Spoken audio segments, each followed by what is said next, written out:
speech, do not underestimate the ability of the Uchiha. Inner thoughts. Is this what you meant, Hashirama? Jutsu. Fire style fireball jutsu. Actions. GETUP get up, get up, get up, get up, get up. Diana's eyes shot wide open, and when she looked up into the skies, all she saw were dark clouds of smoke and ambers from fires. How long do you intend to keep laying there, Diana? Victoria questioned as she appeared next to the Queen of the Vampires with a holy sword in hand and a few scratches on her person. Diana moved her head to the side and kept gazing at Victoria, trying to remember what was going on, until she finally remembered. Diana released a few coughs as it would seem while she was unconscious she inhaled quite a bit of smoke.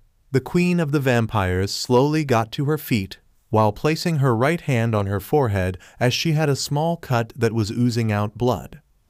How long was I out for? Diana questioned as she was now fully upright. Oh, nothing big, just a mere century, love. Victoria joked while dusting off the dirt on her battle suit. Wincing, very funny, I take it you have been entertaining our big friend here, Diana said as she was wiping the blood off her forehead. Victoria. I suppose that is one way of putting it. Asterisk surface massively shaking asterisk. Both Diana and Victoria shifted their attention forward and saw that their opponent had finally landed from her air assault. Standing a few feet from Diana and Victoria was an enormous snow-white dragon with deep blue eyes and razor-sharp scales all over its body. If you two truly wish to recruit me for the old Satan faction, you need to do a lot better than this, the dragon said while looking at Diana and Victoria. Chuckle, you not exactly making it easy, love, but to be honest I wouldn't expect anything less from Albion's little sister, Victoria said while smirking at the snow-white dragon. Delinda, you were able to hit me with a sneak attack, but not this time. I will make sure to take this more serious, Diana said with her no activating her Sharingan. Delinda. Huo? Is that right? So with you just changing the color of your eyes, that is supposed to intimidate me. Come Victoria, let's do this, Diana said with the color of her hair also changing from silver to black. This should be fun, Victoria said as she was liking the energy and vibe Diana was giving off. Bring it, Delinda said as she charged straight for both of them. Asterisk a few hours earlier at Old Satan Faction Headquarters asterisk. Right, Operation Dragon Recruitment is now officially a go, Rizvim said to the other members of the Old Satan Faction. It's about time. I've been itching to get some action since I joined this little group of yours, Rizvim, Ares said as he was now getting excited at the idea of taming some dragons. Hiss, don't be so hasty, dear Ares. You do realize we are public enemy number one right now. We can't just move on to the next phase of the plan every 2 seconds, Medusa stated with her snakes hissing at Ares. Indeed, learn to have patience, nephew. This is just how we do this here, Hades said. So exactly how many dragons are we recruiting, Rizvim? Xerxes questioned. As many as possible. It is obvious not all dragons will join our cause. Therefore, we will take all the ones who are willing to join us, and kill the rest who oppose us. Sinister chuckle. Now that makes things more interesting, Erebus said with a devilish smile.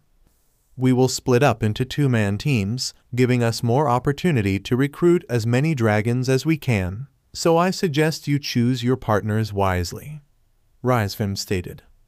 Everyone began chatting among themselves and seeing who was the best candidate to be their partner in this operation. Diana, you're with me, Victoria said as she claimed Diana before anyone else could. Do I have a say in this matter? Diana questioned while shifting her attention to Victoria. Not really, and besides, why would you partner up with someone else? What? Are you not comfortable with me? Diana. Never said that. I just find it interesting that you being friendly with me. We all need a friend, or am I wrong? Victoria questioned, playful smile. Chuckle. Okay, I'm with you, Victoria. Diana, my dear daughter, how about partnering up with your father? Vlad suggested as he made his way to his daughter and former Queen of England. Aw, hard luck, Vlad, but I'm having Diana all to myself, Victoria said while giving Vlad a cheeky smile. Is this true? Vlad questioned while shifting his attention to his daughter.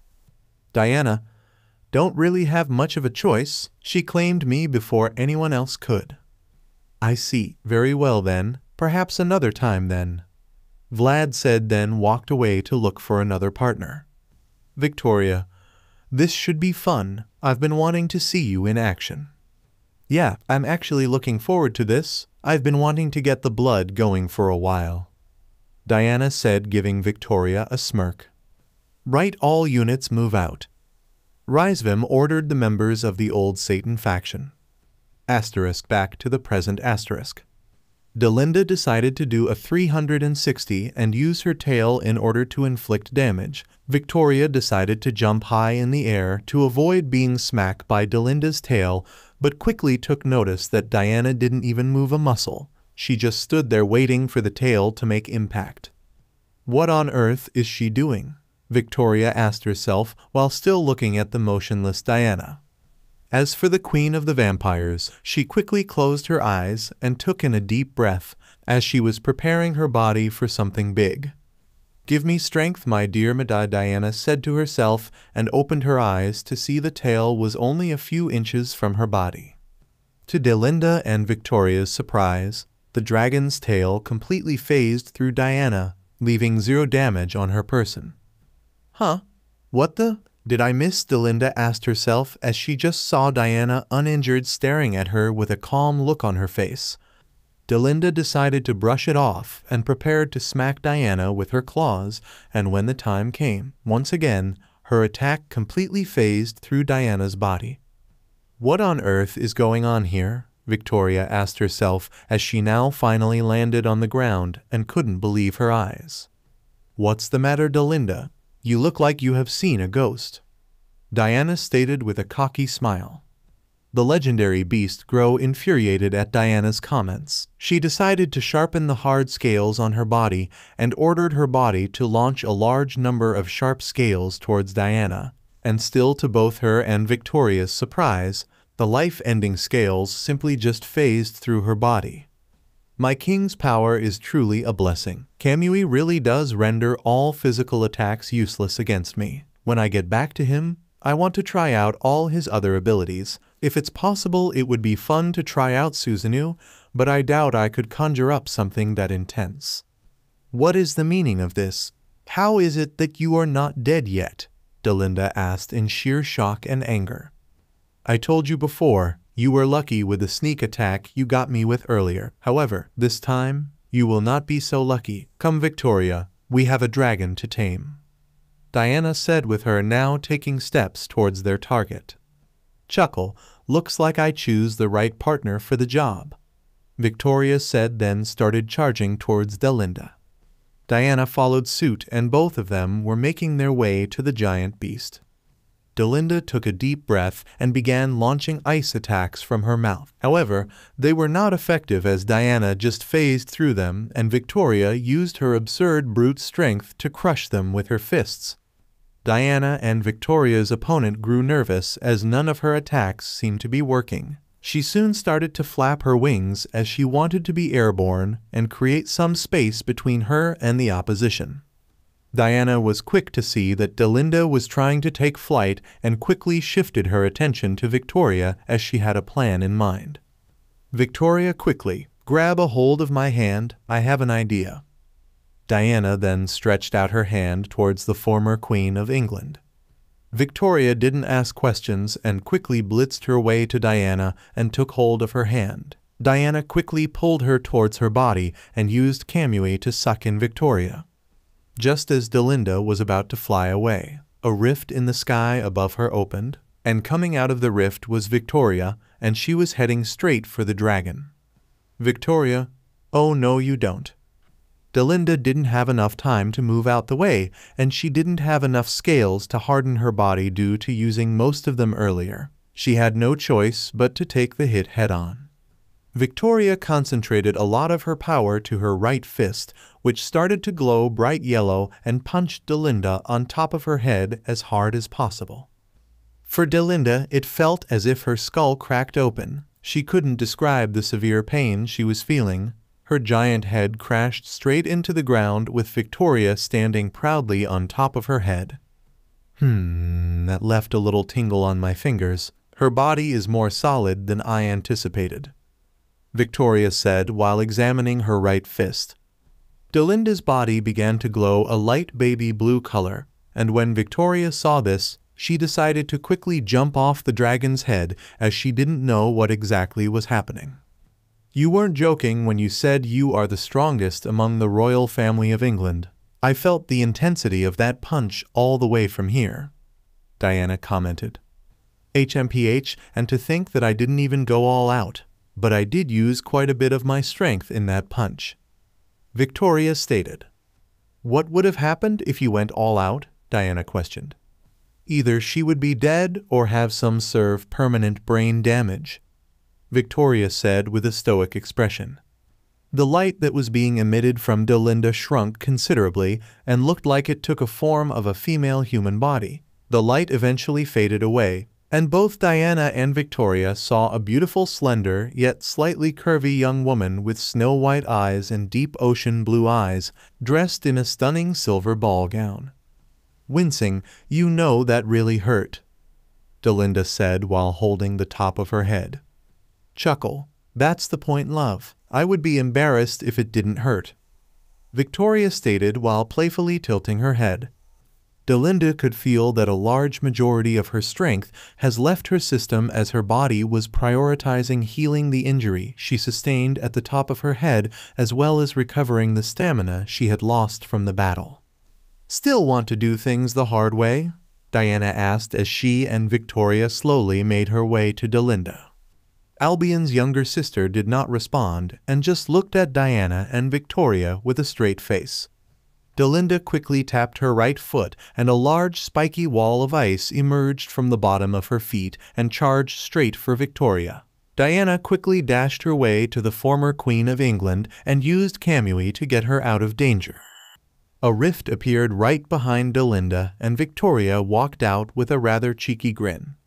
Victoria, I'm sorry, love, but I'm afraid you are too slow. Victoria quickly kneed Delinda in her back, and both of them could hear a few snaps coming from the dragon's body. Delinda screamed in pain and dropped to her knees as the pain was too much for her to stand. She knew Victoria was strong, but this is just not what she expected. She truly did hold the reputation as the strongest in the royal family. I will ask this again. Do you wish to continue to do things the hard way? Diana asked as she continued to walk her way to the target. Delinda was now getting desperate and took one last deep breath before breathing out a massive wave of sub-zero ice in order to freeze Diana. But to her dismay, she saw Diana continue to walk towards her with her attack doing nothing but phasing through her body.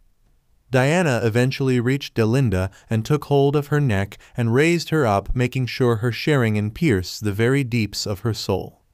Delinda tried to squirm and struggle her way out of Diana's chokehold, but it was to no avail. Her body was too weak to do anything to the Queen of the Vampires and the former Queen of England.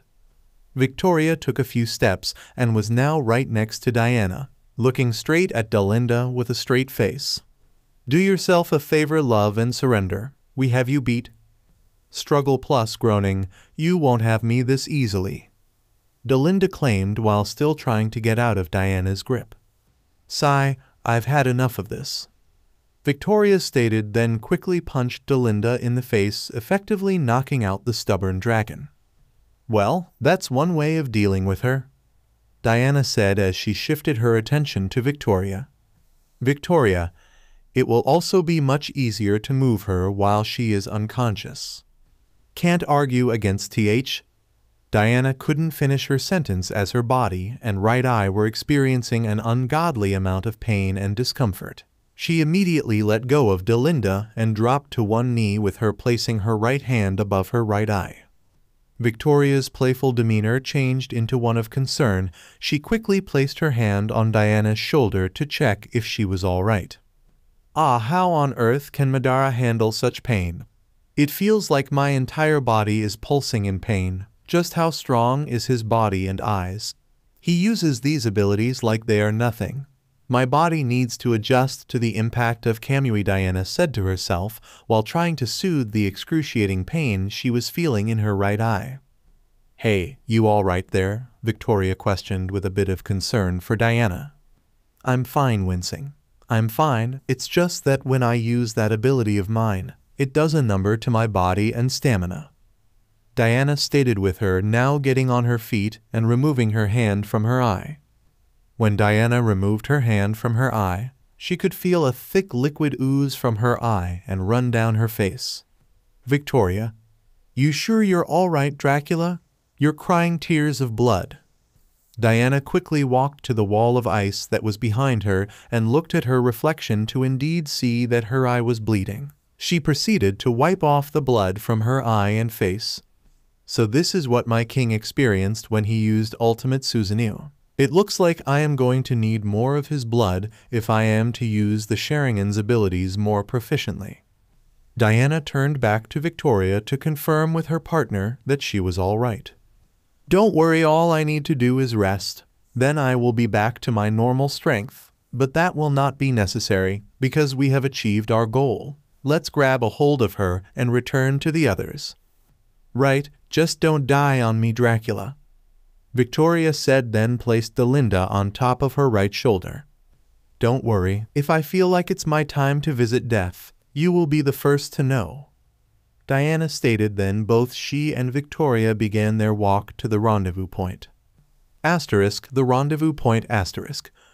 Many of the two-man teams of the old Satan faction had reached the rendezvous point and were waiting for the rest of the teams to return from their missions. Currently, a large majority of them were relaxing at a private beach by the coast of Argentina, enjoying the moonlit night sky and the calm splashes of the waves hitting against the rocks. I never realized this task was difficult for the other members, Hades said as he was sitting on top of his unconscious target watching the waves hit against the rocks. Indeed, it would seem there are some of them who will hold us back. Erebus replied to Hades's comments. Patience, you two. Remember, you are gods. It is fairly obvious that some members of the old Satan faction won't be able to or will have a hard time keeping up with you. Rizvim stated while admiring the reflection of the moon and its light bouncing off the ocean surface. But you forget, because we are gods, we have to deal with harder targets. Hades responded while looking at Rizvim through the corner of his eye. Never took you for the whining type, Hades, Sekhmet said while the Egyptian goddess of war was cleaning her blade. It's not whining, it's stating facts. Hades replied without bothering to even look at her. Dragons are not easy foes to subdue, Hades. You of all should know that. Or do we need to remind you of how Great Red made you his plaything? Apollyon said with a cheeky smirk. Chuckle. Oh yes, I do remember that. Rizvim said while doing his best not to laugh at his comrade. How come I have never heard of this? It sounds like quite a story, Pandora claimed while focusing her attention on Hades. Oh, it is, the great Hades, reduced to nothing but a mere plaything of a dragon. It's a story to tell the children and pass it down from generation to generation, Apollyon teased with a more exaggerated smirk. Hades's aura and killing intent went through the roof as he had more than enough of this. Not one more word, or this shall be the end of you, Apollyon, Hades warned with his aura completely filling the air around them. It doesn't matter, we won't even have time to listen to it. Looks like we got two more making their way here, Medusa stated while looking at the far right of the coast.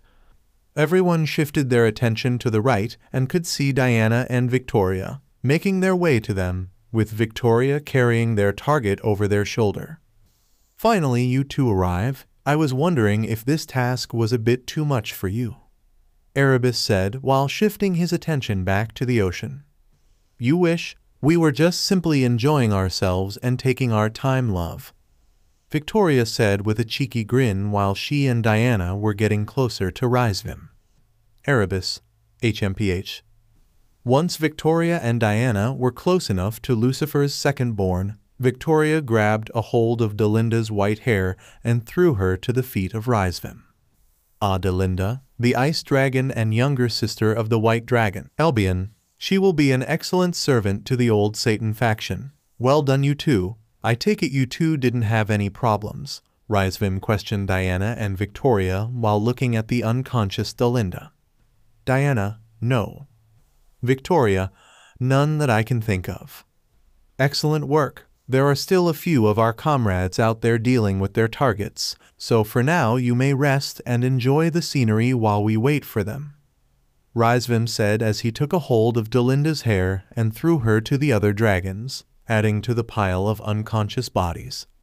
Diana took Rizvim up on his offer and transformed into a small bat. She quickly went to Victoria's hair and decided to use it as her resting place. How cute! There is a bat resting on top of my head, Victoria said, being slightly annoyed. Rizvim, well, she is your partner, shouldn't be that much of a surprise. Sigh, I suppose, Victoria said as she threw her holy sword towards Sekhmet, as she knew the Egyptian goddess loved sharpening blades. Chuckle, you know me too well, Victoria, Sekhmet stated with a smirk, then began sharpening the holy sword. It makes my life easier anyway, Victoria said, then began looking at the night sky. Asterisk Tokyo Tower asterisk. Who would have thought the old Satan faction would pose this much of a threat to the gods of the supernatural world? Arthur said to Volley, as Team Volley was on the top of Tokyo Tower, reflecting on the events that have transpired recently. Volley remained silent. He just kept his thoughts to himself, as it came as quite a shock to him that his great-grandfather, the original Lucifer, was being revived, and was set to carry on where he left off. So many thoughts were entering his mind, and he just needed time to process it all. To think that he is actually being revived, the strongest of us Lucifers is on his way back to join the living. How on earth was he not destroyed in the battle against God? Just what exactly is he planning? Volley asked himself while looking at the busy midday streets of Tokyo. Rizvim wasn't joking when he said he had big goals and aspirations, Bhikkhu commented, as he wasn't expecting that Lucifer's second-born would perform something so extreme as destroying the whole of Olympus. By looking at the way things are going, it seems to be there are two opposing forces going against each other, and the rest of us have to pick a side to join, LaFay stated. Naya, looks like it. Either we are with the old Satan faction or with the Akatsuki, but it would look rather stupid of us going back to the old Satan faction after we have left it for a while now. Naya, or what do you think, Tobai? Kuroka questioned while shifting her attention to the undercover clone of Madara. Yellow-masked Tobai just looked at Kuroka but chose not to answer. Naya, come on, don't you get tired of the tough and silent act?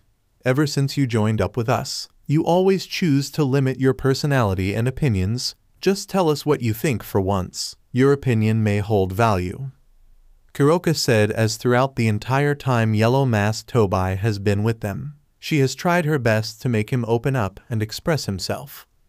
She is right, Tobai. Why don't you tell us about what you think of all this? Volley suggested as he was still looking down at the streets of Tokyo. Tobai moved his head left, then right, and could see that the other members of Volley's team were looking at him, as they too wanted to know what was on the masked man's mind. Very well then, I would say that this feud looks to bring a new world order, Tobai said. Well, that is an interesting way of looking at it, but why do you say that it looks to bring a new world order? Arthur questioned. Yellow-masked Tobai. All right, first is the old Satan faction. From what we have heard, they wish to reconstruct all existence in a manner they deem fit and is favorable to their beliefs and the beliefs of Lucifer. So it is clear that they see the world is not being run correctly. They find the current system of things as being flawed, and they wish to change it. But I believe the same is for the Akatsuki. Bhikkhu, how so? The gods of the supernatural world have failed in their duties. They have allowed the mismanagement of the world to get to this level, and have allowed the old Satan faction to grow into what it is now. They should have acted sooner, then all this could have been avoided. But they choose to rest on their laurels and allowed opposing forces to grow behind their backs. It is clear that the way they have been doing things is flawed and needs to change the way they run the supernatural world if they ever are to win this battle. So all, in my eyes, it looks like they will be a great change to the world regardless of which side wins the battle. We simply can choose to stay out of it, or join the side we deem suitable with our beliefs. Yellow-masked Tobai said. Huh? A new world order regardless of who wins the fight. You have got a very intelligent view of things, Tobai. Perhaps you should voice your opinions more. Volley stated, then closed his eyes and went back to processing all the thoughts entering his mind. Naya is right. Who would have guessed that there is a brain behind that ominous mask of yours? Kuroka said with a smirk. I don't think it will be possible to just stay out of it, and besides, we all know how the old Satan faction operates. If we are not with them, we are automatically against them. So by us leaving them, we are immediately placed in their enemies list. Biku stated with a rather serious expression on his face. Never liked Rizevim in the first place, but are we really willing to let go of our independence just to join up with the Akatsuki? I thought this group was all about living on our own terms. Arthur said, then shifted his attention to the back of Volley. Kuroka, I wouldn't mind joining the Akatsuki. Of course you wouldn't, after all. You wish to learn how to master Senjutsu from Madara Uchiha, Volley said while slowly opening his eyes. Giggle, you know me too well, Kuroka said with a cheeky grin. So what do you say, Volley? Lefei asked, as ultimately it was up to him to decide the direction in which the group will go. As of right now, we will continue to act independently and see how things escalate between the old Satan faction and Akatsuki. Besides, I don't really care too much about this feud. All I care about is getting stronger and surpassing Great Red and Bahamut. Aren't you forgetting about someone? Albion questioned as he created a mental link with Volley. Volley who? Your rival, the Dragon Emperor, Albion said with a rather stern tone, as he was slightly annoyed at Volley for forgetting about D-Drag and his host. You mean Ise Hyodu? He is nothing to be concerned about, just a small piece in this game of supernatural beings. There are other pieces which are more interesting. Do not underestimate the Red Dragon Emperor, Volley. There is a reason D-Drag is my rival. His hosts can be quite formidable. And also don't forget, this Red Dragon Emperor has Madara Uchiha as a teacher. That fact alone cannot be ignored. And you know exactly what I mean by that, Albion said with his tone growing more serious. Yes, I do. I'm well aware that Madara Uchiha is one of the big pieces in this game of supernaturals. He took on Cronus and Zeus and won. He clearly is the real deal. He is another one I will add to my list of targets. A battle against him should be entertaining, I will admit. He is someone I cannot underestimate. However, Ise Hyodu is nothing but a child compared to me. Deep sigh, don't be a fool, boy, Albion said, then ended his mental link with Volley. Asterisk with Indra asterisk. The ancestor of the Uchiha was currently sitting on the edge of the rooftop, enjoying the cool Kyoto evening breeze. He looked down to the busy streets to see that everything has fully returned to normal since the attack of the old Satan faction. HMPH, it's impressive how the Yokai were able to keep the humans out of the destruction that was happening in this city. Indra said out loud while observing the city in front of him. Yes, indeed, Indra-sama, it was a big risk the Yokai took to use some of its army to evacuate the humans as well as erase their memories about the attack on Kyoto. But it looks like it worked out for them in the end, Visor said as she was standing beside Indra on the edge of the rooftop. Even though they were able to do that, they still failed to rid the city of the demons of the old Satan faction. I will admit though, the vermin are quite clever in keeping themselves hidden from the Yokai and humans, Indra said as he narrowed his eyes to a certain dark alley. He could see there was a middle-aged-looking man being led into a dark alley by two very sexy young women looking to have some fun and get freaky. Giddy laughter. So you two really want to get naughty and dirty with me? The horny middle-aged man questioned as he couldn't believe his luck. Of course, Daddy. We want a real man. Boys our age can't handle us. We want to be your little girls. We want you to take care of us. And of course we will take care of you. The two girls said in unison. Slow plus heavy panting, of course. Haha, of course. I will take care of you too. Now come make Daddy happy. The middle-aged man wasted no time and indulged himself in this fantasy brought to reality. He began kissing and groping the two girls, allowing his lust to fully take control of him. Disappointed sigh, fool. He has played into their hands. Indra stated while observing the show from a distance. Asterisk man screaming asterisk. Looks like that is our Q Indra-sama. Visor said as if they didn't act quick, the middle-aged man would surely perish. Fearful screaming, www what are you two? The man asked in panic-filled state as the sight in front of him looked like a complete horror movie. The two girls transformed into ugly and vile beasts, something no human could ever hope to conceive. They were so gruesome they looked like the spawn of a demon.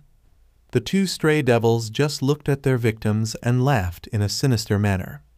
Panicking, JJJJ just leave me alone, GGGG get away from me. The man said as he tried to crawl away from the two stray devils. One instantly appeared in front of him, completely blocking his path. Sinister laughter, there is no escape, you are going to be dinner for me and my sister. The stray devil said while licking her lips. Is that so?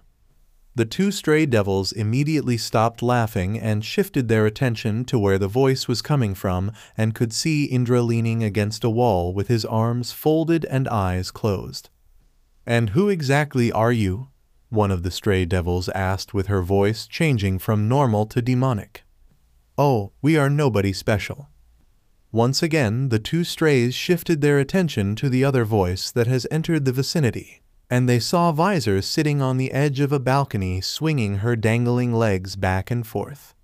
Let us not waste any further time. Where is the demon that you two answer to? Indra questioned as he just slightly opened his eyes and looked at the two strays through the corner of his eye.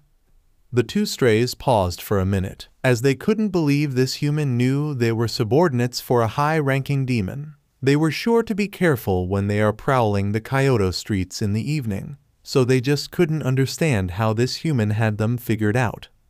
Impossible. How could he know about Lord Shalba Beelzebub? Have we been watched all this time? One of the strays asked herself as this situation was making her nervous. Hey, mister, you got a death wish or something? What are you just sitting on your ass for? Make a run for it.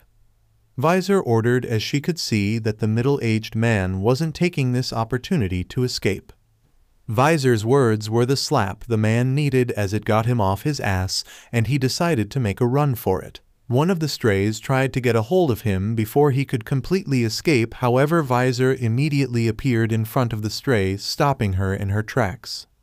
Come now, we don't need to involve him in your discussion with Indra-sama. Don't you think doing us all a favor and answer my lord's question is better than preying on humans? Visor questioned in a rather laid-back manner. I will not ask you again. Tell me where that demon that is leading you is hiding. Indra ordered as he stopped leaning on the wall and unfolded his arms.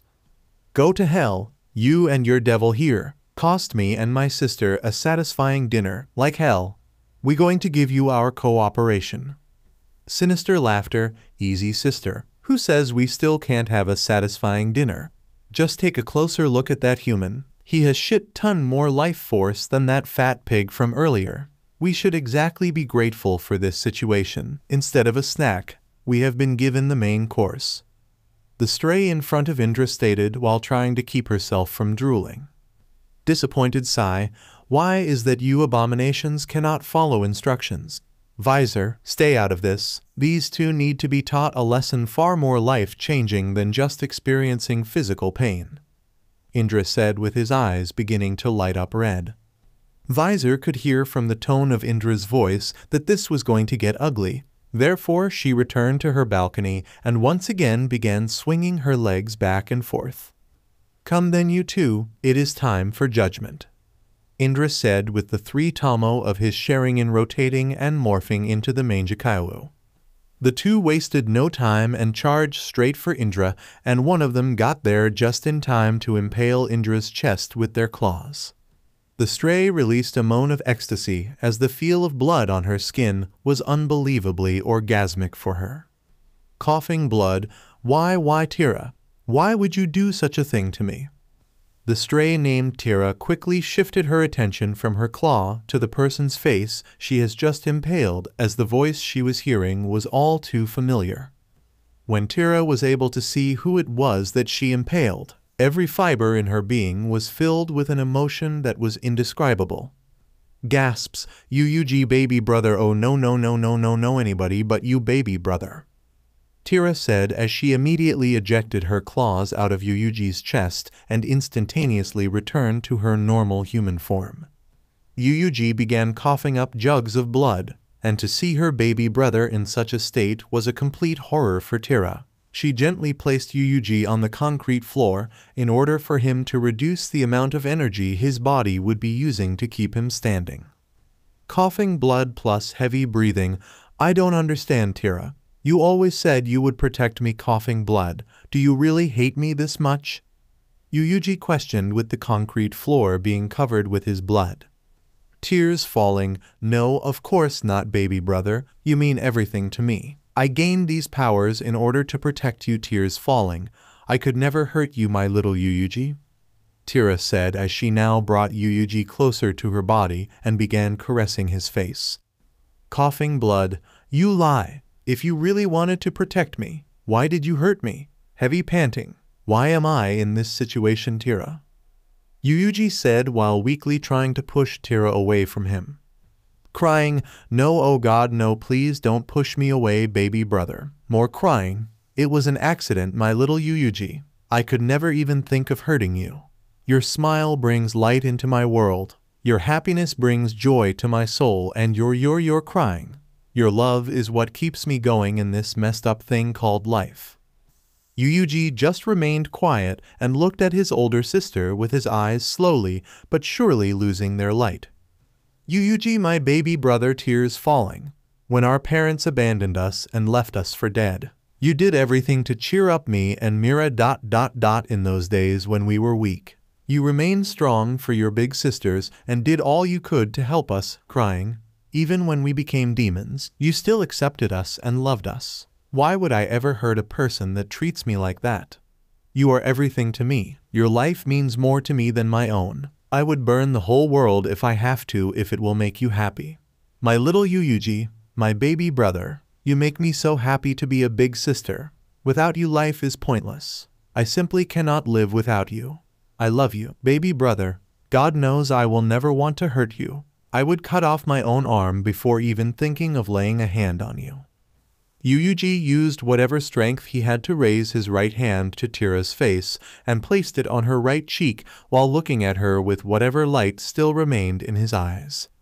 Coughing blood plus slow breathing. "You lied to me," Yuuji said with his last breath, as the light in his eyes completely faded away and all the heat on his body completely vanished. His body became non-responsive and his arms simply dropped to the floor, completely lifeless.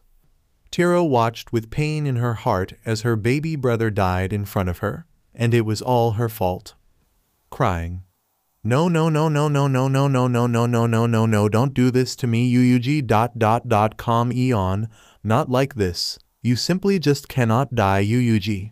You are not allowed to die. Everyone else can be allowed to meet the death, but not you, baby brother." More crying. "Not you. My little Yuuji, please, I'm begging you, come back to me, baby brother." Tira completely broke down, allowing the floodgates to open. She did all she could to get her desired outcome. She shook Yuuji's lifeless body. She screamed, she shouted, she begged and pleaded, but to no avail. Death has taken her younger brother, and it was all done by her hand. "Look at what you have done." You never cease to disgust me, Tira. Tira's body immediately tensed up in anger and shock when she heard that familiar voice. She turned around to see her father looking at her with a disappointed look on his face. You just simply can't stop from destroying everything, can you? My heir, my son, my boy killed by his own elder sister, your mother, and I should have aborted you when we had the chance. Now look at what you have done. Tira's father said as he walked towards his son's lifeless body to inspect the damage. Don't you dare touch him, Tira said in anger while also bringing Yuuji's body closer to hers, effectively blocking her father from touching her deceased brother. Scoffs, I am appalled with myself. How could I ever create such an abomination and bring it forth to this world? I am ashamed to call you my child. I am ashamed of having my blood run through your veins. I am ashamed of even letting you live. You are nothing but vermin, Tira. Tira's father just looked at her one more time with disgust before turning around and walking away, leaving Tira to weep to her lonesome. Tira took a moment to wipe her eyes, and when she finally was able to see again, she was beyond shocked to see that Yuuji's body disappeared. She quickly got to her feet and began looking around like a mad woman. Yuuji, where are you?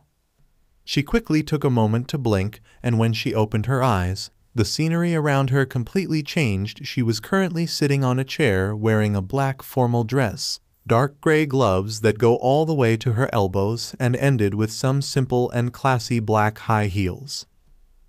Where am I?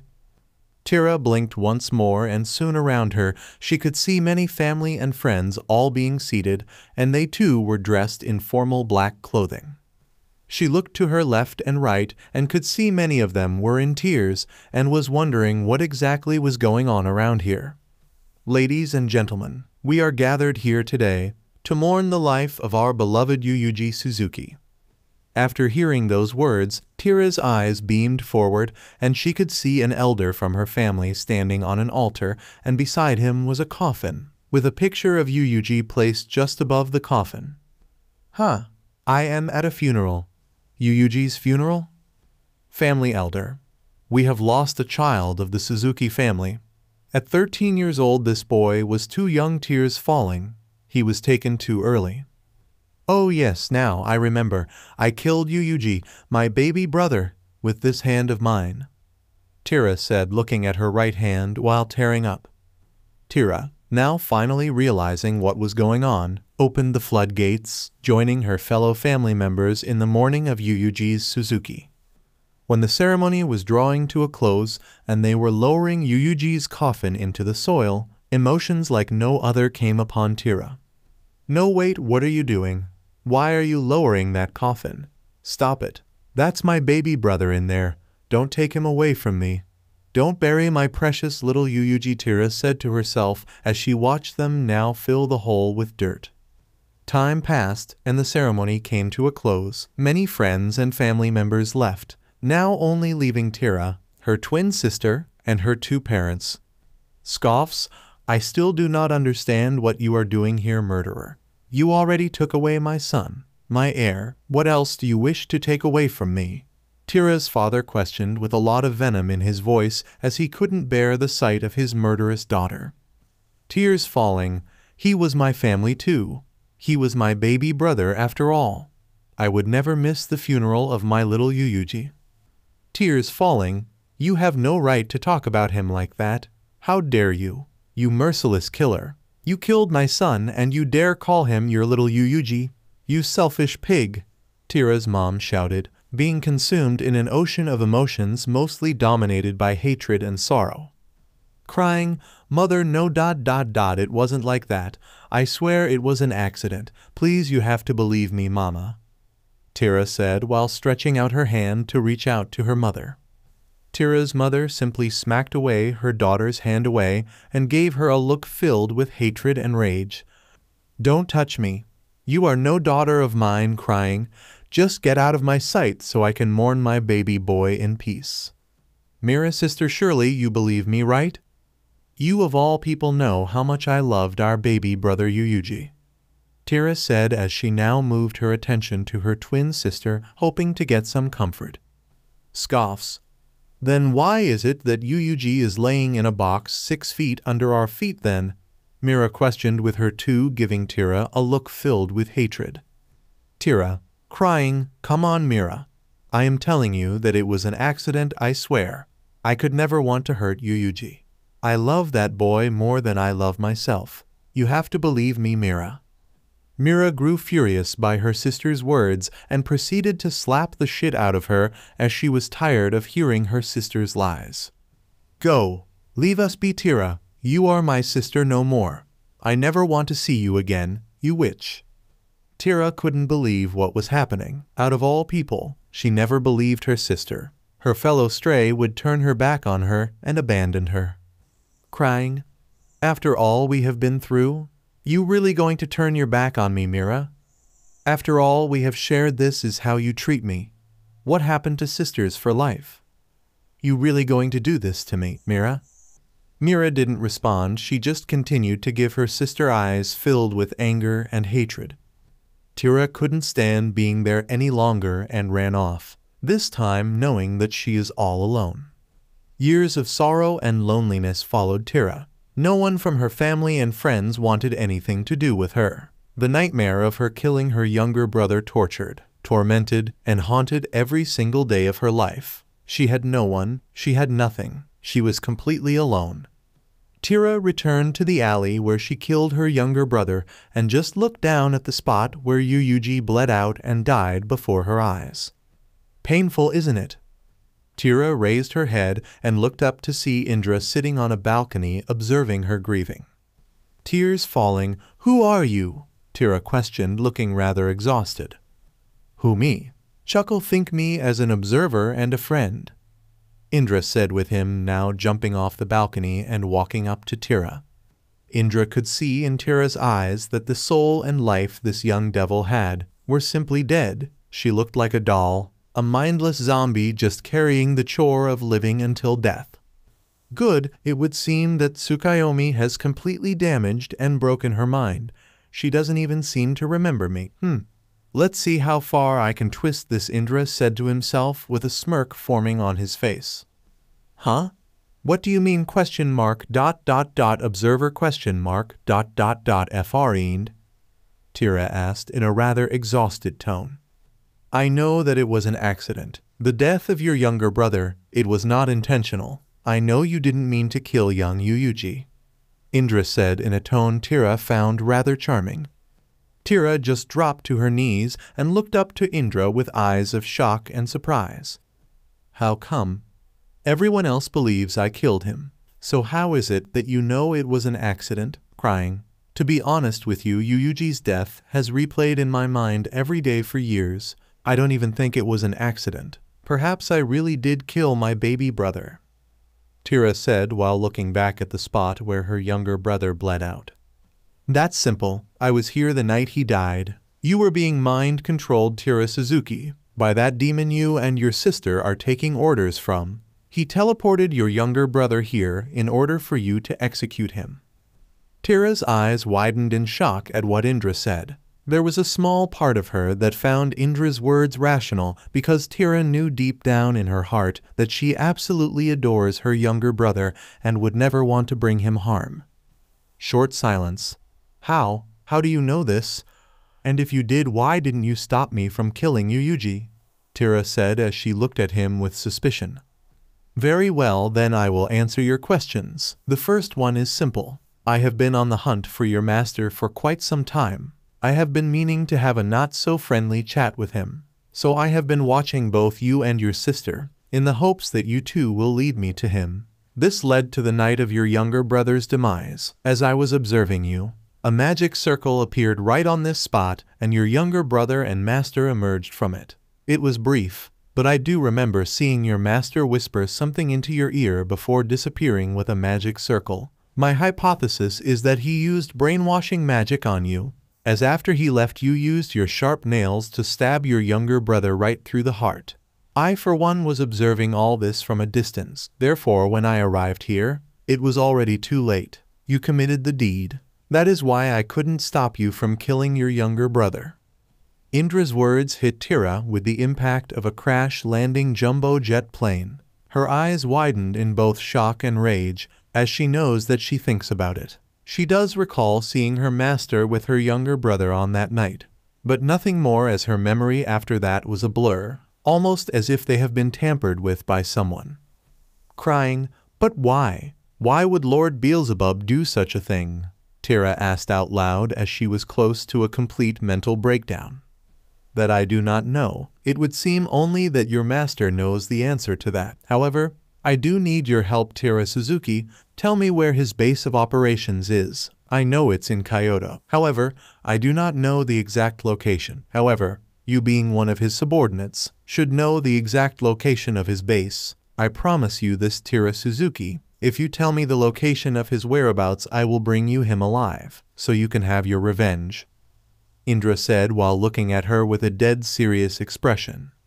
604-8017 Nakajo Ward in the Kitsune Kyoto nightclub. Enter the women's bathroom. The second toilet stool, there is a brick on the bottom right. Push it further into the wall. A magic circle will appear in front of you. Walk into it, and you will enter into Lord Beelzebub's own personal nightclub. You will most likely find him there," Tira said in a rather dead and robotic tone while looking down to the ground.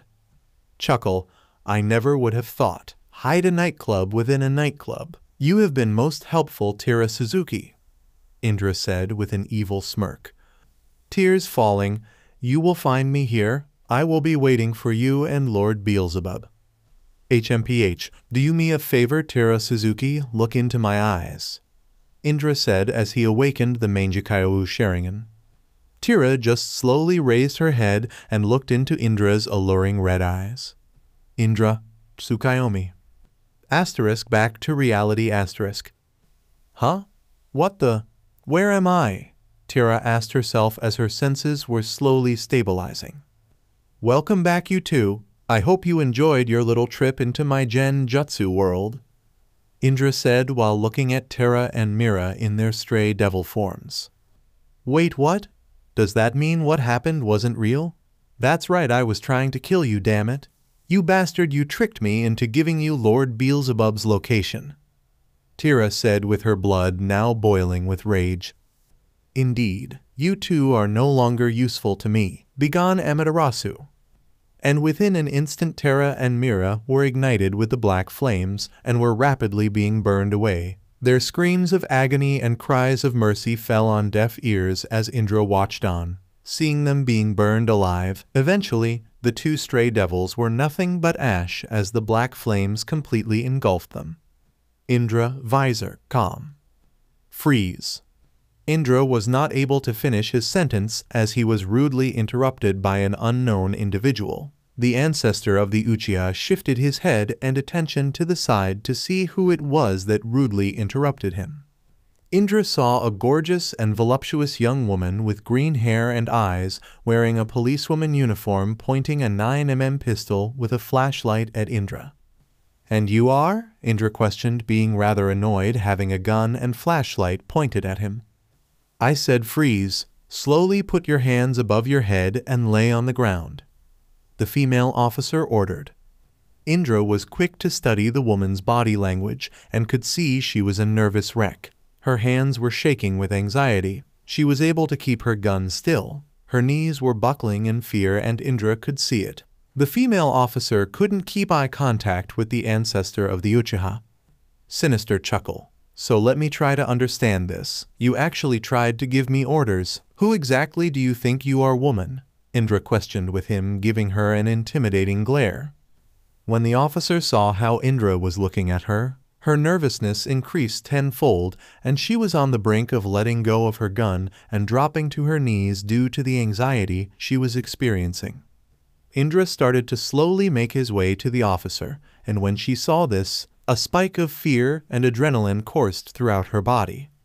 "Stop, I, if you carry on any further I will not hesitate to shoot," the officer said while closing her eyes and hoping that Indra just obeys her commands. "Go ahead, pull the trigger, I want to see if you could actually shoot me."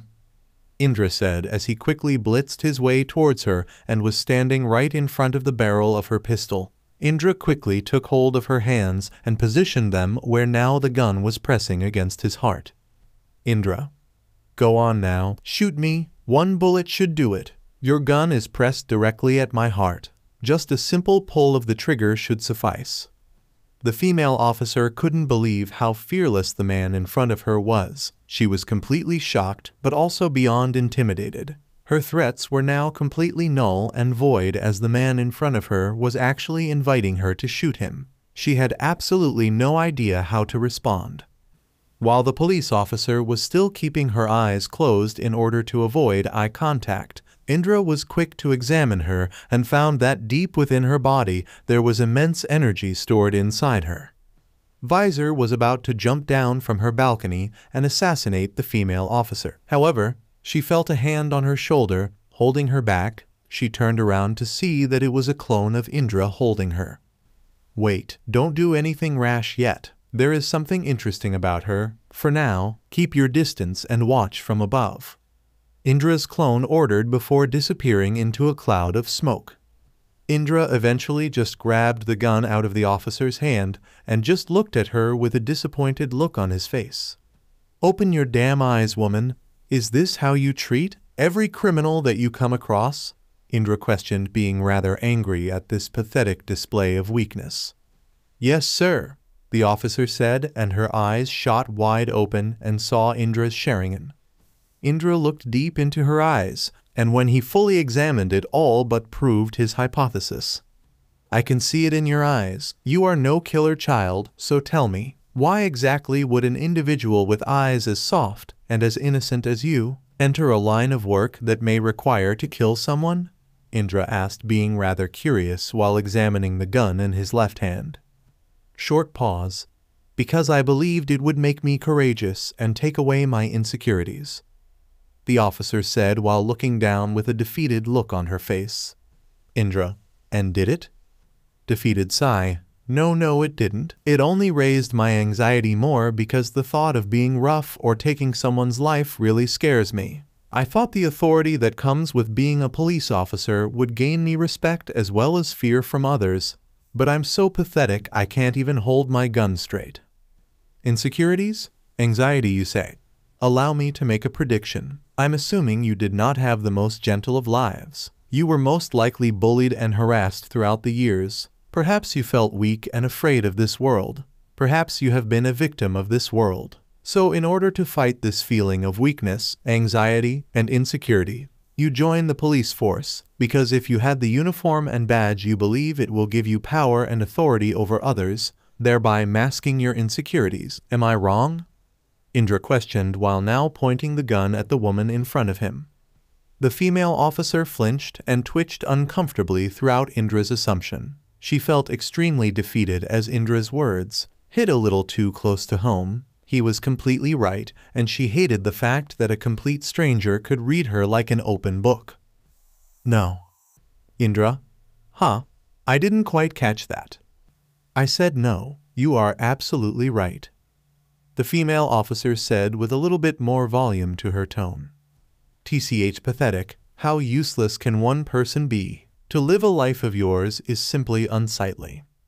Indra stated, then dropped the gun to her feet. Indra just gave her one more disappointed look before turning around and walking away. Now let's see if you will take the bait. Will you just accept my words like a coward, or will you choose to defend yourself? Indra said to himself while walking away. Female officer. My life is not completely what you think. Indra. Perfect. Is that so? Then what exactly is your life, woman? Indra questioned with him, looking at her over his shoulder. Even if I told you, you probably wouldn't believe me. You would think I'm crazy like how the others do. Indra. Try me. I see things that are not natural, things you couldn't even imagine, things you would see in horror movies or in your nightmares, and for all my life those things have been following me, watching me, tormenting me and chasing me. I don't know what to do. I joined the police force because I thought I could defend myself. However, I cannot fight back against those things. the female officer said while holding her head and having her whole body quake with fear. Things? Looks like I'm on to something here. There is indeed something strange about this one. She possesses immense energy. Wait. Perhaps she is the reason for the recent rise of demon activity in Kyoto. If that is the case, that means the demons are on the hunt for her. Perhaps it has something to do with that immense energy of hers. Indra thought to himself. Things you say? If I was to take a guess, do these things look like monsters and demons? Indra questioned. The female officer raised her head and looked at Indra with widened eyes, as she couldn't believe someone could actually get her. Yes, exactly that. They look like creatures from a different world sent here in order to torment me. Indra. So let's break this down. 1. She claims to have been tormented and hunted by demons all her life, but by the looks of it they have not taken her yet. Perhaps they have been waiting for the right time to abduct her. Are they waiting for her to awaken? This would explain why there has been a rise in demon activity. That immense energy within her must be what has been attracting the demons here. I need to keep an eye on this one and see where this goes. You are not crazy, woman. Rather, it is quite the opposite. You seem to be in a group of special individuals that walk the earth. Indra said as he once again walked up to her. Me? Special? What do you mean by that? The female officer questioned in confusion while pointing at herself. Tell me your name, woman, Indra requested. Oh, sorry, forgive me, where are my manners? My name is Yui Toriyama. Yui said, then bowed respectfully. Indra, she is a submissive one, this Yui. No wonder they take advantage of her. Hold on. Did she just say Toriyama? By any chance, Yui, are you related in any way to Asuka Toriyama? Indra questioned while narrowing his eyes. Asuka? Asuka Toriyama? Is she by any chance slightly shorter than me? Loves wearing punk and goth clothing and is attending Tokyo University? Yui questioned. That's the one, Indra responded. Yes. Oh yes. Asuka is my little cousin. How is she? Is she still hanging around those drug dealers? And how do you know her? Yui questioned with her barely maintaining her excitement. Worry not. She is under the care of a friend of mine and has left her old life behind. But if you are related to her, it probably explains why your life has turned out like this. Indra said as he inched closer to her face to examine her closely. Indra's close face was causing Yui to both blush and be slightly uncomfortable, as she is not used to this much closeness. Blushing, what exactly do you mean by that? Yui questioned as she wanted to know what being related to Asuka had to do with anything. Listen closely, Yui. Those things you see are more than just things, they are demons, creations of the one named Lucifer, God of the Bible's enemy. It would seem that you are targeted, just like how Asuka was. Your cousin housed the souls of both Jesus Christ and the Antichrist and was kidnapped by supernatural forces. However, my acquaintance was able to retrieve her, and she is currently under his care. Now it would seem that you are in a similar predicament. You are being hunted by supernatural beings, and if your situation is anything like hers, it means that there is great power housed deep within you that is on the verge of awakening. It is only a matter of time before the demons take you. Indra said with a serious expression. There was a short silence after Indra's words as Yui couldn't really believe what she was hearing. Her eyes just grew wide while she was processing all this information. Demons? Jesus Christ? Asuka? Kidnapped? Power? Me targeted? Indra. Indeed, it would seem that your life is in danger, Yui. It is only a matter of time before they take you. How exactly do you know this? F for all. I know you could be speaking nonsense. Why, yes, that's it. This is all nonsense. The others are right. I'm just crazy. This is all just crazy. That's right, this isn't real. I'm just dreaming, aren't I? Chuckle, it's time to wake up now, Yui. Yui said as she dropped to her knees while slapping herself in order to wake herself up. Yui stopped slapping herself as she felt a strange warmth coming from Indra. She quickly looked up to him, and what her eyes saw shocked her. I assure you, Yui Toriyama, that this is indeed reality. Indra said with him now being surrounded by blue ethereal flames. Yui just scrabbled and crawled away from Indra, like a scared little girl, until her back hit a wall, stopping her from running away. Indra just smirked at her fear and slowly began walking towards her, with the blue flames around him only increasing in intensity. Please don't hurt me, Yui pleaded while shaking in fear. Wake up to reality, Yui Toriyama. You possess great power within you. You currently being hunted and stalked by demons, and as we speak your life is in great danger. The sooner you realize that, the better. Indra said as he was now looking down at her with his Sharingan glowing ever so brightly. What am I going to do? Demons? I can't fight demons. Oh God, I don't want to die, Yui said with the body confidence of a frightened infant. Stick with me, Yui. I can assure you that your chances of survival are higher with me than it is on your own. Yui just paused and looked deep into Indra's eyes, contemplating what she should do. And how exactly can I trust you? Yui questioned while stuttering. Chuckle. That's the thing. You can't. For all you know, I could be one of those demons trying to manipulate you. Either way, I do not have the time to be trying to win you over. I have better things to do with my night. Therefore, you are required to take a gamble, Yui Toriyama. Either stick with me or fend for yourself. The choice is yours. Indra said as he now switched off the blue flames and was preparing to walk away. Indra couldn't even take a single step as Yui just clung on to him. For some reason, the idea of trying to fend for herself against demons completely terrified her. Yui knows she is not the strongest of individuals. Tiny little spiders would cause her to absolutely lose her mind. She knew if she couldn't do anything against common household pests, then she stood no chance against demons and supernatural forces. Please, don't leave me, Yui pleaded while clinging on to the ancestor of the Uchiha for dear life. Visor felt extremely annoyed at the sight below her. She didn't like how comfortable Yui was getting with her beloved Indra-sama. Come, take me to Kitsune Kyoto nightclub at 604 8017 Nakajo Ward. Indra requested with him now deactivating his Sharingan. Huh? Kitsune nightclub? But why? Yui questioned, finding Indra's request rather odd. I have some business to attend to there. Now come, drive me there. Indra requested once more. Yui chose not to persist any longer with her question and just gave in to Indra's request. Both of them walked out of the alley and entered Yui's squad car and began their drive to Kitsune nightclub. The drive to Kitsune nightclub truly did show the difference in confidence between Indra and Yui. On one hand, Yui made sure to wear her seatbelt, keep both hands on the steering wheel, and keep an upright and slightly rigid posture, whereas Indra was completely comfortable and relaxed in his body. He was completely laid back, choosing not to wear a seatbelt as he found it to be a rather useless contraption. The ancestor of the Uchiha just rested his cheek on his fist and casually observed the Kyoto streets.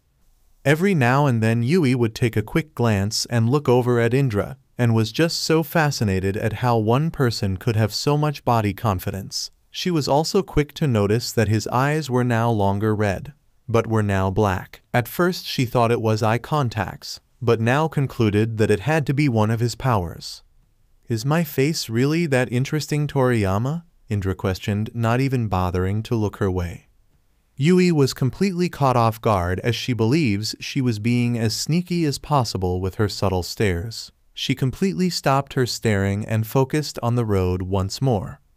Forgive me, I didn't mean to stare, I just happened to notice that your eyes have changed. Indeed, it is one of my many abilities, Indra responded. Forgive me for asking this so late, but what is your name? Yui asked, doing what she can to start small talk. Indra. I am known as Indra Otsutsuki. Yui. Indra, huh?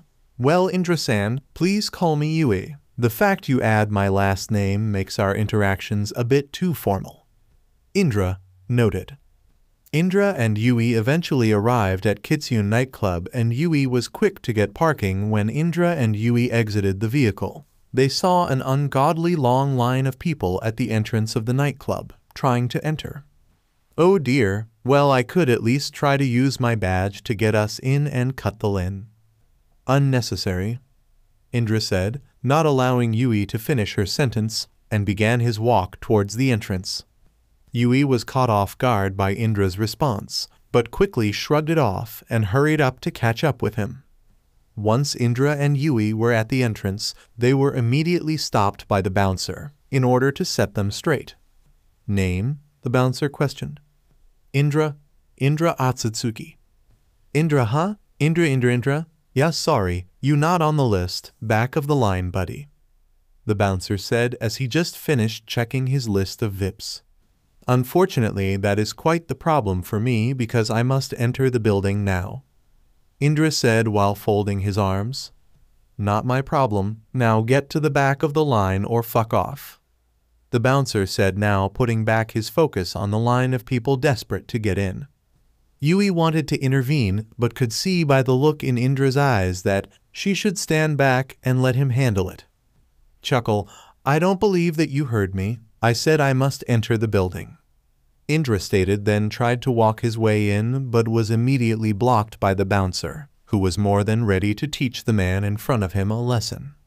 Move, Indra ordered while looking the bouncer dead in the eye.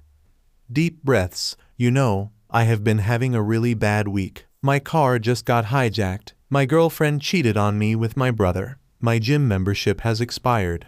I have got a skull-raping headache and the rent is due. So you know what? I could really use this to relieve some stress. Come get some, you son of a bitch. The bouncer said while cracking his knuckles. Indra looked on with an uninterested stare as the bouncer's touch act didn't faze him. However, the ancestor of the Uchiha decided not to end this quickly. Instead, he would rather choose to completely humiliate the fool in front of him. The bouncer was the first to strike. However, before his fist could even reach Indra, he was already on the floor. At speeds that the bouncer couldn't even comprehend, Indra quickly used his right foot to sweep the bouncer off his feet, causing him to fall hard on his back. The crowd of individuals did very little to contain their excitement and pleasure at seeing the bouncer's misfortune. Fight! Fight! Fight! Fight! Fight! Fight! Fight! Fight! Fight! So this is what this nightclub calls security. An oversized gorilla that cannot even stand on his own 2 feet. Pathetic, Indra said, looking down at the embarrassed bouncer. Asterisk crowd laughing asterisk. Due to Indra's comments and the crowd's overbearing laughter, the bouncer felt an unholy amount of rage and anger towards the man looking down at him. He clenched his fists and gritted his teeth while slowly getting to his feet to inflict some serious damage on our protagonist. The bouncer wasted no time and took a swing but missed miserably as Indra simply stepped to the side, making the bouncer look more like an idiot. The bouncer struck once again, however this time his fist was caught by someone who wasn't Indra. Take care of this for me, Visor. Come, Yui, we have other matters to attend to. Indra said, then walked into the nightclub. Oh, I'm right. Yui stopped her admiring of Visor casually stopping the bouncer's punch and quickly caught up to Indra to make sure she doesn't lose him in the nightclub.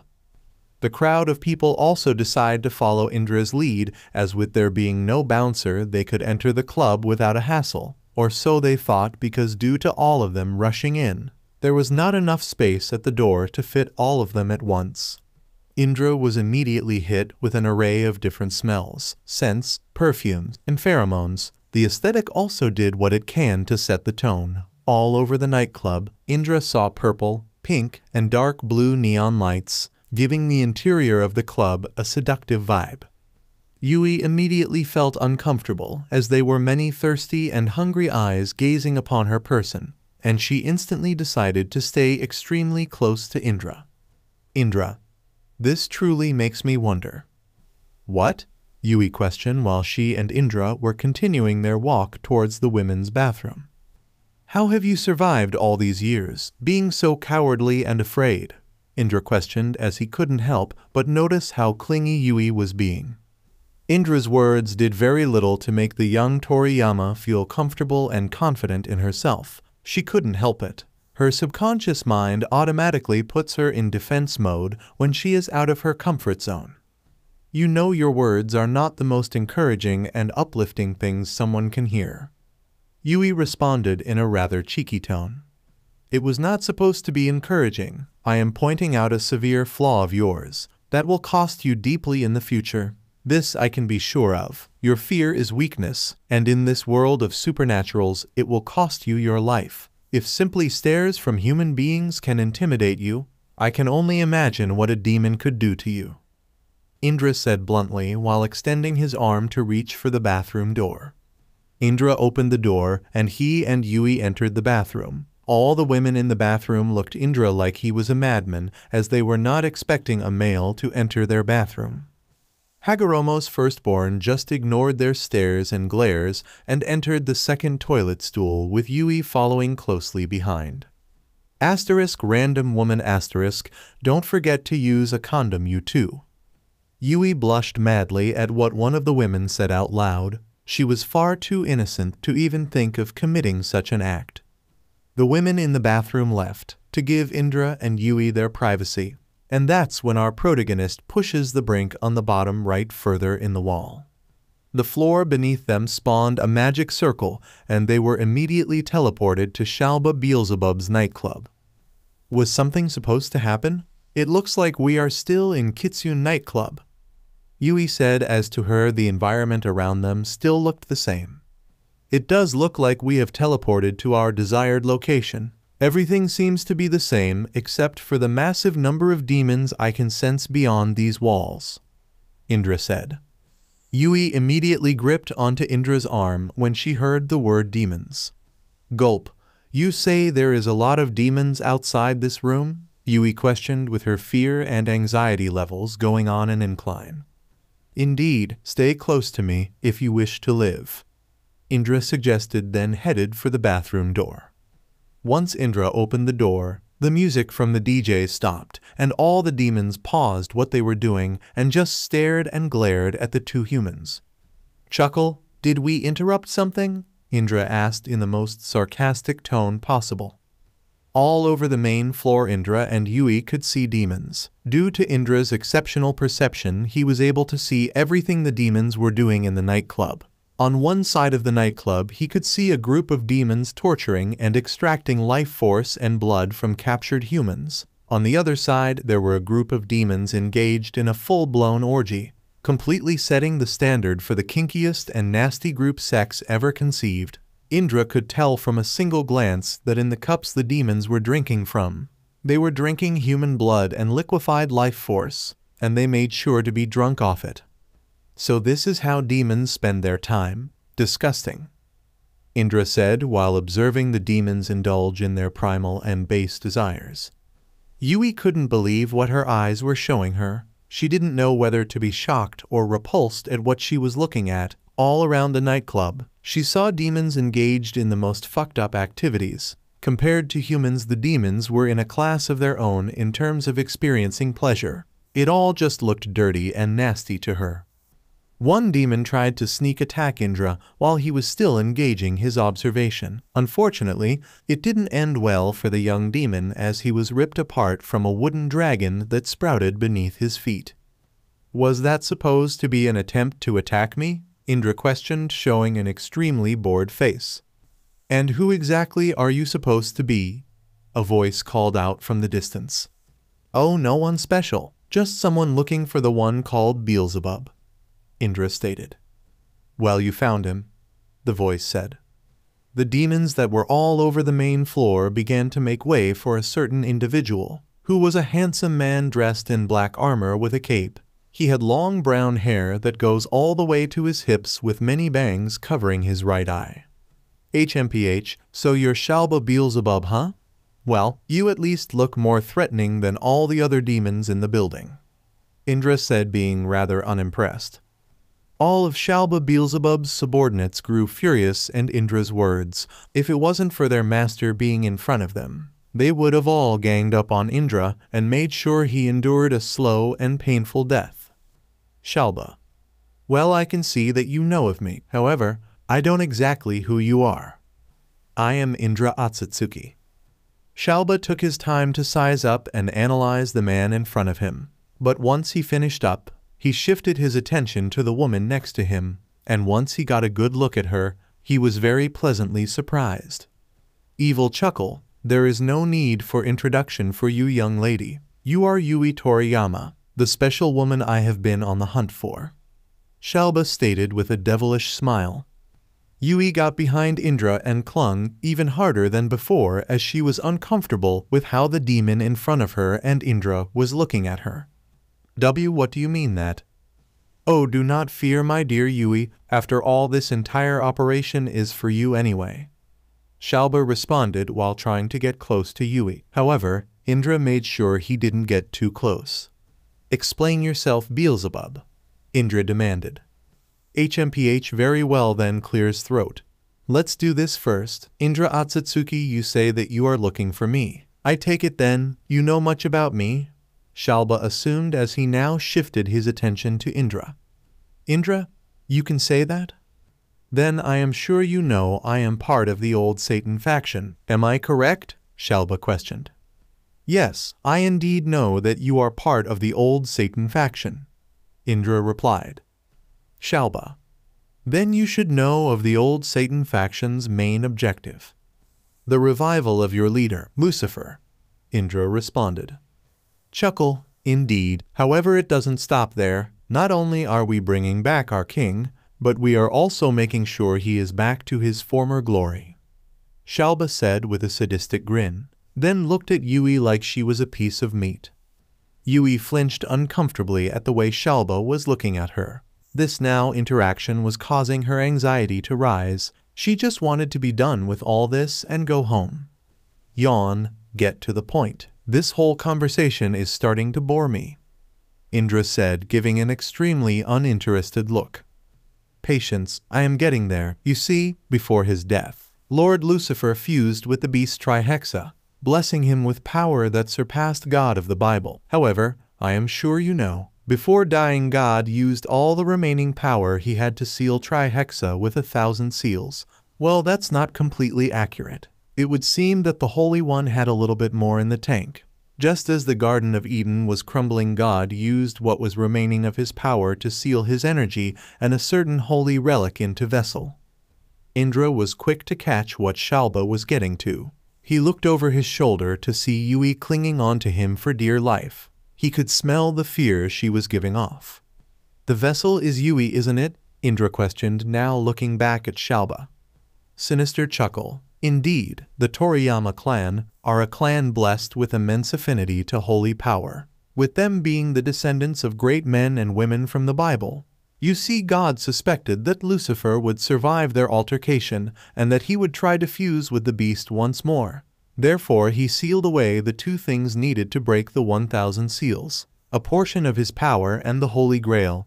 Now, obviously, God couldn't leave those things lying around. Lord Lucifer could easily just take them and undo the 1,000 seals.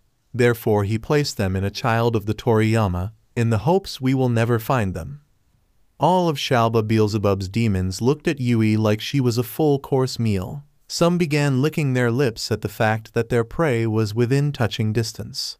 I see. That would explain why, upon laying my eyes on Yui, I could sense immense power with her, so my suspicions were correct. She is the reason why there has been an increase in demon activity in Kyoto. Looks like it was the right decision to keep her close to me, Indra thought to himself. So you saying the seals placed on the beast can be broken? Indra questioned, looking for confirmation. Indeed, you must remember Trihexa is more powerful than God. There is no seal that God or anyone in that matter has that can permanently subdue the beast. The seal can and will be broken by Lord Lucifer. Now, Indra, I would appreciate it if you politely handed over Yui Toriyama, so the old Satan faction can continue with its operation, Shalba said with him now shifting his eyes towards Yui. Yui didn't even bother to make eye contact. She just kept her eyes closed and buried her face deep into Indra's back. All that was happening and all that she heard was a bit too much for her. Her entire world was being turned upside down. This doesn't make any sense. God? Lucifer? A beast? And what's this about me having a portion of God's power and the Holy Grail? Also, since when was the Toriyama clan so important? I thought we were just an average family. Now I'm hearing we are descendants of great men and women of the Bible. This is all just confusing me.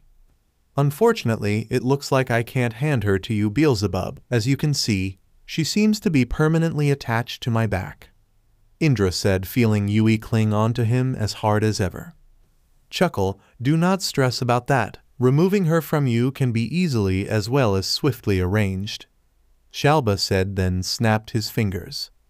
When Beelzebub's demons heard their master's signal, they stopped indulging in their desires and began stretching their muscles, getting ready to snatch Yui from Indra, by force if need be. Why don't you join us, Indra Otsutsuki? By examining your body language, as well as there is also the fact that you were able to find one of my secret bases. I'm sure you are a man of capable ability. The old Satan faction can always use more foot soldiers, Shalba said while extending his hand out for a handshake.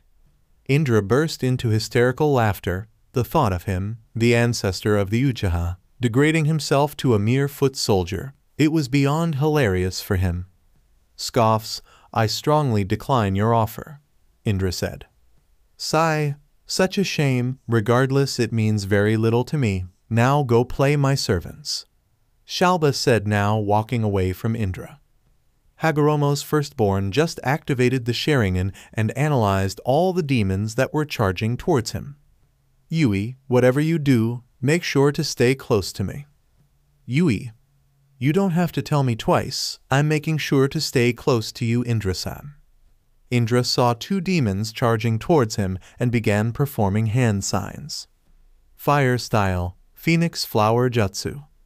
A large number of medium-sized fireballs flew straight above the demons, and they couldn't help but take amusement at Indra's blunder. Demons. Laughter. What pathetic aim. You can't even direct your own attacks, human. Indra just smirked at the comments. He simply waited for his attack to hit their marks. The large amounts of fireballs began striking the ceiling, and one by one the balls of fire began to permanently all the lights in the ceiling, making the room barely visible. Chidori stream. A massive current of lightning was being emitted from Indra's body, and the current flowed throughout the room, completely overwhelming and short-circuiting the remaining lights and electronics in the room, making it completely pitch black. Now this should make things more interesting, Indra said with his Sharingan eyes glowing ever so menacingly. Indra. Yui, stay right here. Don't even move. This shouldn't take long.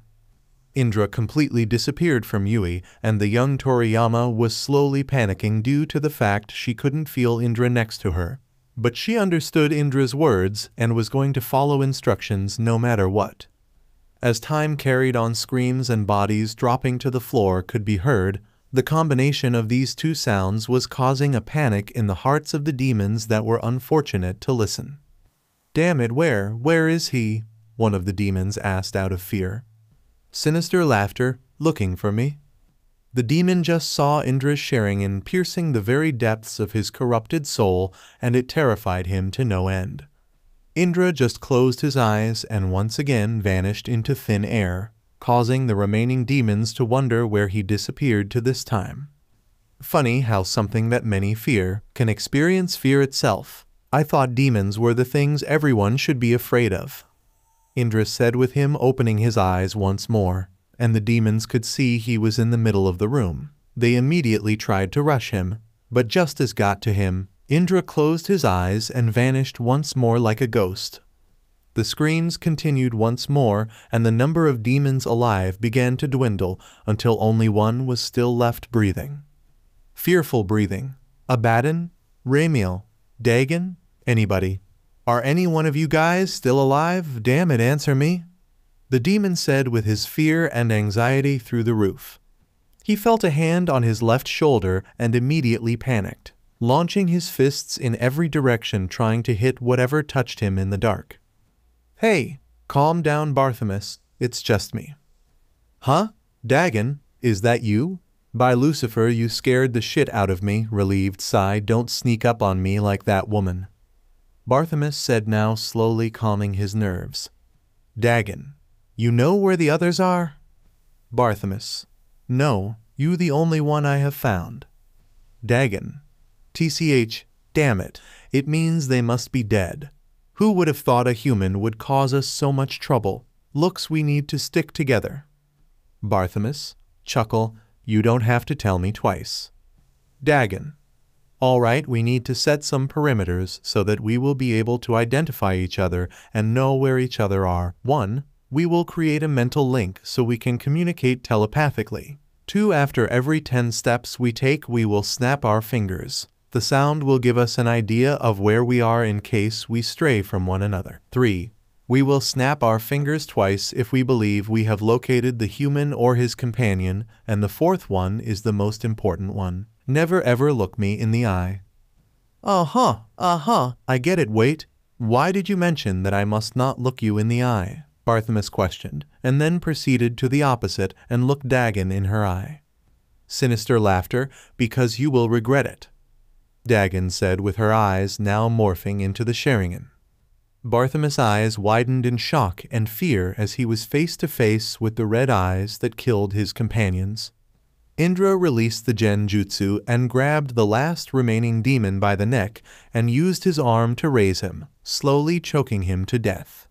Now then, if you behave, I will kill you quickly and painlessly. Now tell me, where did Beelzebub run off to? Indra questioned with his eyes morphing into the Manjikaiwu. The demon struggled and attempted to squirm out of Indra's chalk hold, but it was to no avail. Indra held an iron grip and nothing was going to loosen it. Indra used his free hand to gather lightning chakra and had a Chidori to torture the demon if he didn't cooperate. Don't make this harder for yourself. You have already lost, might as well give in. It is pointless to try and go against the obvious and the inevitable. Now tell me, where did Beelzebub run off to? At least if you go down, you can take down your master with you, Indra said. Barthamus just raised his left hand and a ball of demonic energy spawned from it.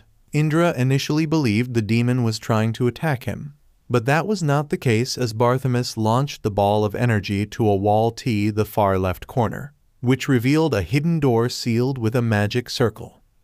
Ah, I see, very smart. It was only through the demonic energy of one of his demons that the door would be revealed. HMPH, looks like it was a good thing I didn't kill you before you could use your power to reveal the door. Well, I am a man of my word. Your death will be a peaceful one, Indra said, then activated Tsukuyomi.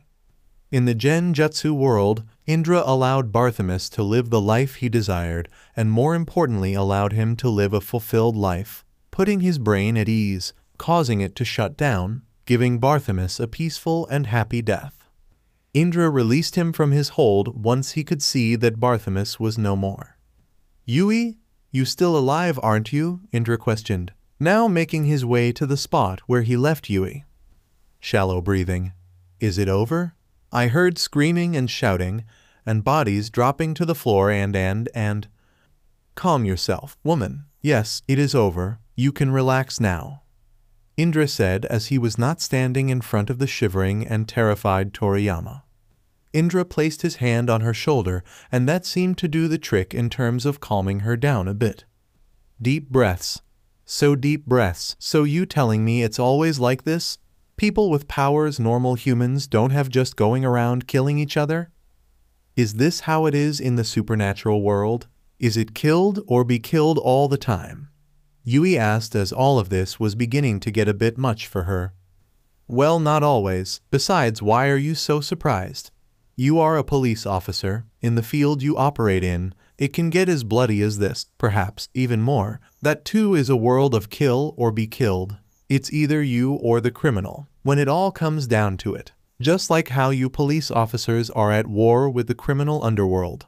We in the supernatural world are at war as well. And for me, I am at war with the old Satan faction. Two sides are against each other, and I have chosen my side. Just like you have chosen yours. Now grab my hand.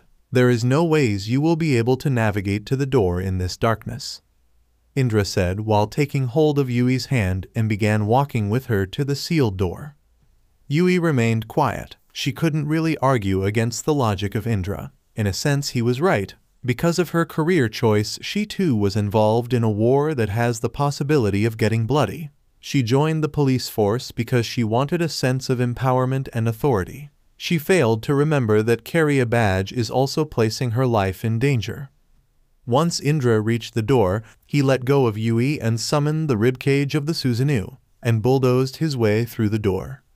The second Indra stepped into the room. He immediately had to dodge a swing from a sword. Indra had to ready himself again as another individual swung her sword attempting to strike the ancestor of the Uchiha. The two hooded individuals immediately stopped attacking Indra when they saw his eyes. Wait a minute, those eyes, we have seen those eyes before, but only on one person. How do you have the eyes of Madara Uchiha? One of the hooded individuals questioned as she lowered her sword. Huo, so you know of the Sharingan, but who exactly are you two? You claim that you have seen these eyes before. Enlighten me on how that came to be? Indra questioned, being rather curious, but still kept his guard up. One of the individuals stepped forward and removed her hoodie, revealing herself to Indra.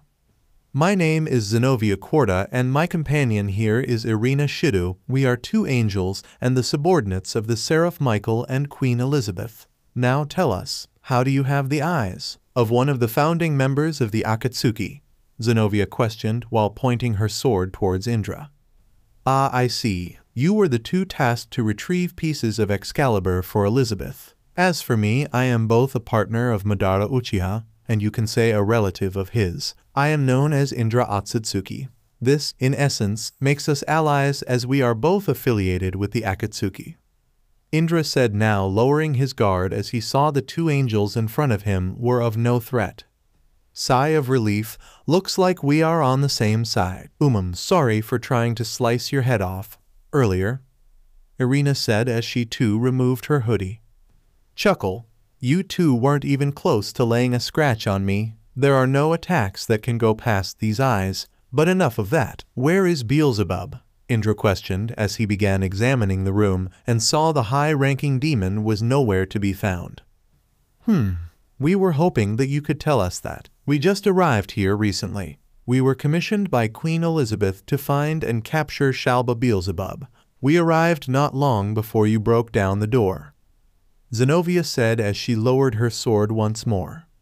HMPH, looks like the Cretan fled when I was busy with his dogs in the previous room. I must admit one thing. Beelzebub certainly knows how to be a sneaky and slippery one. Short pause. Come on out, Yui. There are no threats here, Indra said, then began examining the room, seeing if Beelzebub left any tracks he could use to find him once more. Yui introduced herself to the two angels and then made her way to Indra, choosing to stick close a familiar face than unfamiliar ones, even if they are friendly ones. He left in a hurry. Seems like he could tell that you would reach this room soon, Indra-san, Yui said as her amateur detective side kicked in while examining the room. Indra, Huo? Well, this is interesting. I'm surprised you could tell that much from examining the room.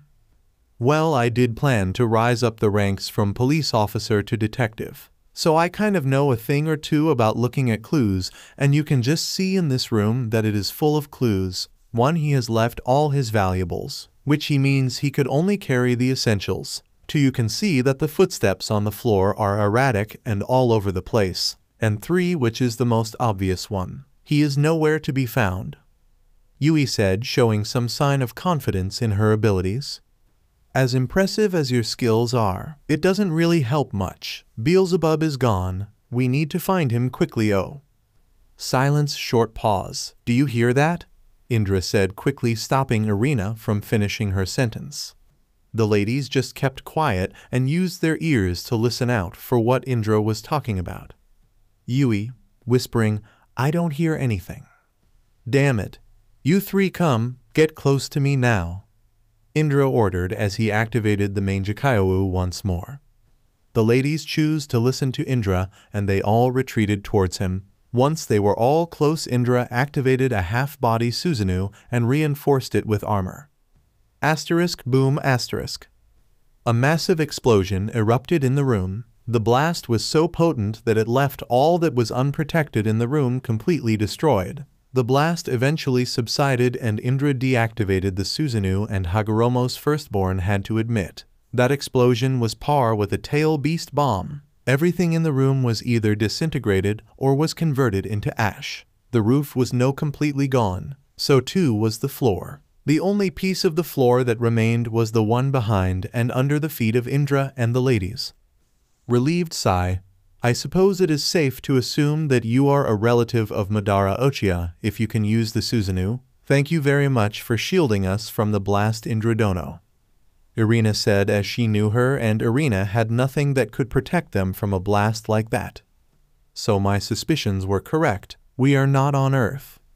Indra said, with now the roof being blown off. He was able to see the sky, and it was just composed of dark colors, the likes of green, red, and dark blue. If we are not on Earth, then WH. Yui couldn't finish her sentence as she was instantly grabbed from behind by some unknown individual.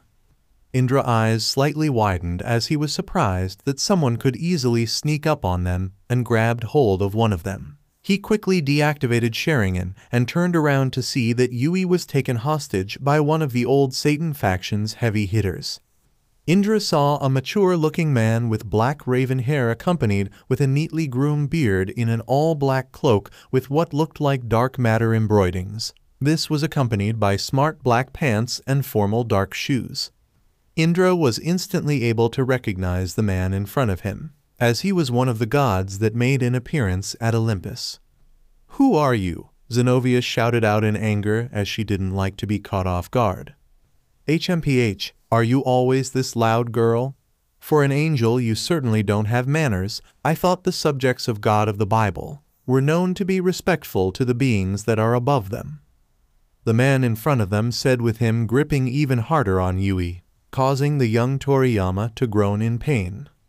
"Well, not quite. We only show respect to the beings our father saw as his comrades," Irina stated, with her and Zenobia drawing their swords.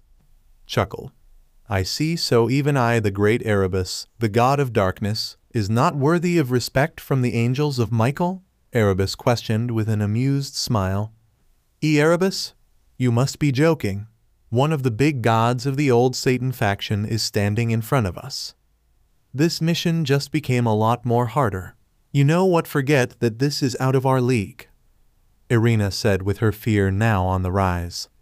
Indra just remained quiet and observed the god in front of him. It's unfortunate that he cannot use the Sharingan to observe the god further, because Indra knows very few beings in the supernatural world know that he, Madara, and Diana share the same eyes. He didn't want his enemies to know he was linked to those two, or it may complicate things, especially for Diana. But from using other means, Indra could tell that this god was really powerful, a deity the ancestor of the Uchiha cannot take lightly. Sinister chuckle. "Is that fear I detect from you ladies? Do not worry, you two do not interest me. All I want is Yui Toriyama. This child holds that which is of grave importance for the old Satan faction," Erebus said. Irina and Zenobia did their best to discard their fear and attempt to rush the god of darkness. The first one to reach him was Zenobia, and Erebus just used his left pinky finger to stop the blade. Indra was rather impressed by this feat. It was clear the two angels were way out of their league. Irina was up next, but Erebus quickly used his right hand to position Yui in such a manner that the angel had to stop her attack, or else she would have fatally wounded Yui. "HMPH, predictable," Erebus said, then quickly grabbed Zenovia's blade with all 5 fingers from his left hand and crushed the blade as if it was mere fragile glass. Zenobia was beyond shocked that her holy sword could be destroyed so easily. Her lack of concentration on the battle proved to be foolish, as Erebus used his left hand to grab hold of Zenovia's neck and began strangling the life out of her. Zenobia tried to struggle and squirm her way out of the chokehold, but it was futile. The god of darkness had an iron grip and was not going to let her go. "Stand down, angel, or else I will snap your companion's neck," Erebus said, now focusing on Irina. Zenobia, painful groaning, Irina, don't you coughing. Don't you dare surrender. Erebus just tightened his grip even more on Zenovia's neck, emphasizing to the blue-haired girl to keep quiet. Irina was conflicted. On one hand, she wanted to fight back and save Zenobia and Yui. On the other hand, she knows if she does anything rash, it could mean the end of her long-time friend's life. She was caught between a rock and a hard place. Disappointed sigh. You really having that much of a difficulty on making a decision? Allow me to make things easier for you then. Erebus said, with his eye color now changing from black to dark matter. Irina instantly dropped her sword and began strangling herself as if she was her own enemy. Indra watched this, being rather intrigued by what he was seeing. To him it seemed like Erebus had complete control of Irina's body. Irina, painful groaning. What? What are you doing to me? Evil laughter. I am the god of darkness. Any opposing entity of light is mine to control. That also means your shadow. Now bow. Erebus commanded, causing Irina to drop to her knees and lower head before the god of darkness while still strangling herself. Erebus was enjoying his moment of dominance. Unfortunately for him, it was short-lived, as his attention was drawn to our protagonist as Indra just began slow clapping at the god of darkness's display of power. Slow clapping? How amazing it is that a god must dominate two little angels to feel superior. HMPH, I pity the standards of the old Satan faction. Indra said in a mocking tone. Chuckle. Well, they should know their place. Even fools and weaklings need to be disciplined every now and then. Erebus said with a smirk. You said your name is Erebus, right? Well, unfortunately, the girl you holding is of some importance to me. Therefore, I can't let you have her. Indra said, choosing to switch the topic of the conversation. Yui couldn't help but break out a smile, as she was glad that Indra was choosing to protect her and not abandon her. Last I remember, this was not up for discussion. Yui Toriyama is coming with me. She is of more importance to the old Satan faction than to some wannabe demon slayer. Yui Toriyama is coming with me. This final. Erebus said, with his face now turning serious and his grip on Yui tightening even further. This is quite the situation. I must be careful with what abilities I show this one. For now, I have the advantage. He doesn't know I am anyway connected to Madara and Diana. It would prove unfavorable if the old Satan faction knew there were more of us who possessed the Sharingan. It will also make them trust Diana less. Knowing another one who has her eyes is working against the old Satan faction, I must proceed with caution and use abilities that this god won't be able to link with. Madara, Indra thought to himself, as he was accessing the situation he was in. Perhaps in your imagination, the girl belongs to me. It is time you returned what you have taken from me. Indra said, now stretching his neck, getting ready to make his move. Chuckle. Like I always say, every now and then fools and weaklings need to be disciplined. I do pity the lack of wisdom you mortals have. Erebus, with his eyes glowing once more, tried to use the power of darkness once more to try to take control of Indra's shadow, but failed miserably. Indra immediately used the body flicker technique, making Indra move around the area at high speed, almost at untraceable speeds, making it impossible for Erebus to take possession of his shadow. His fast shadow possession won't work on him. Well then, this makes things more interesting. Looks like my muscles will get a bit of movement after all. Erebus said, with his attention shifting all over the place as he was doing what he can to keep track of Indra. The ancestor of the Uchiha appeared behind Cronus and tried to strike the god from behind, but Erebus quickly took possession of Zenobia and forced her to act as a human shield to protect Erebus. Indra instantly cancelled his strike, making it a close call, as Indra's fist just grazed Zenovia's nose. This abilities of his is proving quite the nuisances. Anything that is dark is at his disposal. Add to the fact that my arsenal is limited, makes this more challenging for me. Indra was not afforded the luxury of arranging his thoughts as Zenobia began attacking him, causing Indra to start blocking and dodging. irritated groaning, "Damn it! Forgive me for this, I have no control over my body," Zenobia said as her hands and feet were doing their best to inflict our protagonist with some pain. Indra just kept dodging and blocking Zenobia's attacks. "Indra, dodge him. Let's see block, so the enemy can take possession of anything which emits darkness. Dodge. Now the obvious thing to do is produce more light. But the more light there is, the stronger the shadows will become. Block. I need to find a way to get rid of these shadows. Block. Wait a minute, that's it." Indra quickly jumped away from Zenobia to create some distance and placed his right hand on the ground. As quickly as he could, the ancestor of the Uchiha mixed within his body water and wind chakra. Erebus saw that Indra stopped moving and took this opportunity to try and take control of Indra's shadow. However, Indra had something up his sleeve.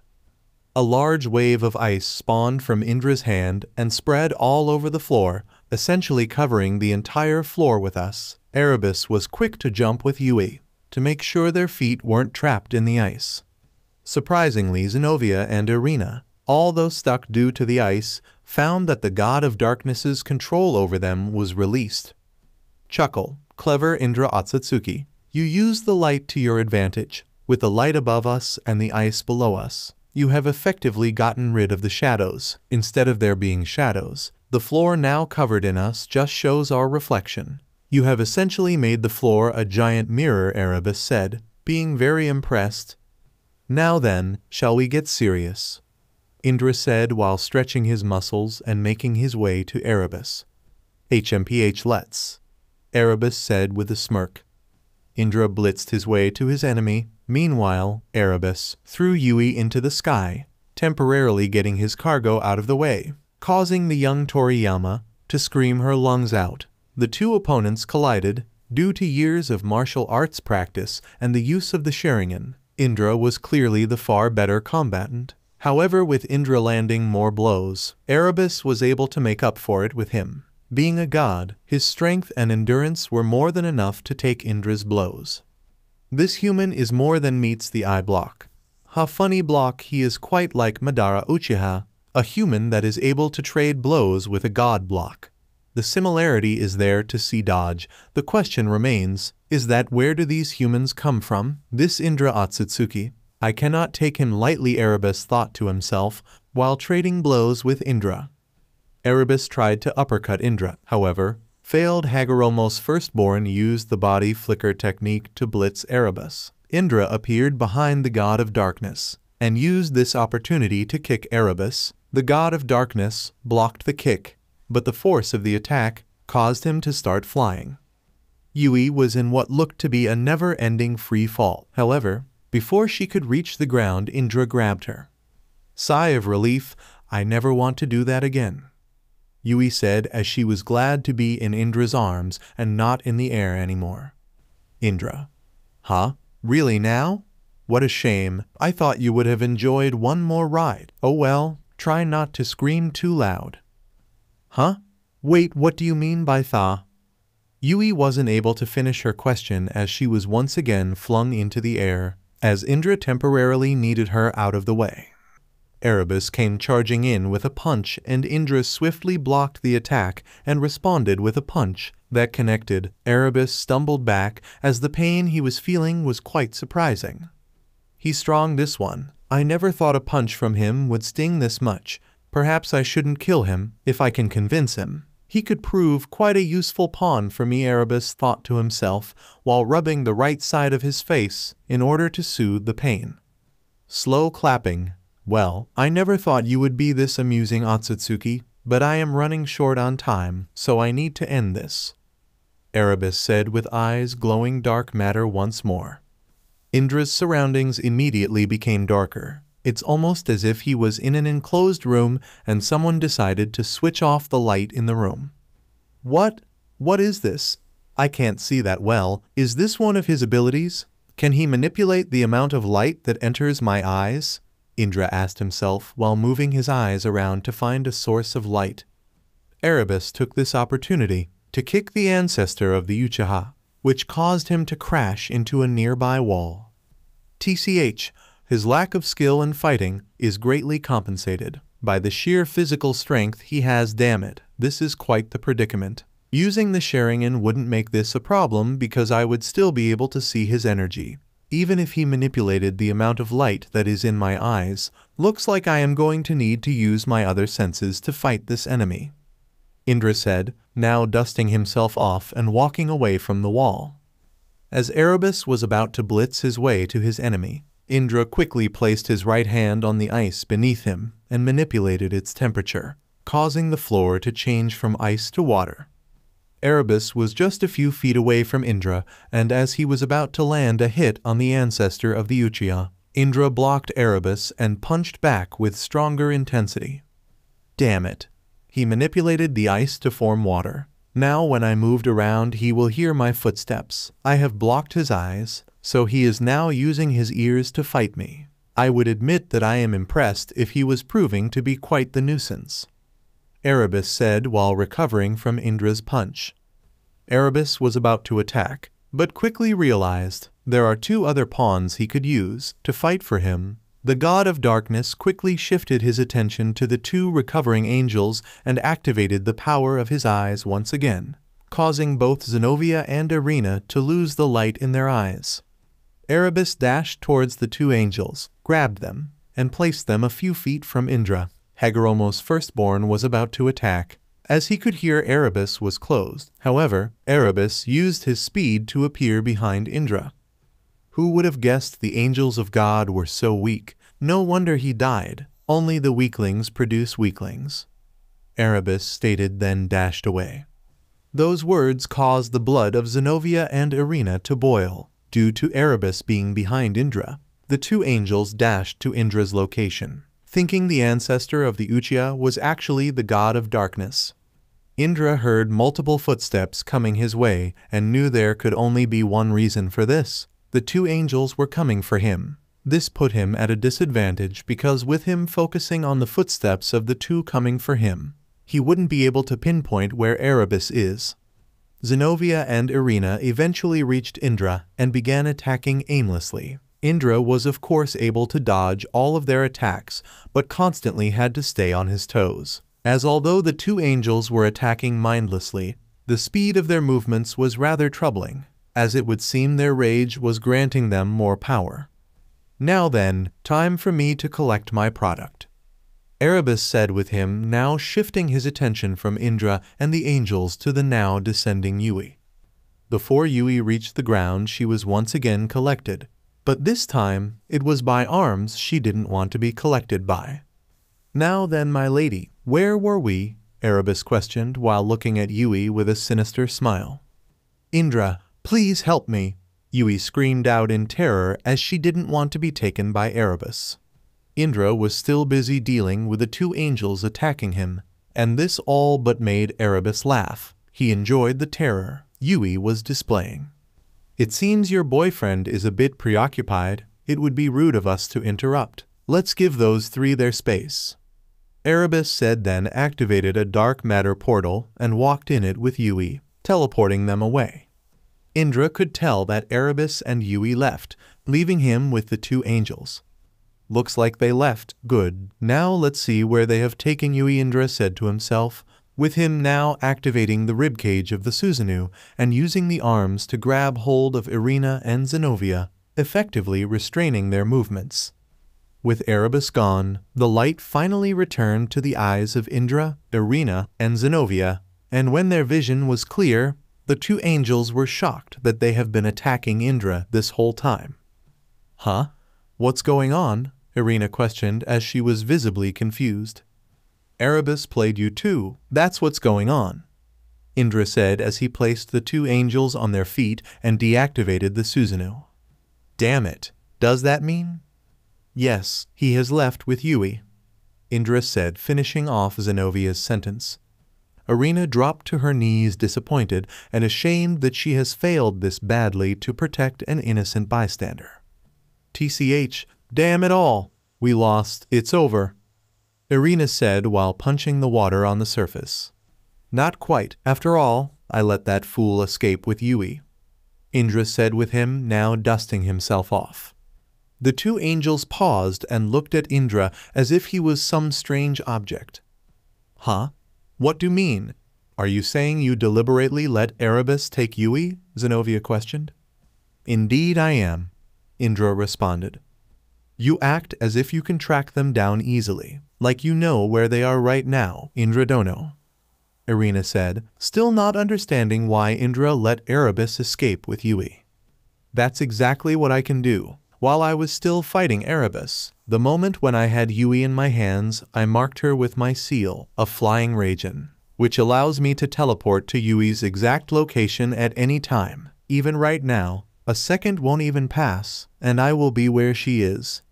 Indra explained. Okay, I see that you can get to Yui at any time. My question is, why would you let her be taken? For what purpose did you let Erebus take her? Zenobia questioned. That's simple. They will do what they did to her cousin Asuka Toriyama. They will try to activate her power, essentially awakening her. The minute they succeeded, I shall intercept her before she can be manipulated. Plus, I'm sure it would lead me to one of the many bases of the old Satan faction. There is much to learn and benefit from that. Also, it may allow me to learn what they're planning next. There is a spy of ours that is in the ranks of the old Satan faction, but I doubt they will disclose to her the top secret operations they have planned. However, if I can infiltrate successfully, they could be something of value that I can learn. Indra said as he awakened the Manjikaiowu in order to use Kamui to teleport away. Well, that sure is handy, Irina said, feeling slightly jealous of Indra's ability. You two said you work for the Akatsuki as well, the angel Michael and Elizabeth. Report back to them of what you have learned, and if possible report to Madara Uchiha. Yui Toriyama is an essential piece of turning the tide in this feud between the Akatsuki and the old Satan faction. If we have Yui, that means the old Satan faction is greatly hindered. I will get her back. There is no ways I let someone so valuable be taken away from me that easily. Now go. Inform the Akatsuki if what you know. Indra ordered, then teleported away using Kamui. Disclaimer, I do not own Naruto or Highschool DXD. Speech, do not underestimate the ability of the Uchiha. Inner thoughts, is this what you meant, Hashirama? Jutsu, fire style fireball jutsu. Actions. Asterisk old Satan faction headquarters asterisk. Erebus finally teleported himself and Yui to the current old Satan faction headquarters. However, he didn't teleport to the Great Hall, where most of the members of the old Satan faction were. Instead, he teleported into a more private area, where he knows there will be a few members of the old Satan faction present. Once Erebus was in the room, he tossed the tied-up Yui to the ground, as he grew weary of carrying around the young Toriyama. Nicely done, Erebus.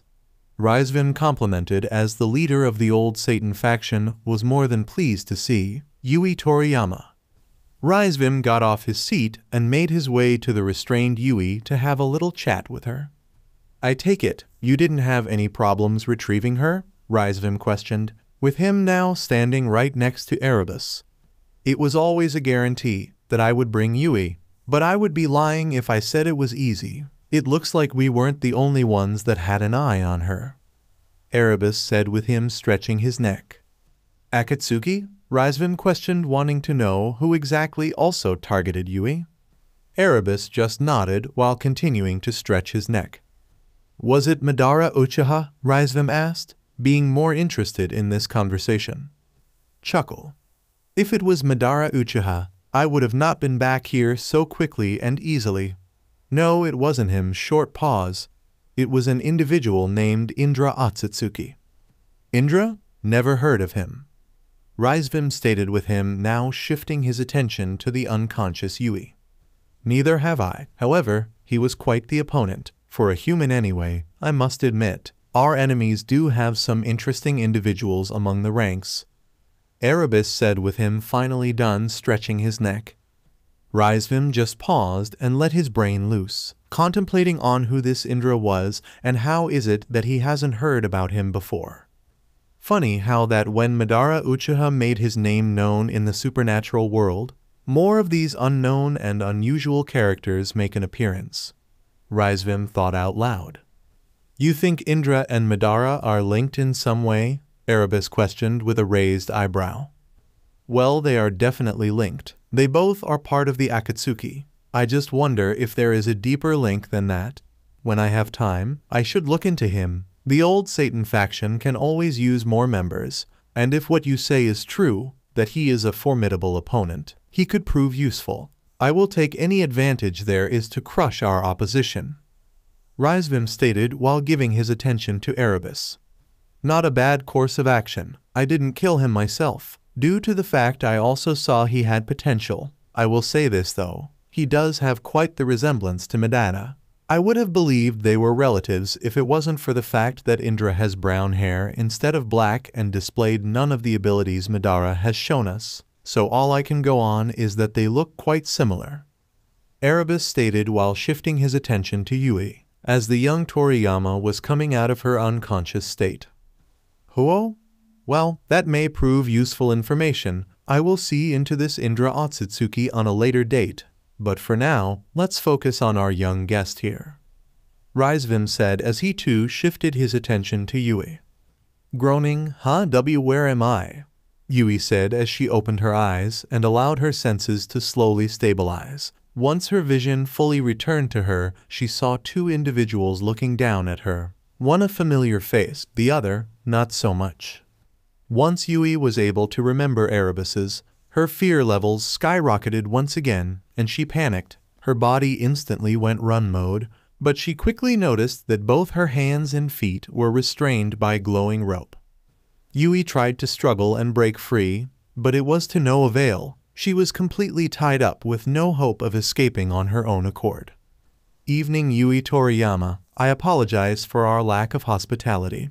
We have had quite a busy few days, so we didn't have time to give you a proper welcoming. I do hope you can forgive us. Raisvim said with a polite tone and charming smile. Who are you? People. What do you want from me? Yui questioned while shaking in fear. Chuckle. Forgive me for my rudeness. I am Raisvim Leven Lucifer, second born to thee Lucifer, god of the demons. It is a pleasure to make your acquaintance, Yui Toriyama. Raisvim said, continuing with his charming smile. Enough with your courtesy, Raisvim. Just get to it already. Erebus said with an annoyed look on his face. Sigh. Forgive his rudeness as well if you don't mind. He is the impatient type. But tell me, are you comfortable? Do you desire anything that will make your stay with us more comfortable? Raisvim asked, being as charming as ever. Raisvim's polite and charming attitude threw Yui off, as she was expecting severe cruelty from her captives, so this hospitality was really confusing her. However, she was not foolish enough to trust those that kidnapped her. Deep breaths. There is something that you could give me, Yui said, doing her best to calm her nerves and remain stoic. Raisvim. Yes? What is it then? What exactly is it that you want from me? Yui questioned with the best stoic expression she could muster. Chuckle. Yes, of course. The main reason why you are here clears throat. Yui Toriyama, 27 years of age, works for the Kyoto Police Department, the only child of Shin Toriyama and Sakura Toriyama, as well as cousin of Asuka Toriyama. Am I correct? Raisvim questioned. Yui was greatly uncomfortable with the fact that a complete stranger knows so much about her. It unnerved her to no end, but she did her best to not make it show. Yes, that is correct, Yui replied. Raisvim. I'm sure by now you should know, you are no ordinary young woman. That is due to the fact you carry the Toriyama name and that the clan's blood runs in your veins. But I don't get it. One of your members, Shalba Beelzebub, said the same thing. That because of my clan and blood, I hold great power. The power of God, if I heard correctly. I just don't get that. What does the Toriyama clan have to do with God? Yui asked, looking rather confused and frustrated. Right, let me explain from the beginning. Yui, all that you have heard about religion and the supernatural world is indeed real and does exist. Therefore Christianity exists. Now see, a long time ago, my father, the great Lucifer Ake the devil, faced off against his greatest enemy, my grandfather, God of the Bible. To keep a long story short, Father took possession of power that was not necessarily his. He took it from a being known as Trihexa Ake the Beast. You following me? Raizvim asked. Yui just nodded, paying close attention to Raizvim's words. Now you see, father and grandfather had a death match that resulted in the death of God of the Bible. Wait, what? Yui asked, not allowing Raizvim to finish his sentence, as she was completely shocked at what she heard. She couldn't believe what she was hearing. God of the Bible dead? She didn't even believe that a being like him could die. As I said, a battle broke out which resulted in the death of God of the Bible. Now you see, in that battle grandfather saw that no one in existence could stop Lucifer. Father's power was just too great. Therefore, he gave up his life to seal away the beast and strip father of any of his newfound power. Wait a minute, you have only told me about the death of God. Does this mean that Lucifer survived that fight? Yui questioned as she wanted confirmation from the devil's son. Indeed, father did survive. As we speak, he is incubation, slowly being revived to his strength before taking the power of the beast. Now you see, for centuries, we believed the seals that God placed on the beast were permanent. However, that does not seem to be the case, as there are two things needed to break the seals. One is the energy of the one who placed the seal, this being God. Two is an object of great power, that is of great importance to sealer. So for God, this would be the Holy Grail. Now see, God couldn't just leave these things lying around. It would be too easy for us to find them. Therefore, he chose to seal them in a vessel. Yui, that vessel being me. Raizvim, indeed. Okay, here is my question. Why seal these things into a vessel in the first place? Couldn't God just seal away the beast and die with all his remaining energy? Shouldn't that automatically make it impossible to break the seal? Yui questioned with a rather serious expression. Ah, that does seem logical. Of course, it would make sense to get rid of the things needed to break a seal. However, the 1,000 seals doesn't work like that. In order to keep the seals alive, a portion of your energy still needs to be alive. Otherwise, the seals could just easily be broken. Now you see, that's why God needed to place his energy in a living, breathing vessel. You see, the energy that's within you is what is keeping the seals strong, because God's energy is still alive. Yui, okay, I get that, but that still doesn't explain why it had to be me, or a child of the Toriyama clan. Ah yes, you see, the Toriyama are a very special clan. Yui, you and your people, the descendants of great men and women of the Bible. You have both holy as well as royal blood running in your veins, and that's the key. Only those who possess the blood of the Toriyama can truly handle divine and holy power. Wait a minute, so Indra-sen really wasn't lying when he said Asuka has the power of Jesus Christ? Yui questioned out loud while processing Raizvim words. Indeed, Asuka Toriyama. Now that's one special young woman. She is arguably the Toriyama's most important member. She houses the soul that can be the salvation of Christianity. I need to get out of here and find Asuka. Me and here need to return to the Toriyama compound so we can have answers from the elders of our clan, Yui thought to herself while processing all the information she has heard. But she is not our concern right now. However, you are a different story. You possess the energy of grandfather and have the Holy Grail within you. You shall be our sacrifice to release Trihexa from his bondage. Raizvim said with a devilish smile. What exactly do you mean by that? Yui asked with her fear now back on the rise. Chuckle. Exactly what I said. Your life shall be a sacrifice to serve the old Satan faction. Don't worry, you will at least die, being of some use to us. Raizvim responded. Yui's eyes widened in fear, and just as she was about to scream due to fear, Erebus quickly picked her up and chopped her behind her neck to knock her unconscious. I am not about to have her scream like a frightened little child, Erebus said as he made sure to spare his ears from Yui's cry for help. Take her to her room. We will extract grandfather's energy and the Holy Grail when the time comes. Raizvim ordered, then teleported elsewhere as he had other things to take care of. Erebus grew agitated and annoyed that he must be the one to take this child to her room. the god of darkness, was far more than just a simple babysitter. However, he reluctantly decided to follow orders. As he already had Yui in his hands, Erebus made his way to the door, and just as he was about to leave the room, Indra used flying Raijin that was on Yui's body to teleport to her current location. Once Indra was in the room, he quickly channeled chakra into his hands and feet to cling onto the ceiling, making sure that he was out of sight of Erebus. Indra made use of his shinobi skills and made sure to conceal his chakra and presence, making it seem like he wasn't even there. Erebus left the room without him noticing that Indra was hanging on the ceiling. Once the god of darkness was a fair few feet away from the room, Indra expertly landed on the floor. So this is one of their base of operations, huh? I will admit the different energies I am sensing are quite immense and intense. It would be unwise to cause a disturbance, Indra thought to himself while observing his surroundings. Right, the first course of action, I must find Diana. I take it she has her own room here, should be rather easy to locate her, Indra said to himself, then activated Sage Mode in order to find Diana's whereabouts.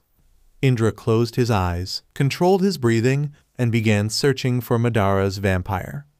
There she is, looks like she is indeed in her room. Let me see how she is doing, Indra said to himself once more, then used Kamui to teleport to Diana's location.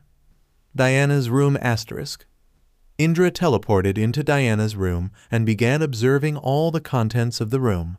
Diana was still fatigued from using Kamui. She was fast asleep on her bed, giving her body that much-needed recovery it needed. Indra just simply grabbed a chair that was at the corner of the room and placed it right next to Diana's bed, so he could have a little talk with the vampire. "Wake up, Diana," Indra ordered while resting his cheek on his fist.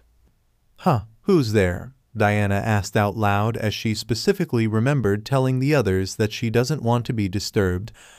Diana's vision did not fully return to her, so when she looked to the side and saw two Sharingans were looking straight at her, her heart skipped a bit as she believed her beloved Madara was here with her.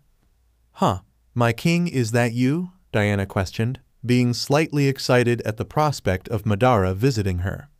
Indra, not quite. Diana's senses began to stabilize, and the silhouette of Madara that was sitting next to her bed disappeared, and her eyes could now only see Indra looking at her with his Sharingan activated. "Wait a minute. You are that gentleman from before, the one I saw in the factory with my king. What was your name again?" Diana questioned while her rubbing the crust from her eyes. "I see you remember me." Chuckle. "The name's Indra. I have come to check up on you, Diana," Indra said with him now deactivating the Sharingan. "Yawn, wait, Sharingan? How is it that you possess the same eyes my king and I have?" Diana questioned with her now almost fully kicking away her sleepiness. "HMPH, I am a distant relative of Madara. That's all you need to know. Now tell me, how have things been? What has the old Satan faction been up to as of late?" Indra questioned while shifting his attention to the door, as he heard multiple footsteps moving back and forth in the hallway. "Yawn, we have just recruited some dragons earlier today," Diana said with her now sitting upright and removing a tear from her right eye. Indra shifted his attention back to Diana, as what she said truly did interest him. "Dragons, you say? How many have you recruited so far?" "If I am not mistaken, about 30. Diana said with a calm yet tired expression. 30, you say? That quite the number," Indra stated, being quite surprised the old Satan faction was able to recruit 30 dragons. "Remember, that's only today. Rizvin still wants us to go get more in the coming days," Diana responded. "Impressive. Our enemies grow stronger day by day. For them to gain 30 dragons in one day is commendable, and I'm sure they will be injected with stray devil energy, making them even stronger. It is clear by sheer numbers. The old Satan faction has the Akatsuki beat. Rizvim and his companions should not be underestimated," Indra thought to himself while still maintaining his stoic demeanor. "So tell me, the current objective of the old Satan faction is dragon recruitment, but what of their plans after that?" Indra questioned. After the dragons, we are off to Helheim and Jotunheim to recruit Hellwalkers and the giants. Helheim and Jotunheim? Aren't those the realms that belong to the Norse mythology? Indra questioned, with his interest rising. Indeed, we are essentially going to enter Odin's neighborhood and territory, Diana responded. First it was Titans, now the old Satan faction is after giants. Indra said out loud as he was thinking how formidable the opposition's army was becoming. Yes, and recruiting them should be easy, as Odin is part of the Akatsuki, Diana said while stretching her body a bit, as she still felt a bit sluggish. How so? Indra questioned, giving Diana's full attention. Small yawn. You see, Odin and the giants are not necessarily on the best of terms. Actually, that's an understatement. The giants absolutely despise Odin and wish for nothing more than his demise. Indra, what's the story between them? You see, Odin was not always the likable god he is now. In fact, you could argue that he was an evil god. Odin desired one thing, absolute power and control, and he wasn't afraid to use ugly methods to get what he wanted. Odin killed innocents, exploited other races, manipulated many and destroyed entire societies, all in the quest for power, and regardless of how barbaric his methods were, it granted him power beyond many in the supernatural world. It's just that there were those that paid a heavy price for it, Diana said with a serious expression. Indra, I take it, the giants were one of Odin's victims.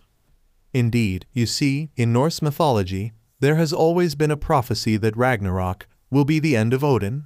This, of course, does not sit well with the Raven god. Throughout his entire life, Odin has been doing everything he can to prevent Ragnarok from taking his life. Odin has been on the hunt for power and control, so on his crusade to save his life, he believed that the giants knew of a way of stopping Ragnarok.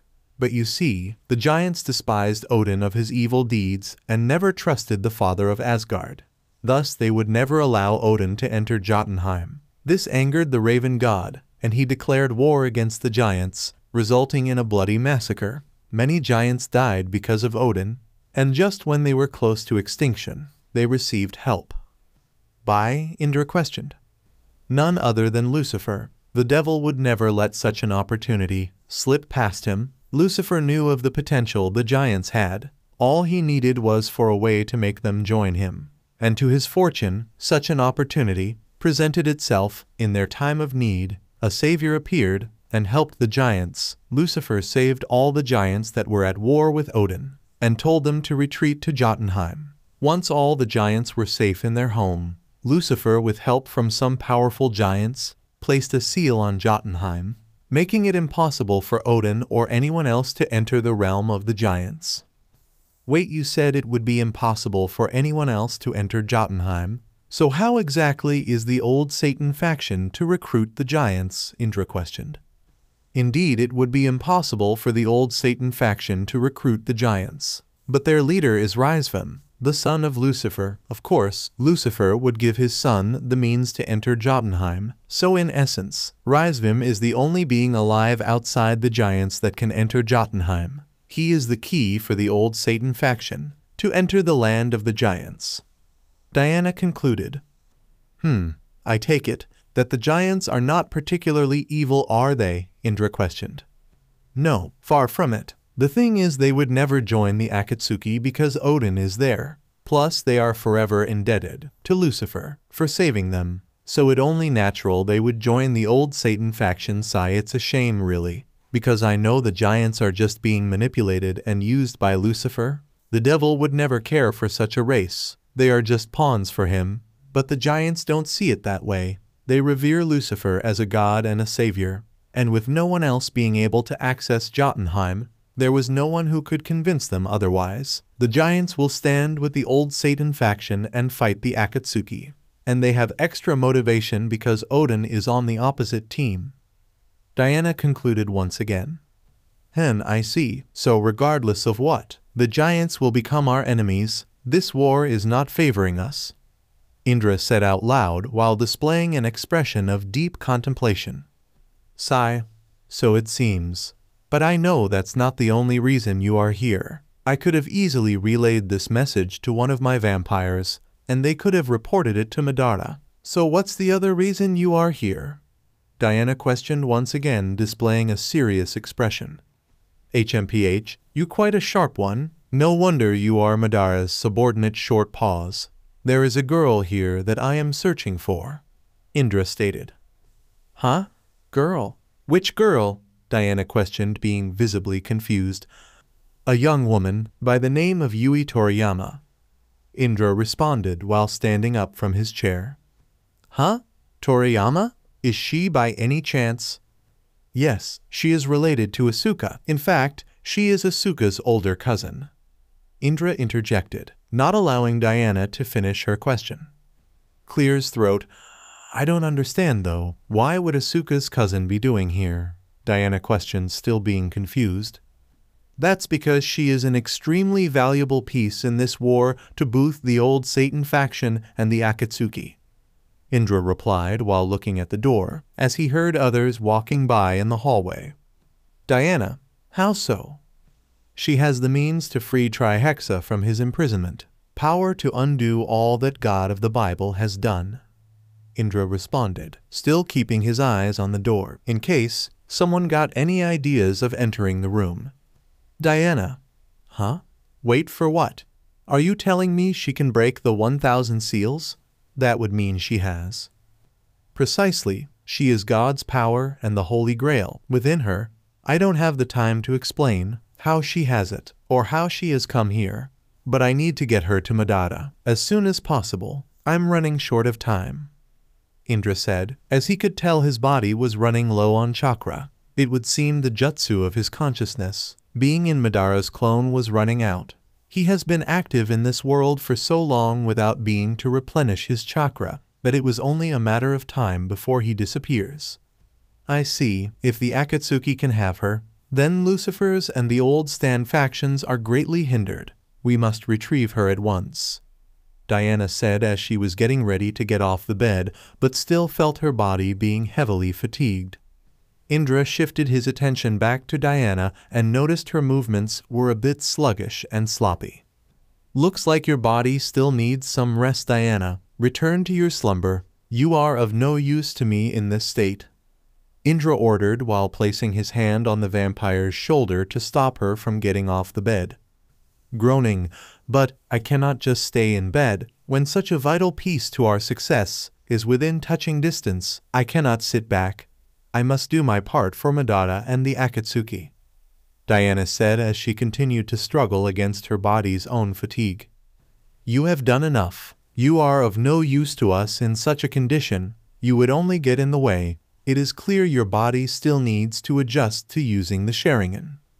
Diana ceased her struggling. She didn't want to admit it, but Indra was right. If she got out of this bed, it wouldn't be long until her body collapses from exhaustion. Tell me, what ability were you using for your body to be completely exhausted? Indra questioned, being slightly curious at what Madara gave Diana. Diana, Kamui. Huo. An ability from the Manjikaiwu. Well, it's no wonder you exhausted. Being a non-Uchiha, an ability like Kamui would drain your stamina and endurance. You should be careful when using that power, Indra advised. Do you think I will be able to use Sharingan abilities like you and Madara? Diana asked as she really wanted to grow in strength and power so she can avenge her mother. Indra paused and looked at her, studying Diana for about 2 minutes, which did make Diana rather uncomfortable. If I remember correctly, you are a vampire, right? Yes, I am, Diana responded. And you were only able to get the Sharingan by drinking Madara's blood, right? That's correct, Diana replied. Indra. So is it that all vampires can gain power by drinking blood from others? No, it is only us of the royal bloodline. Only those that have the blood of a Dracula can gain power from those we drink from. It's what makes us special and unique from the rest of the vampires. Every time I drink Madara's blood, I can feel myself getting stronger. I know for a fact I'm at least 2 or 3 times stronger now than I was before meeting him, Diana explained. I see. Do me a favor. Show me a sample of your blood. There is something I want to check. Indra requested and Diana obliged. She made her fingernails on her right hand into sharp claws and used them to make a small cut on her left palm, allowing a small amount of blood to ooze out the wound. She brought her left hand close to Indra's face so he could inspect the vampire's blood. Indra activated the Sharingan and studied Diana's blood, confirming his suspicions about Diana's potential. I knew it, Indra said out loud while still examining Diana's blood. What? What is it? Diana questioned as she was curious as to what Indra figured out. Your blood, your DNA, it's changing, Indra stated as he deactivated the Sharingan and moved back from Diana's bleeding hand as he was done with his observation. Diana then brought her hand back and licked the blood, making sure it doesn't drip to the floor. What do you mean, my DNA is changing? Diana questioned as she finished licking the blood off her hand. It would seem that the more you drink Madara's blood, the more your DNA is merging with his, essentially changing it. That's what allows you to use the Sharingan. You are becoming more and more of an Uchiha. Madara's cells, Madara's DNA, Madara's blood, they all becoming one with your body. If this keeps up, you might even be able to awaken your own Manjikaio's short pause. This is most likely impossible, but you might be even able to awaken the Rinnegan chuckle. Looks like you not a bad subordinate to have, Diana, Indra said with a smirk. Manjikaio Rinnegan? Are you saying I could have the other eyes Madara has? Diana questioned with her excitement growing as she fell in love with the idea of awakening more of Madara's power in her own body. Calm yourself, Diana. The Manjikaio seems possible. As for the Rinnegan, I am not quite sure it might happen. After all, you are taking in Madara's DNA, and he has already awakened the Rinnegan. So although very slim, there could be a chance, Indra explained. Diana couldn't help but smirk at the idea of her eyes developing further. She doesn't know how she can ever repay Madara for granting her such incredible power. I've wasted enough time here. I must quickly go and retrieve Yui. Indra cut his sentence short as his body started to glow and produce steam. TCH, damn it, I'm out of time, Indra said in frustration as the jutsu was now running out. Diana looked at Indra with surprise and concern as she was wondering what was happening to Hagoromo's firstborn. Diana, what's happening? What's going on? The jutsu is at its limit. I've been away from Madara for quite some time, so he hasn't been able to extend the jutsu. I'm out of time. Quickly, Diana, give me your hand, Indra ordered as part of his body began evaporating. Diana quickly gave Indra her right hand, and Indra immediately placed a flying Raijin seal on Diana's hand, allowing for Madara to teleport here, so that at least he can come to collect Yui. With the seal complete, Indra evaporated into a cloud of smoke, leaving Diana to her lonesome asterisk. Madara's underworld territory asterisk. Asterisk surface shaking heavily asterisk. Madara's territory experienced a mini-earthquake as our protagonist and his student were training together and Madara slammed Issei to the ground, which caused a small crater in the training grounds. Too slow, Madara said as he was standing on top of Issei's body with his right foot pressed firmly against Issei's face. Issei, mumbling. Madara, what was that? I said, I'm not done yet. Boost, boost, boost, boost, boost, boost, boost, boost, boost, boost, explosion. Madara immediately jumped off Issei and out of the crater and created some space between him and his pupil as Issei's entire body was enveloped in green light. Issei eventually got to his feet and climbed out of the crater, but this time he was in his juggernaut drive ready to go all out against his sensei. Huo? Is this supposed to intimidate me, Hyodu? Madara questioned while folding his arms and looking on with an uninterested look. Issei didn't even bother to reply and just dashed straight for Madara, and midway through his dash, he could see that Madara didn't even bother to raise his guard. He just remained still and looked on unfazed. Issei was about to punch Madara's face when he felt his fist make contact with something that felt as hard as a brick wall. When Issei took a proper look, he could see that his fist made contact with the ribcage of the Susanoo. "Get out of my sight," Madara said, then ordered the Susanoo to grab a hold of Issei and throw him to the nearest wall. It went quiet for a while, with Issei being buried in the debris from the nearby wall. Madara continued to just fold his arms and close his eyes, as this was beginning to bore him. As he kept his eyes closed, he was just contemplating on all the information Diana has recently shared with him. Everything was still and silent, too silent. It felt as if the fight was really over and Madara had won. However, a slight movement could be heard from Issei's corner. Madara didn't even bother to open his eyes. He knew, due to Issei having the boosted gear, it will take a lot more than a simple throw to finish him off. Issei eventually broke out of the rubble with him panting heavily. He has been training with Madara all day and was now at his limit. Issei only had one more card up his sleeve. If this worked, then he would finally be able to land the punch he has been desperately trying to land for almost a year now, but has failed time and time again. Heaving, panting, everything is set up. All I need to do now is make the perfect execution, Issei said to himself. You only have one shot at this, Issei D-Drag stated.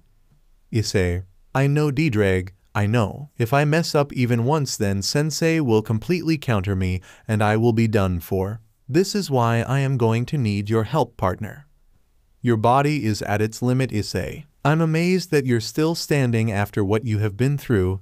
Your body is about to shut down. If I give you more power, then it could have some severe consequences to your bod.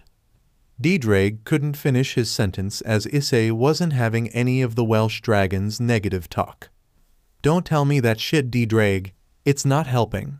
Now listen, there is a possibility to actually get a hit on Sensei, and you think I am gonna let this opportunity slip. I have been trying for almost a year now to get at least one hit on Sensei and have failed over and over again, but now I actually have a shot. D-Drag, you do realize that you still have to get through the ribcage of the Susanoo before you can even touch him. Issei, why do you think I need you, buddy? I need more power from you, D-Drag. I was given the boosted gear and chosen to be your partner, so you're just gonna have to deal with the kind of person I am. So are you with me or what, partner? D-Drag couldn't help but chuckle at Issei's words. He truly had a host like no other. Chuckle, very well then, let's do it, partner. Even though with his eyes closed and arms folded, Madara could sense a change in the tide of the wind. Issei was up to something, and he was wondering what it was. Boost, boost, boost, boost, boost, boost, boost, boost, boost, boost, explosion. Madara slowly opened his eyes and saw Issei standing with a thick emerald green aura surrounding him. Seems like Hyodu is pushing himself to the limit. I wonder what exactly he has in mind now. Either way, things seem to be getting interesting, Madara said to himself while observing Issei. Issei was at full power, but it felt as if his body was being pulled apart from the inside out. This really was his last attack. If this didn't work, then it was another session with Asia and her healing. Come, Hyodu, do you plan on standing there the whole day? Let's see what you can do with that power of yours, Madara ordered as he gave Issei his full attention now. Issei wasted no time and blitzed his way to Madara. However, this was different from his normal dashes. Issei was quicker, much quicker, almost as if he was teleporting. Issei appeared in front of Madara at speeds that even surprised the Uchiha. In that moment of surprise, Issei punched the ribcage of the Susanoo with everything he got, and it completely shattered, leaving Madara exposed. Due to the force of Issei's punch, Madara's feet were lifted off the ground and was about to take flight. But just before Madara was about to be heading into the nearby wall, Issei readied his other arm and put the rest of his power into his fist. I finally got you, Issei said in victory, then punched Madara in the face with everything he got, and the Uchiha crashed hard into a nearby mountain, being completely buried by the newly formed derbies. Issei dropped to one knee and was clenching his chest tightly while doing his best to catch his breath. His body felt as if he ran a 100 kilometers marathon. He was literally on the brink of collapsing, but did his utmost to remain conscious. Heavy panting. I did it. I finally did it. Coughing, coughing. I was actually able to land a hit on Sensei, panting. Looks like all this effort has finally paid off. Issei said to himself with one of the happiest smiles he has ever mustered. D-Drag, chuckle, well done partner, who would have thought you actually did it? And you were able to handle more of my power. It would seem that you have matured much more than before. Thanks, D-Drag. I couldn't have done it without you, buddy. Eyes. Issei looked off to the side and could see Rainier and Calawarner running towards him with bright smiles on their faces. Issei got to his feet and just opened up his arms as he could see that both of them wanted to give him a hug. Calawarner was the first to get to him and wrapped her arms around Issei while kissing him on the lips passionately. All right, that enough. Get your bitchy hands off him, Rainier said as she pulled Issei and Calawarner apart. Both Calawarner and Issei groaned in discomfort as they were still enjoying tasting each other. However, Rainier was having none of it. Come on, just 5 more minutes, Issei said in displeasure as he really didn't like how Rainier got in between him and Calawarner. Nope, and besides, I am the much better kisser, Rainier stated, then slammed her lips against his, and Issei was really loving the aggression. God's sakes, great a room you three, Asuka said, then felt a slight sharp pain in her forehead as Jesus did not appreciate her using his father's name like that. Issei and Rainier eventually broke off the kiss, and Issei looked to the side once again to see the rest of the group make their way to him. How did you guys make it here so quickly? Issei questioned, with Rainier and Calawarner cuddling against his body. We were watching you from the sidelines. By the way, good job, Issei, Yasaka said while giving Issei a round of applause. Yes, well done, Red Dragon Emperor. You have done something your comrades haven't been able to do. Land a successful blow on Madara, Athena said with an impressed look on her face. Arg, stop you making me blush. It was nothing really, Issei said with a sheepish smile on his face. Asia, Kanu, and Tiamat all gave Issei an ugly look as they didn't appreciate the fact that Issei just punched their beloved Madara in the face. You mad? Rainier said in a teasing tone while looking at Asia, Tiamat, and Kanu. Just how hard did you hit Big Brother Issei? He hasn't made his way out of the rubble for a while now, Midhult said while looking at Madara's corner. Perhaps you knocked him out, Athena said. It can't be, Tiamat replied. To think you actually knocked out Lord Madara, Issei. Oh, that's so sexy, Calawarner said while caressing Issei's face. Issei just couldn't believe what was happening. It was almost like a dream come true. Everyone shifted their attention to Issei and gave him their full, undivided attention. Rainier, this really is amazing, baby. Calawarner, it's just too bad. Yasaka, that after all. Athena, your efforts. Asuka, this is only. Tiamat, a dream, and Asia, you now have to wake up. Midhult, because there is no way. Kanu, such a pathetic attack like that can get me Hyodu. Issei, huh? What the? Issei took a moment to blink his eyes and saw that everyone was staring at him with bright red Sharingans. What the hell is going on here? Issei questioned in shock as something just wasn't right. Jinjutsu. Everything went black for Issei, and he quickly placed his hands on his neck as he was experiencing unspeakable pain, as well as he was finding it hard to breathe. Wake up.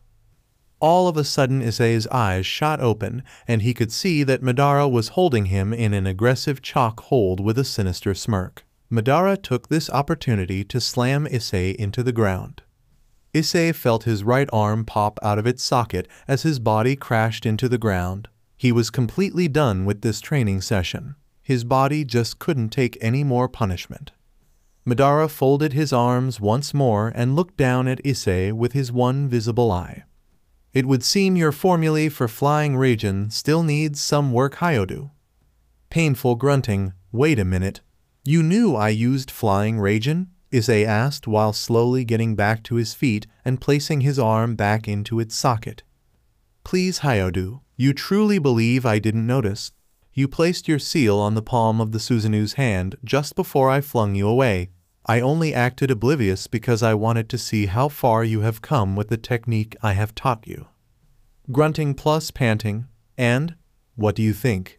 Have I improved? Issei questioned while doing his best to catch his breath. Indeed, you have improved from your initial use of it. However, you still have a ways to go. Your formulae is a far cry to the creator of the technique. If I was to take an educated guess, your level of flying Raijin would be able to take down opponents weaker than you. But for those who are on your level or above, I doubt it will be much use to you, Hyodu. Creator of the technique, don't you think you are being a bit harsh on me? Comparing my formulae of flying Raijin to the actual creator of the technique? Issei asked, looking for Madara to give him a break.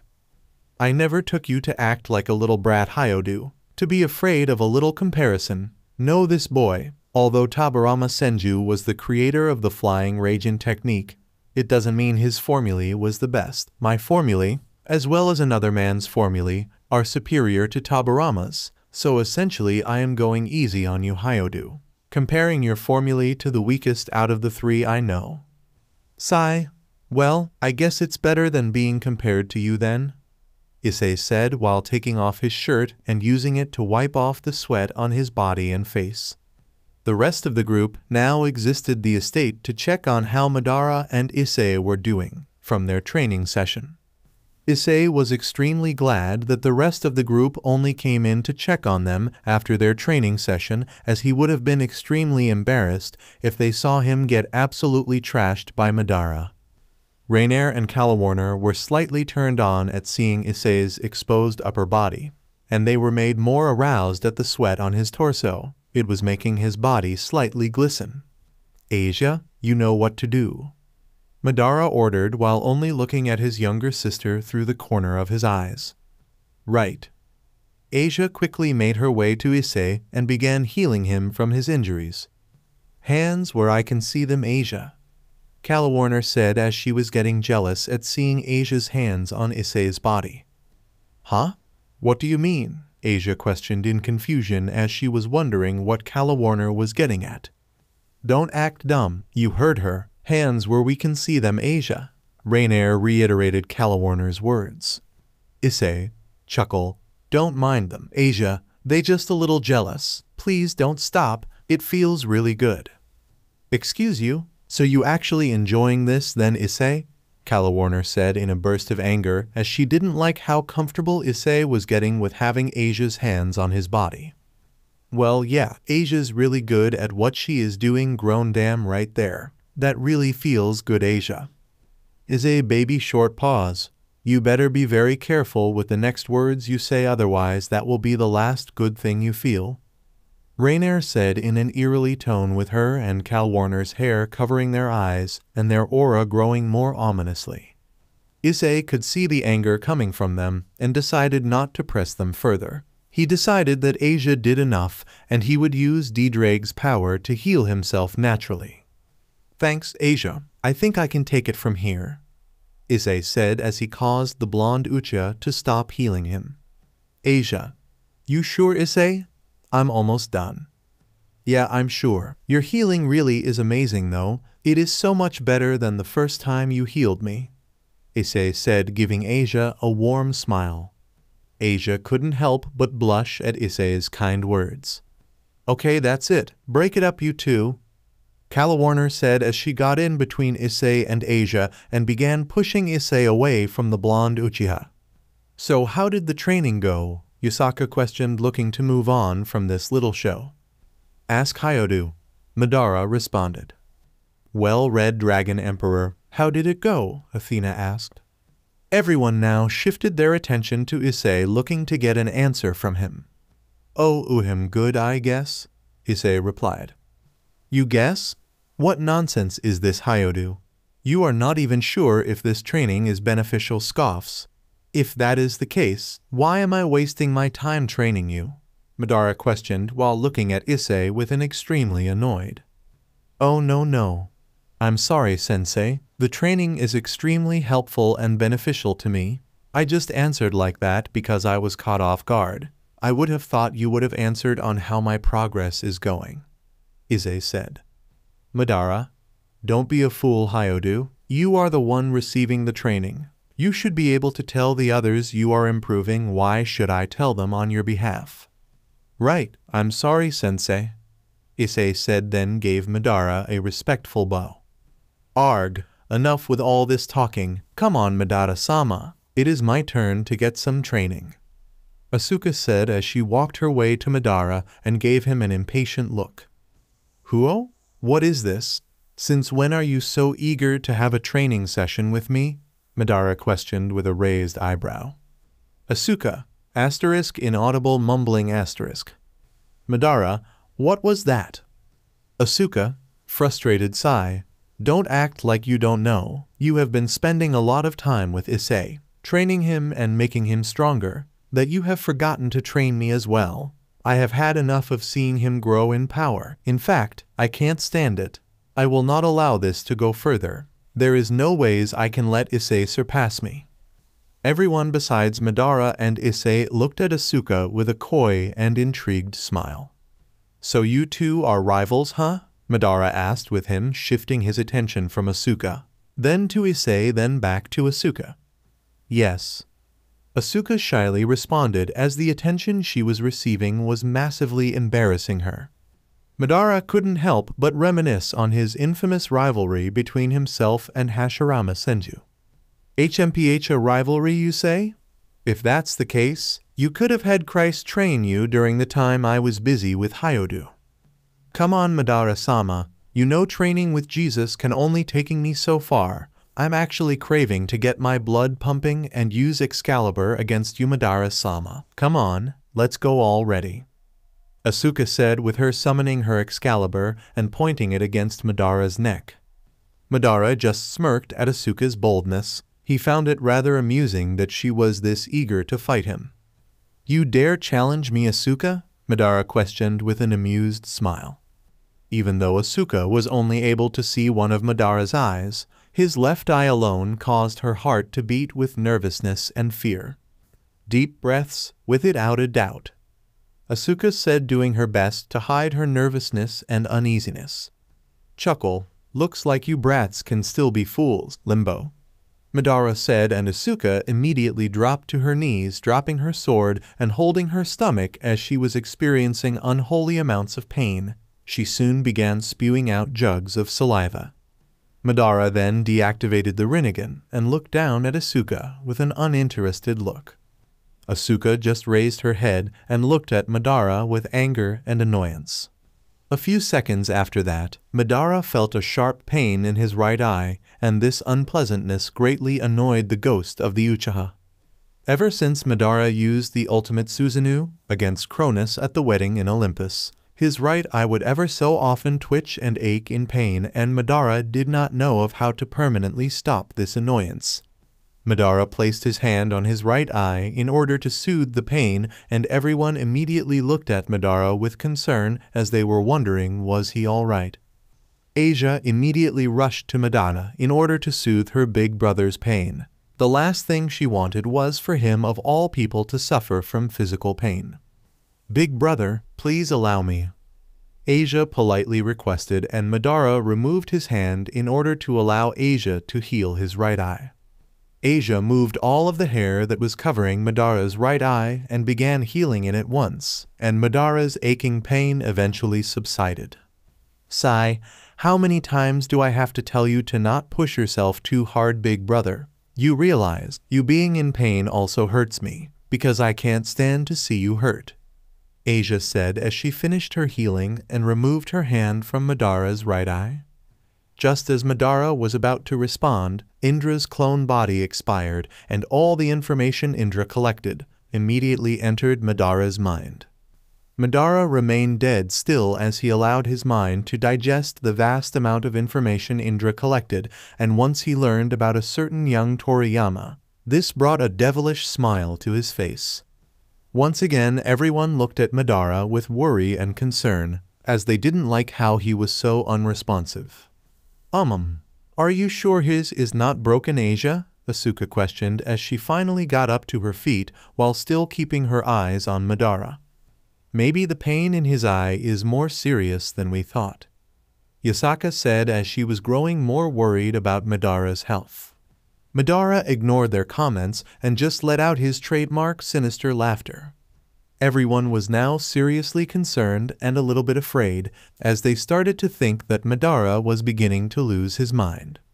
Sinister laughter. Asuka, why didn't you tell me you had a cousin? Madara questioned while shifting his attention to the young Toriyama. Asuka's eyes widened in shock as she was surprised Madara would know such private information, as she knew she never shared much of her backstory with anyone. How could you know that Madara-sama? Asuka questioned. She was so shocked that it seemingly looked like her body completely forgot about the pain it was experiencing. Yui is her name, isn't it? Madara questioned, wanting to confirm the information. Asuka's eyes were now as big as dinner plates, as she was growing more shocked and surprised. Impossible. How could you know of her? I never told any of you about my family members, so how could you possibly know? Asuka asked, not being able to move as she was too shocked to even move a muscle. How I know of her is not important right now. She has been captured by the old Satan faction, and I am going to retrieve her right now, Madara said.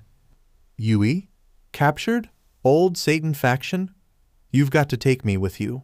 There is no ways you can leave me behind, while my cousin is kept prisoner by those bastards. Oh God, what would Kazami do to her if he knew she was my cousin? Let's go, take me with you, Asuka requested in a very desperate tone. No, I am heading straight into the old Satan faction's headquarters. With that amount of powerful enemies, taking you will only burden me. It is better I go on my own, Madara stated. You can't just leave me here. That's my cousin Yui. She is too much of a gentle soul. There will tear her apart. You've got to take me with you, Asuka said, then grabbed hold of Madara's shirt as there was no way she was letting Madara leave without her. Madara just looked at Asuka and awakened Manjikaiwu, placing her in a genjutsu. I said no, Madara repeated, but with a terrifying tone. Asuka could feel her grip loosening and her strength fading. She was slowly drifting in and out of consciousness. Rainier quickly dashed her way to Asuka and grabbed her before she could fall to the ground. I shall return, Madara said, then used Flying Raijin to teleport to Diana. Diana's room *. Diana was still very confused and indecisive as to what to do. Indra was gone, and she did not have the strength to go save Yui. She would have to rest if she was to save the young Toriyama, but she wasn't sure if she would be too late once her body is fully recovered. Just as she was busy contemplating what to do next, she saw that the Flying Raijin mark on her hand began to glow, and within an instant, a familiar face appeared in her room. How have things been, Diana? For the second time, Diana's heart skipped a beat and her eyes slightly widened in surprise, as this time she was absolutely certain her love has come. There was no way she could mistake that voice.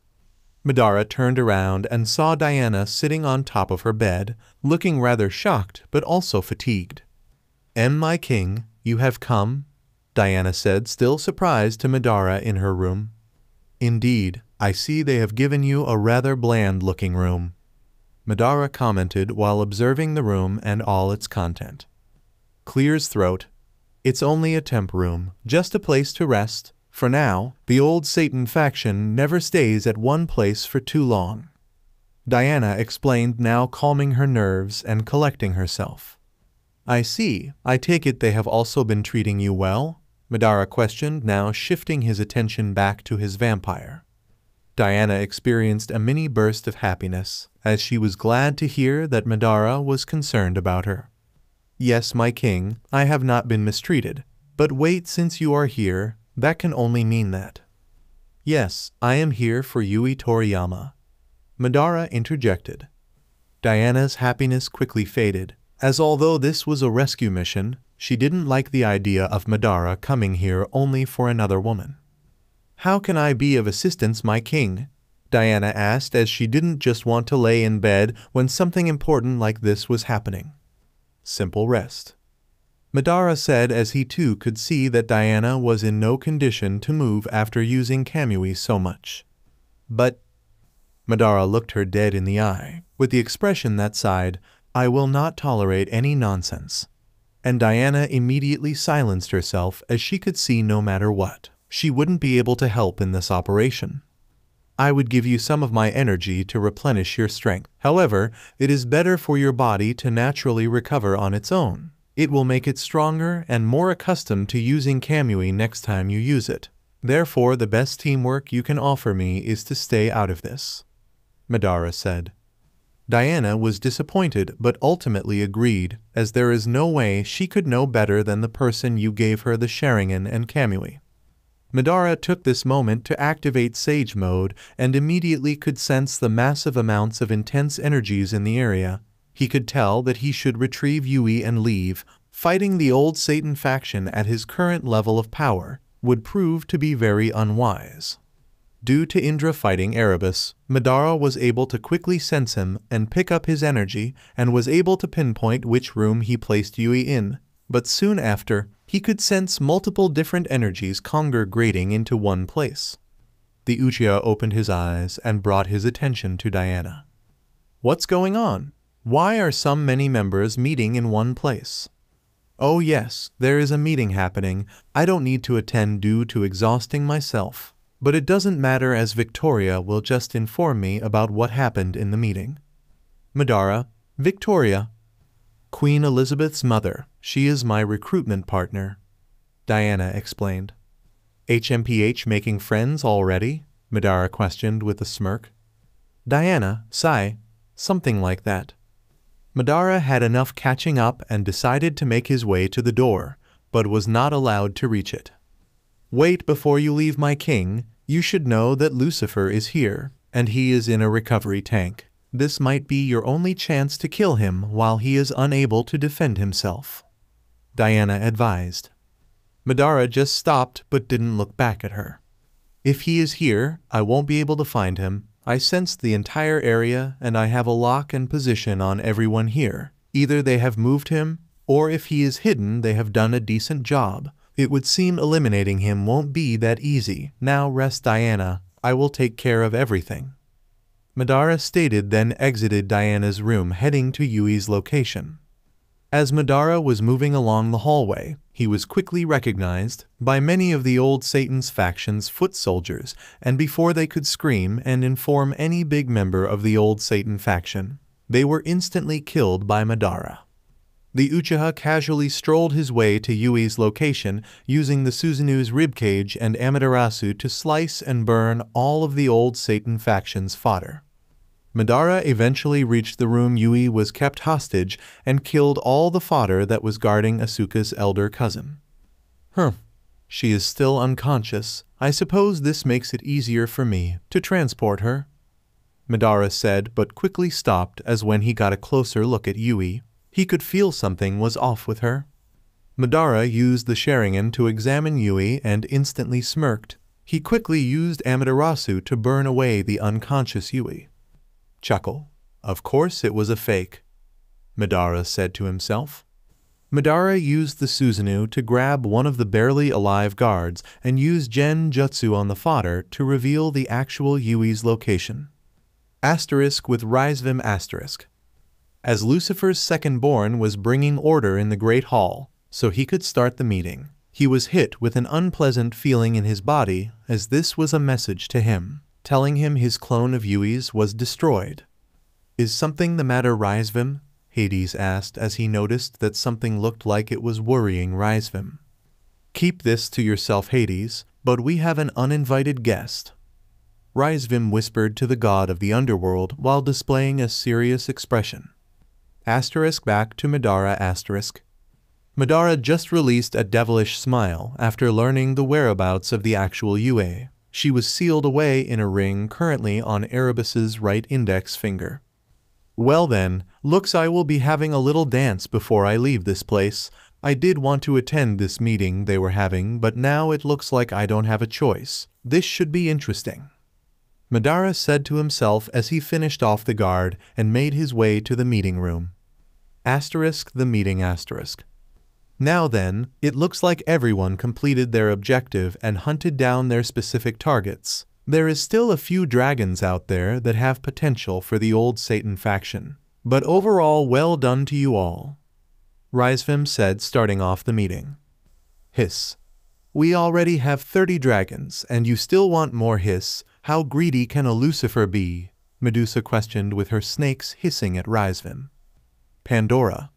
Rizvim enjoys acting like a child in the candy store. He wants everything he sets his eyes on. Chuckle. Well, my nature is to always win, so I will take everything I can to win against our enemies, Rizvim explained. Spoken like a true Lucifer. Everyone shifting their attention to where the voice came from, and could see that Nyx, the Greek goddess of night, had finally returned, and in each hand she had 2 unconscious dragons in their human forms. Everyone apart from Erebus from the Greek mythology grew anxious and nervous at the sight of Nyx. The goddess of the night simply threw the unconscious dragons to Rizvim's feet. Who is that? Kazami asked Cockabeel, as the host of the Antichrist was curious as to who Nyx was. That's Nyx, the Greek goddess of the night. She is the most powerful goddess in the old Satan faction. She is one strong bitch, so strong that she could go toe-to-toe with Amaterasu, and is the only Greek goddess that Zeus, Poseidon, and Hades are afraid of. As you can see, she was able to bring in 2 dragons without a partner, because most of us won't even be able to keep up with her. I recommend not getting on her bad side, Cockabeel explained. Welcome back, Nyx. Did you enjoy your little vacation? Rizvim asked, while also clapping his hands so that his servants could come and collect the bodies of the 2 dragons. Nyx. Not really, it was boring. I hear you all destroyed Olympus. That's right, Rizvim replied. How come I wasn't invited? Nyx questioned, with her eyes glowing a dark purple. Rizvim. You weren't needed. I still have something else for you to do. Which is? Nyx questioned. You will be part of the team to take down Off Eyes, Rizvim said, and Nyx couldn't help but smirk. Enough of this. Continue with your meeting, Rizvim, Cronus said, as he wanted to get this over and done with. Rizvim. Right, so you all know their next stage of our plan is to go to the land of the giants. Jotunheim, Victoria questioned. Rizvim. Indeed, they are our next target to recruit. After that, the revival of Father will be upon us. Huo? So he is finally going to wake up? Erebus questioned. Yes, then it will be all about undoing the seal of Trihexa and capturing Off Eyes. The Off Eyes part piques my interest, Hades stated, as he has been wanting to get his hands on the infinite dragon god. Rizvim, before we proceed, is there anyone who has a question? I do. Everyone once again shifted their attention to where the voice was coming from, and they were all beyond shocked to see who it was. Madara was leaning against the wall with his arms folded, looking straight at Rizvim with his trademark stoic expression. You. Kazami charged at Madara with rage and hatred, completely consuming the host of the Antichrist. However, Madara used the ribcage of the Susanoo to swat away Kazami like the fly. Madara saw him as. So is this how you treat your guests, Rizvim? Madara questioned, keeping his Mangekyo Sharingan on. I don't know if you are fearless or unwise to show yourself at our headquarters, Madara Uchiha, Pandora said, as she was absolutely amazed that Madara was here. Victoria's eyes immediately lit up when hearing that name. Chuckle. So you're him, the man that destroyed my favorite city. And who might you be? Madara questioned, shifting his eyes to Victoria. Victoria. Forgive me, I am Victoria, the former Queen of England and mother of Elizabeth. So you are her mother, huh? I can see where she gets her power from. However, compared to you, Elizabeth's strength is that of an infant. You would have been a more interesting dance partner than your daughter, Madara said, as he could sense the immense strength from Victoria. Rizvim clears throat. Madara Uchiha, my dear friend, Welcome to the old Satan faction. You said you had a question. Both Cronus and Ares were infuriated that Madara was here for their own reasons, but both were wise enough not to go jumping head first without a plan like Kazami. I have two actually, Madara said as he brought his attention to Raizvim. Raizvim, they are? Firstly, where is that backstabber? Diana? I don't see her here. Madara said, obviously faking it.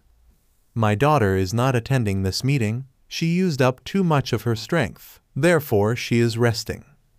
Vlad explained while looking at Madara with disdain. I see, she is lucky then, otherwise I would have killed her right now, for betraying me. Madara said, making it seem like Diana's betrayal was a legitimate one. What's your second question? Nyx questioned as she was growing more interested in Madara and the power she was sensing from him. Where can I find Yui Toriyama? Madara questioned with him, now activating the Rinnegan as he was getting ready to fight for Asuka's cousin. Chuckle. And I thought you came here to join the old Satan faction. Raizvim said with a smirk. Perhaps in another life. Madara said, but soon started to feel his right eye aching once again. I have her? Erebus stated, showing Madara his finger with the ring that is sealed with Yui. I will be taking her. Madara said and slowly started walking towards Erebus, but as soon as he began moving, every single member of the old Satan faction immediately put the guard up and were ready to attack Madara if he tried anything. Madara was quickly stopped in his tracks as Nyx stood in his way. The goddess of the night was actually looking for some fun, and it looks like Madara would be the perfect source of entertainment. Madara took a deep breath and activated Sage Mode. He could tell that he was heavily outnumbered, so a full-on battle would be unwise. However, if he could speed blitz most of the people here, get the ring from Erebus's finger and teleport out of here, then he could stand a chance. I'm sorry, Madara, but we cannot just hand over Yui Toriyama to you, as we also need her. I would gladly give you her corpse once we are done using her. Perhaps you can give her a nice burial, Raizvim said. Madara just remained silent and moved his eyes all across the room to see his best route to get to Erebus and the amount of opposition he will have to go through to get there. 10, 9, 8, 7, 6. Is he counting down? Hades questioned, as he was wondering what Madara was up to. Make sure to give Erebus cover. Madara is after him. We cannot let him have Yui. Raizvim ordered, and a few members of the old Satan faction surrounded Erebus. 5, 4. Nyx was stretching her muscles as she was getting ready to have some fun with Madara. 3, 2, 1. Madara looked straight into Nyx's eyes, and the goddess was immediately sent flying. Everyone witnessed this and were completely shocked at what they saw. Madara immediately began running towards Erebus. The Uchiha was getting that ring, one way or another. Limbo. Madara immediately called back his clone from attacking Nyx and used the clone to attack any incoming enemies. Madara was blitzing through many of the members in his way: Ares, Achilles, Xerxes, Vlad, and Cockabeel. Madara maneuvered through all of them, punching and kicking his way through. Nyx came charging in, and Madara had to instantly activate the Suzanu's ribcage to protect himself. But to his surprise, she was able to shatter Madara's defense. Nyx was ready to hit Madara with a follow-up attack, but Madara quickly raised his right hand and uttered two words: Almighty Push. Nyx and a few others were blown away from Madara, and the Uchiha began his run once again towards Erebus. He quickly noticed that Medusa was readying her eyes and snakes to stop Madara, but before she could look at him, Madara's Limbo clone struck her, knocking out the Queen of the Gorgons. Madara could see Erebus in sight, but was quickly grabbed by Cronus and flung all the way back to the corner of the room. Victoria was next in line and came charging after Madara, and Madara was taken aback as he was expecting Victoria to fight like her daughter. But it was far from that. Victoria displayed extreme competence in martial arts, and Madara had to be extremely careful because he could sense that her punches carried some serious power. Her fist was literally producing airwaves. While Madara was preoccupied, Hades decided to ready his bow and take aim, as he was ready to hit Madara with one of his deadliest arrows. Madara saw this and tried to create space between him and Victoria, but the former queen would not let up. "Oh no you don't, I'm enjoying this fight too much to give you any room," Victoria said as she launched a fist at Madara. Ares also came rushing in with his golden spear, looking to impale the distracted Uchiha. "Enough of this," Madara said as he was having enough of people getting in his way. Before Victoria, Hades and Ares could even blink, Madara blitzed his way out of there and struck each one with a devastating blow. Madara was ready to really push his body's physical capabilities with it being enhanced by Sage Mode. Once again he made a dash towards Erebus, and this time he was moving much faster than before, so much to the point that quite a number of the old Satan faction could not keep up with his movements. One by one, all the ones that were standing in his way were being brushed to the side as Madara had one objective: get to Erebus no matter what. Raizvim was expecting no less from the Uchiha. This was the very reason why he wanted Madara to join the old Satan faction. An individual with this much ability has too much potential to leave them on the opposition side. Lucifer's second-born was going to find a way to get Madara to join his cause. But for now, the best course of action is to stop Madara from getting to Erebus. Madara was inching closer and closer to Erebus. However, he was immediately blocked by none other than Raizvim, who grabbed Madara's fist and clenching it tightly. Our protagonist was very surprised that Raizvim could stop him dead in his tracks. "What? You didn't think the current leader of the old Satan faction was useless, Lucifer? That just sits back and orders others around. There is a reason why I am the leader here," Raizvim said with a smirk, then launched a fist towards Madara.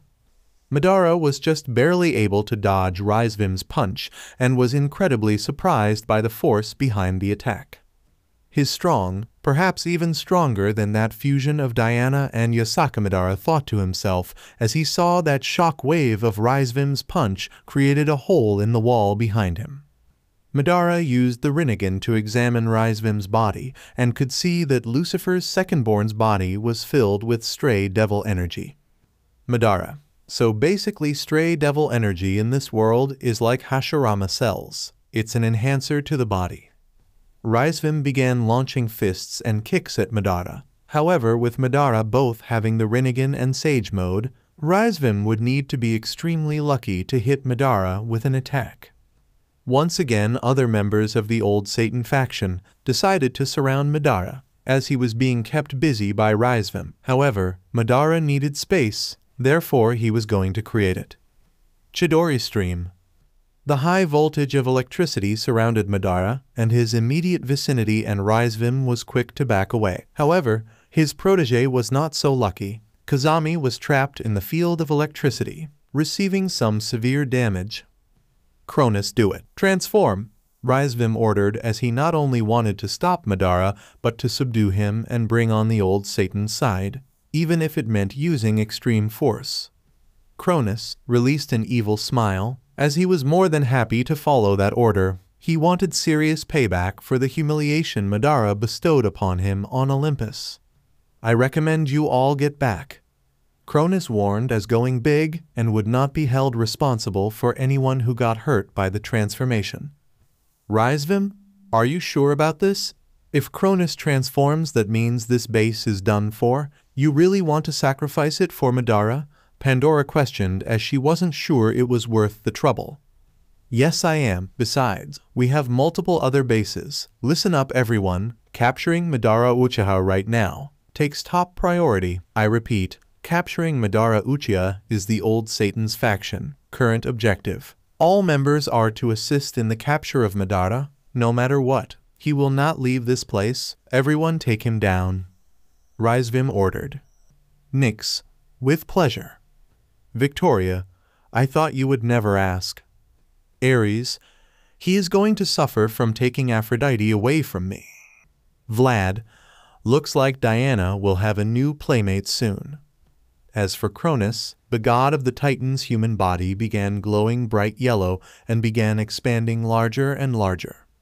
Madara couldn't hide the fact that his blood was beginning to boil. The Uchiha could never just remain stoic when such odds were stacked against him. He wanted to have an entertaining dance session, and it looked like he was going to get it today. Asterisk surface shaking asterisk.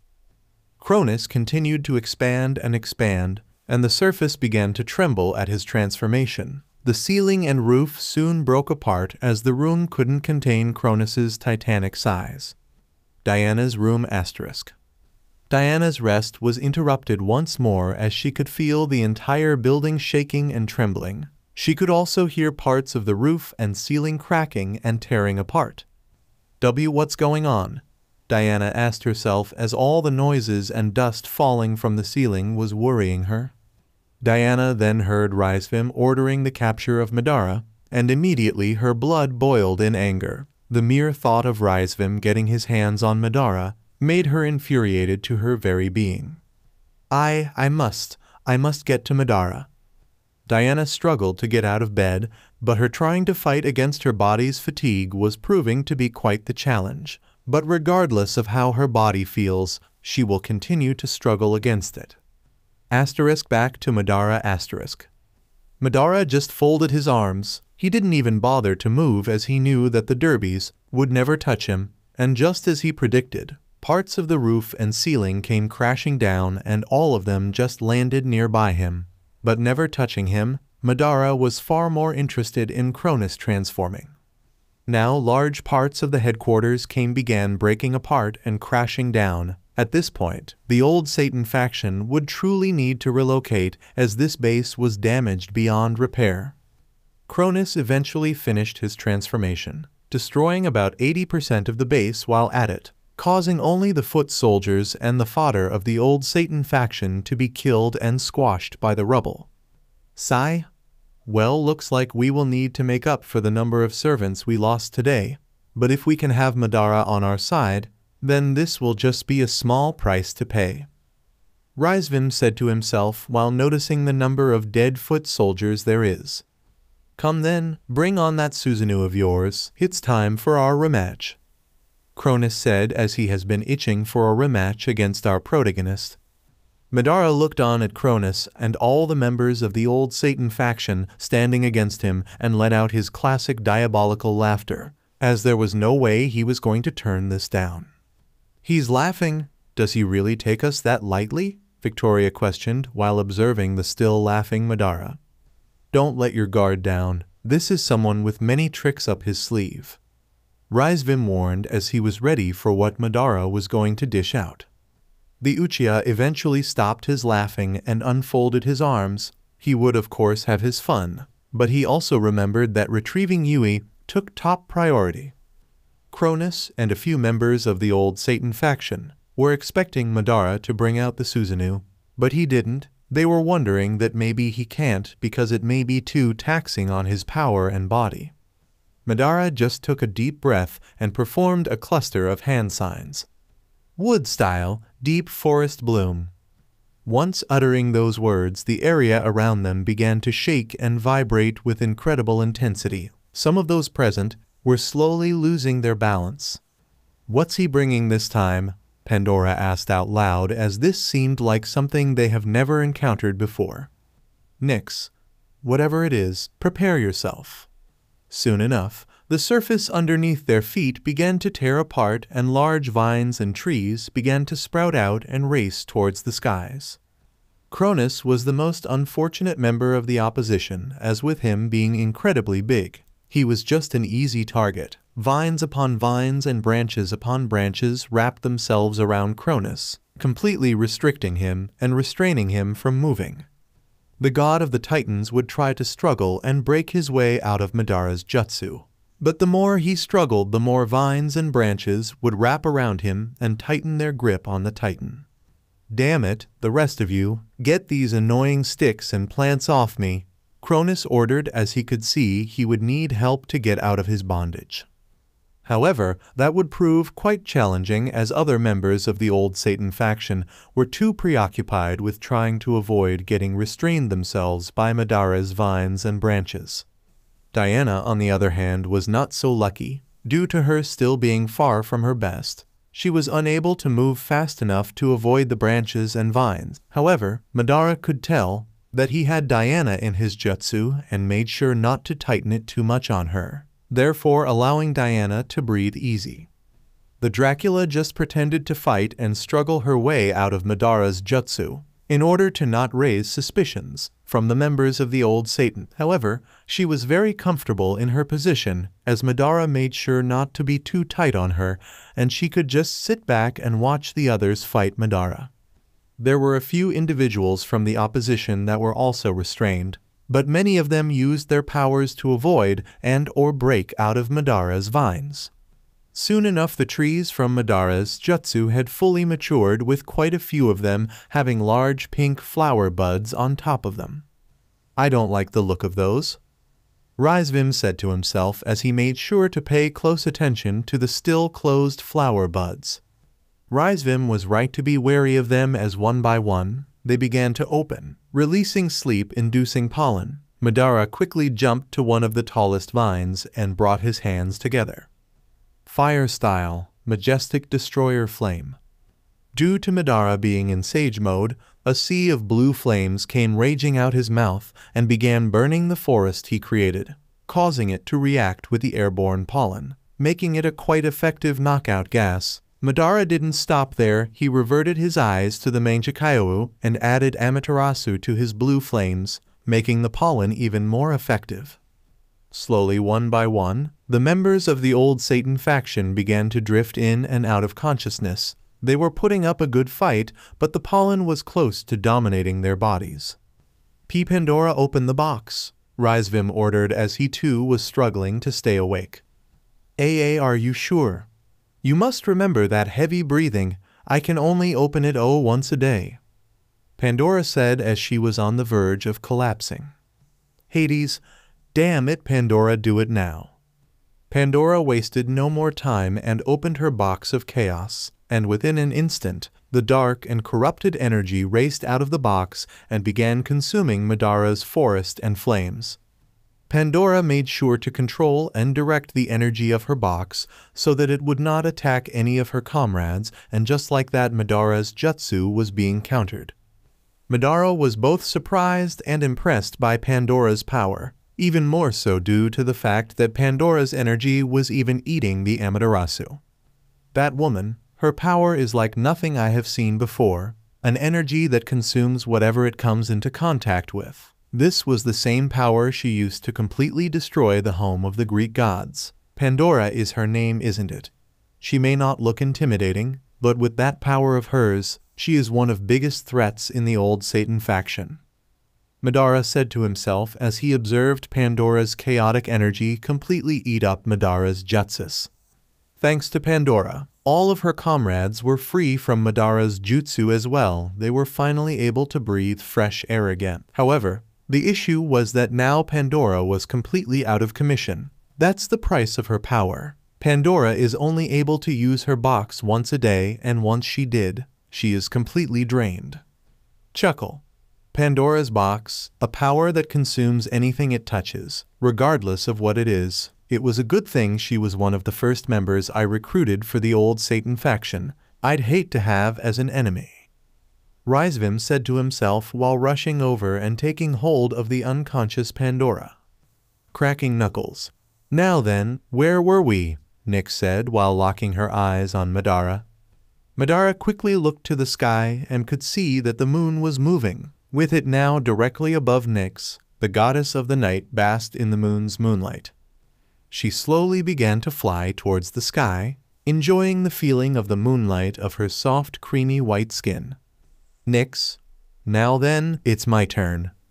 Nyx blitzed her way to Madara and raised his hand to use one of his Rinnegan abilities. Almighty push. However, for the first time, those words were completely ineffective, as Nyx just punched through the invisible shock wave. The same trick won't work twice on me. Nyx said with her still moving full speed towards Madara. Madara quickly summoned the Susanu's ribcage to protect him, and once Nyx made contact, she shattered Madara's defense once again, sending the ghost of the Uchiha flying. Madara crashed into one of the still intact walls, completely destroying it after impact. Nyx looked at the rubble that now formed on top of Madara and used her telekinesis power to remove the rubble, as she was far from done with Madara. Madara simply got up and dusted himself off while looking at Nyx. "Who? You are still that calm? Chuckle, I like that. Perhaps you may be as entertaining as Amaterasu. I do miss fighting my Shinto rival," Nyx said with a sadistic smirk. While Madara was still focusing on Nyx, Ares decided to appear from behind and hit Madara with a sneak attack. However, he was stopped in his tracks as Nyx used her telekinesis power to stop him from moving. "Who said you were allowed to interrupt my fun, Ares?" Nyx said while glaring at the god of war. She quickly flung him away as she wanted no one disturbing their fight. "Amaterasu, you say? So you have gone against that goddess?" Madara questioned as he reverted his eyes back to the main Jikaiwu. "Went against her? Chuckle, she was my #1 rival. I am Nyx, the goddess of the night, so it only makes sense that my opposite would be Amaterasu, the goddess of the sun. We have clashed against each other more times I have counted. She is the one person I loved fighting the most," Nyx said with a nostalgic look on her face. Madara, good. Immediately after uttering that word, a wall of black flames appeared behind right Madara. "You are the one person that will be able to judge which flame burns hotter, mine or hers," Madara said with his eyes glowing bright red. Nyx smiled with glee, as when she first saw those flames she did directly compare them to Amaterasu's fire, but now she will get a chance to examine them up close and personal. Madara extended his right arm to the side and manifested a sword composed of black flames in his right hand. "Come then, goddess of the night, let's see if you are as strong as you say you are," Madara said, ready for Nyx to attack. Amaterasu's rival didn't need a second invite. She dashed her way to Madara. The ghost of the Uchiha immediately created a wall of black flames in front of him. However, Nyx used her telekinesis power to split the wall in two, in order to pass through it. Madara brought his flaming sword in front of him, and Nyx immediately stopped as her instincts were screaming at her to avoid getting touched by that sword. "Who? Something the matter?" Madara questioned in a mocking tone as he was wondering why Nyx stopped. "There is more to this flame than what meets the eye. It is dangerous," Nyx thought to herself. However, that lapse in concentration would prove costly as she was too busy observing Amaterasu to notice that Madara had moved. Madara blitzed his way to Nyx and sliced her with his flaming sword, causing the goddess of the night to scream in pain. Nyx immediately jumped back so she could assess the damage. However, she immediately noticed that the flames were not dying down in the slightest. "Nyx, it burns. What's with this fire? Even Amaterasu didn't have flames like this. They just don't stop, damn it. It's so hot." Fire style, fireball jutsu. A giant ball of blue fire charging Nyx's way, and she just used her telekinesis power to it out of the way. However, Madara appeared behind her and summoned the Susanu's ribcage and used its right hand to hold Nyx in a vice grip. Nyx let out a shout of anger and used her powers to open up the Susanu's hand, slowly freeing herself from its clutches. Madara was rather impressed that she could force the Susanu to loosen its grip. He decided to add more power, causing the blue skeleton hand to develop skin, increasing its grip on Nyx once more. Once again, Nyx pushed herself and her powers were once again opening the Susanu's hand. "TCH, that power of hers is quite bothersome," Madara thought to himself as he saw the Susanu's grip loosen. Madara increased his output, causing the ribcage to evolve into the half-body Susanu, therefore increasing its grip on Nyx. However, to Madara's displeasure, Nyx kept fighting harder, forcing the Susanu to open its hand. Eventually, Nyx was able to force the Susanoo to open its hand, and the goddess of the night quickly jumped back in order to create space, as the black flames that were still burning her torso was her biggest priority.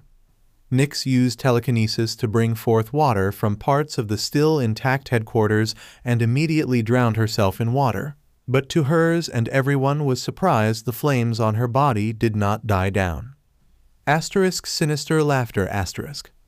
Nyx and the other members of the Old Satan just paused and gave Madara their attention as they were wondering what was so funny. Chuckle. Did you really think that mere water would extinguish my flames? Sinister laughter. These are the flames of the Uchiha. Black flames that will not go out until it completely incinerates its target. They will keep burning until you become ash. Madara stated with a devilish smile. Nyx's eyes widened in surprise at what she just heard. Flames that will not go out until its target is ash. Even her rival Amaterasu couldn't produce fire like that. But the other worry Nyx had was the heat. Madara's flames burned really badly. Nyx wasn't quite sure who had the more intense fire. But this black flames and Amaterasu's ultimate fire were at least in the same league. Madara just looked at Nyx one more time with disappointment, then turned around as his attention was once again shifted to Erebus. As Nyx saw Madara turn his back on her and walk away, something inside of her snapped. Was she just a mere nuisance? Was she just nothing to this human? The fact he could just look down at her with such ease, this enraged Nyx. Hey, where do you think you are going? Nyx questioned with her bangs covering her eyes. Nyx brought her hands together and forced the moon to shine its light on her once again, as there was no way she was done here. Madara just stopped walking and moved his head slightly so he could observe her through the corner of his eye. Nyx then used telekinesis to force the black flames on her torso off her body, then used the light of the moon to heal the large cut she sustained from Madara's flaming sword. Well, this makes things interesting, Madara said as he now fully turned around to give Nyx his full attention. We are far from done, Madara. You will entertain me more. Nyx stated with a large dark purple aura surrounding her body. Madara just caused the Susanoo to create a large blue ethereal bow, then used the other pair of arms to mold flaming black arrows. Nyx began levitating, and her eyes began to glow bright purple. She raised her hands using her telekinesis to rise up rubble and derbies to use as weapons against Madara. Madara's Susanoo took aim and fired an Amaterasu arrow, and Nyx just used the rubble that she picked up to stop the arrow and defend herself. Madara cracked it up a notch and began launching multiple Amaterasu arrows at Nyx, and the goddess of the night responded by using as much rubble and derbies as she could to defend herself. However, Nyx would soon realize that she was running out of material to stop Madara's flaming arrows. Nyx eventually had to stop playing defense as there was no more rubble that she could use. Therefore, she decided to fly to Madara in order to begin her assault. The Uchiha launched another arrow, and Nyx just used telekinesis to move it out of her way. However, Madara was quick to notice that Nyx was not moving as fast as she was before. Madara launched another arrow to test something, and just like before, Nyx forced the flaming black arrow out of her way, and once again Madara could see that Nyx was not moving as fast as she was before. Madara, so that's how her power works. Hagoromo, have you figured out something, Madara? Sage, I almost forgot you were here watching. Yes, I have figured out something about her, Madara said. Hagoromo, don't worry, I am always here. So what have you figured out? There are two sides to this goddess, Madara said as he just kept launching Amaterasu arrows in order to buy time. What do you mean? Hagoromo questioned. Madara, it's simple, she becomes to different fighters, depending on what she uses. Hagoromo, explain. Hagoromo, it's simple. This goddess has two options in terms of fighting, either using her raw brute strength and physical abilities to fight, or either by using that telekinesis power of hers to fight. The issue for her is that she cannot fully utilize both together. This goddess is strong. Her punches can even be fatal depending on who she is fighting. But the problem is that for her to fully maximize her physical attributes, she cannot maximize her use of telekinesis. The reverse is also true. For her to fully maximize her telekinesis powers, her physical attributes cannot be used to their fullest. So in essence, if she uses her brute strength and speed, she is sacrificing 100% use of her telekinesis and vice versa. I noticed earlier when she was not using telekinesis that her strength and speed were even catching me by surprise. But no, since she is using telekinesis, her speed has slowed down from earlier.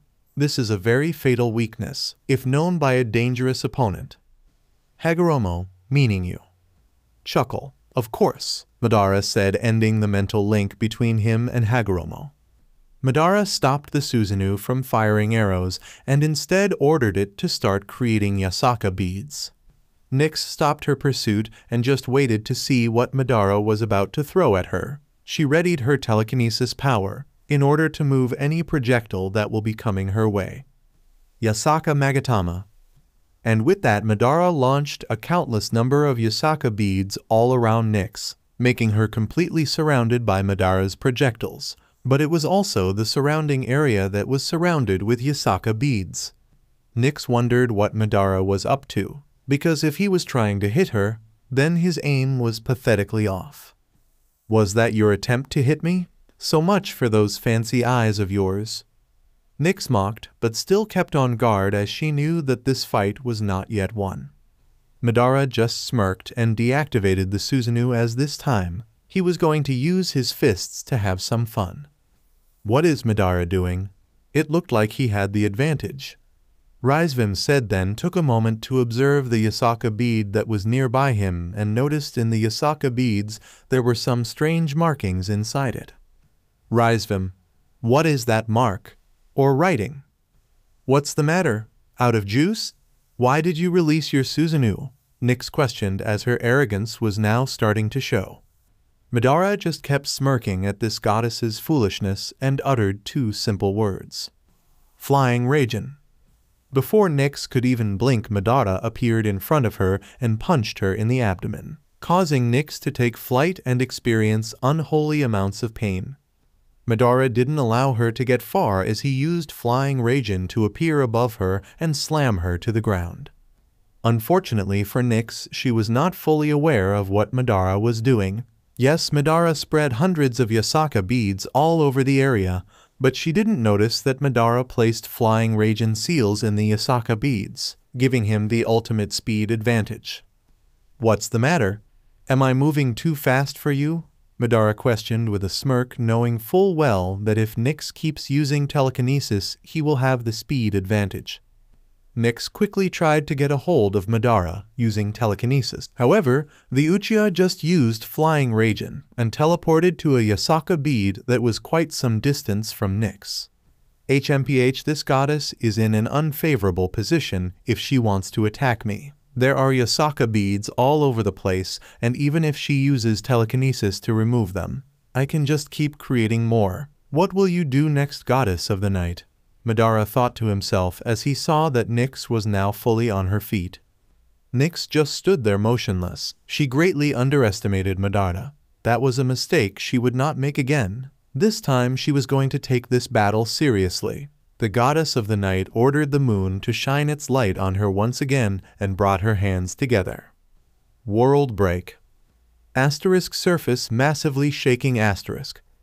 Nyx's words caused their entire surface to shake and tremble as she had enough of Madara's Yasaka beads. Chuckle. Looks like she is getting a little bit more serious, Erebus said while observing the battle. Soon enough cracks started to appear on the surface and the land began to tear apart, causing many of Madara's Yasaka beads to fall into the cracks. Everyone, get on Cronus. Nyx is going to shatter the surface. Unless you can fly, I suggest you get on our Titan friend, Raizvim said as he jumped onto Cronus's shoulder. Even though he could fly, he chose to just sit back and rest on Cronus. For those who could fly, they decided to do so, and for the others, they jumped onto Cronus in order to still be able to observe the fight. The land started to crack open now, and all of Madara's Yasaka beads fell into the ground. being melted by what seemed to be lava. Not only is she tearing apart the surface, but she has also caused lava to come up to the surface. Not bad. It would be effective if she wasn't going against me. Too bad. Madara said to himself as he had to keep jumping from place to place in order to not fall in and be consumed by lava. Nyx began floating with lava consuming 80% of the surface, leaving Madara very little land for him to stand on. It looked like the Uchiha would have no choice but to use that power. "Cronus, aren't your feet burning from the lava?" Victoria questioned as she was surprised to see that the Titan god was not even flinching. Chuckle. "This is like a warm bath to me. Lava has no effect on my body. This is due to the fact that part of my body is also made of the many different elements on Earth, so lava is nothing to me. HMPH, looks like I have no choice," Madara said to himself as he was standing on the last piece of land that was consumed by lava. The ghost of the Uchiha awakened the Rinnegan and summoned his old favorite. Perfect Susanoo. Madara's colossal perfect form blue warrior appeared before everyone and looked down at Nyx. The pain Madara was experiencing earlier from his right eye came back pulsing back, and this time it was even more painful than before. "Madara, TCH, what is this pain in my eye? It is becoming quite the nuisance." "You can't tell me that's the thing that humiliated you, Cronus?" Nyx questioned, as although the Susanoo did look impressive, it wasn't impressive enough to convince her that it was this that beat Cronus. "No, there is one far stronger than that, the ultimate Susanoo. That is what I am waiting for," Cronus stated while paying very close attention to Madara. Chuckle. "The ultimate Susanoo may be too much for you, Titan. You should learn how to swim in the shallow end before diving in against me," Madara said while shifting his attention to Cronus. "Why you?" Cronus was about to go charging to Madara, but Nyx raised her hand indicating to Cronus to not even think about it. Madara shifted his attention back to Nyx, and that's when he experienced intense pain. Madara's right eye burned and echoed in pain. Madara had no choice but to place his hand on his eye in order to try to soothe the pain. Everyone was quick to notice that Madara was feeling rather uncomfortable and was wondering what was going on with him. Diana, for one, was surprised but also extremely worried, as the way Madara was holding his eye was the same way she was holding her eye when she reached her limit when using Kamui. Something had to be up with his right eye. "Don't tell me you are at your limit, Madara," Diana whispered to herself as she continued to see Madara struggle with the pain. "Huo? What's the matter? At your limit already?" Nyx questioned as it looked like the tide was now turning in his favor. "TCH, this pain, this is actually bad. My body is getting tired. Escaping won't be a problem. I can simply teleport to the flying Raijin seal on Rainer's body. However, the problem here is Yui Toriyama. This is most likely my only chance to get her. If leave now, they will just tighten security around her. Damn it, I can't leave without that child. Looks I have no choice. I'm going to have to use quite a bit of power to get to her," Madara said to himself with him removing his hand off his right eye. "Are you ready for round 2 now, my dear Madara Uchiha?" Nyx questioned with a sadistic grin. "Nyx, do not take this opportunity lightly. I'm not sure what's wrong with Madara. However, it does look like he is weakened. Make sure you take this chance to capture him alive," Rizvim ordered as he saw this as a golden opportunity. Nyx, yeah, not before having my fun though." Rizvim, damn it Nyx, no is not the. Rizvim wasn't able to finish his sentence as Madara decided to not waste any more time. He needed to get out of here with Yui before his eye gets worse. Limbo. Nyx was immediately hit by an unseen force and the goddess was sent flying. Madara took this opportunity to make his assault and ordered the Susanoo to run straight for Erebus. "Be ready, he is after Erebus," Hades said, and the other members of the old Satan faction put up their guard. Cronus just let out an evil smile as he was tired of waiting for his turn and was glad to see that Madara was making his way towards them. "I suggest that you all hold on tightly. as I have been itching to fight this human." Cronus and the Susanoo exchanged blows, and a massive shock wave traveled throughout the area, so much so that it was even causing the lava to fly up into the air. Those on Cronus's body had both hold on tight in order to not be blown away, but to also dodge the incoming lava that would fall on Cronus's body. Madara, out of my way. Cronus, not a chance. Some of the members of the old Satan faction became bold and jumped from Cronus to the Susanoo, in order to try to attack the diamond that is housing Madara. Madara was about to surround the Susanoo with Chidori Stream, but once again his right eye began acting up and all his attention went to soothing the pain. Ares, now is our chance. Cronus placed his hand on the Susanoo's neck and placed it in a tight chokehold. The likes of Victoria, Ares, Hades, Sekhmet, Xerxes, and Cockabeel began attacking the Susanoo diamond, which was now forming cracks. Damn it! This is not good. This eye is causing me problems, Madara said as things were not really good for him. Diana was having a tough time watching this. In fact, she hated it. She was thinking of blowing her cover in order to help her beloved Madara, but some part of her told her to wait. Nyx came flying in, striking the Susanoo diamond, causing it to develop more cracks. She immediately switched off her telekinesis, choosing to use her body to the fullest. And with the combined strength of her and Victoria, it was only a matter of time before they get their hands on him. Victoria and Nyx, get out of there. You are all annoying little flies that are delaying me. All of you just get out of my way, Madara shouted, and a bolt of lightning struck the Susanoo. Those from the old Satan faction jumped off the Susanoo and back to Cronus before they could experience any more damage from other potential lightning strikes. However, Cronus would make sure to not let go of the target of his ire.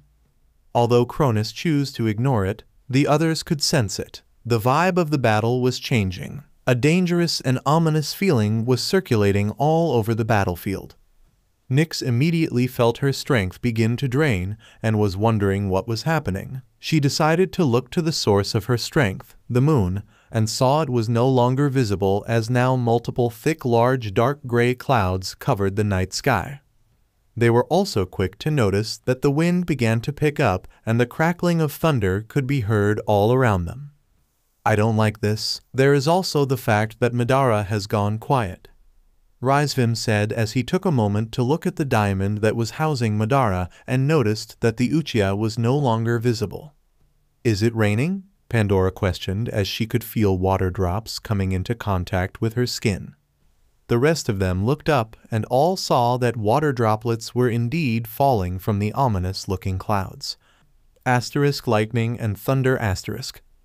Everyone could see multiple lightning strikes in the distance, and the wind was just increasing the tempo and was causing some of the lava on the surface to begin moving around.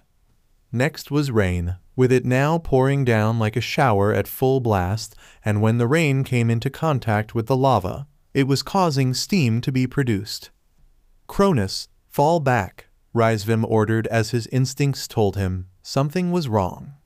Not a chance, Cronus said, making sure to tighten his grip even harder on the Susanoo, as there was no way he was letting Madara escape his grasps. A lightning bolt struck the Susanoo once again, and this time it caused the Susanoo to shake and vibrate uncontrollably. Come on, get out of there, my king. If this continues, I will have to jump in order to help you, Diana said to herself, but activated the Sharingan in case she may need to intervene to help her beloved Uchiha. You dare make me repeat myself? You dare waste my time?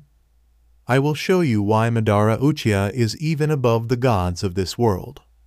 A giant lightning bolt struck the Susanoo, and this time it caused the opposition temporary blindness. Even Cronus was forced to release the Susanoo, as both the force of the lightning bolt and its blinding effect caused Cronus to stumble back a bit. Eventually, everyone's eyes began to stabilize, and they could see not the perfect Susanoo, but the ultimate Susanoo floating before them. I will not say this again, get out of my way. The ultimate Susanoo punched Cronus in the face, causing the Titan to stumble back even further. The Susanoo's punch was packing more power than Cronus expected. Madara's pain was now visible for everyone to see as his right eye was now bleeding heavily. But Madara did not have time to care for his pain. He has a mission to complete. Damn it, never mind Madara. Right now Erebus is the primary objective. Get Erebus out of here. We will regroup with him later, Rizvim said. And multiple members surrounded Erebus, and Erebus himself prepared to use his power to teleport to one of their other headquarters. But of course this would not be done easily. I have not given you permission to leave yet, Madara stated as he focused his eyes on Erebus. All of a sudden all those that were protecting Erebus were hit with an unseen force, and they were all sent flying in different directions. What is that power? Erebus asked out loud as he has been wondering what power Madara has been using to hit them with an invisible force. Madara's limbo clone quickly punched Erebus in the abdomen, causing the god of darkness to spew out jugs of saliva.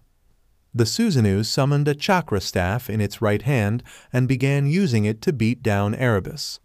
The Titan god would let his rage get the better of him and began rushing in and throwing punches recklessly, allowing the Susanoo to easily dodge his attacks and cause Cronus massive amounts of pain. It essentially looked like an amateur going against a master of combat, but in colossal form. The Susanoo would eventually strike Cronus at the back of the head with the chakra staff, causing the Titan god to go on a crash collision with the lava-filled floor. Madara would then bring forth Kirin, and the lightning dragon struck Cronus's neck, making sure the Titan god would not get up anytime soon. The rain just got heavier, causing more steam to be produced, making the Susanoo less and less visible.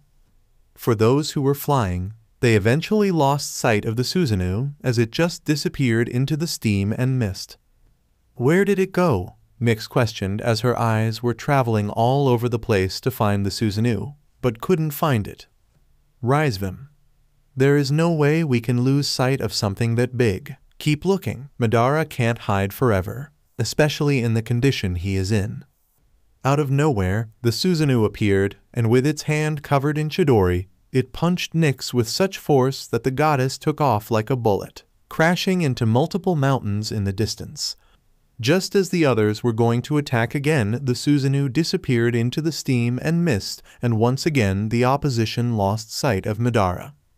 As Madara was using the steam to his advantage, he had to stop and recover as his right eye was killing him. The use of the ultimate Susanoo was making his eye ache even worse. It didn't matter that he had Sage Mode to boost his power to use the Susanoo. His eye would not stop producing excruciating pain for the Uchiha.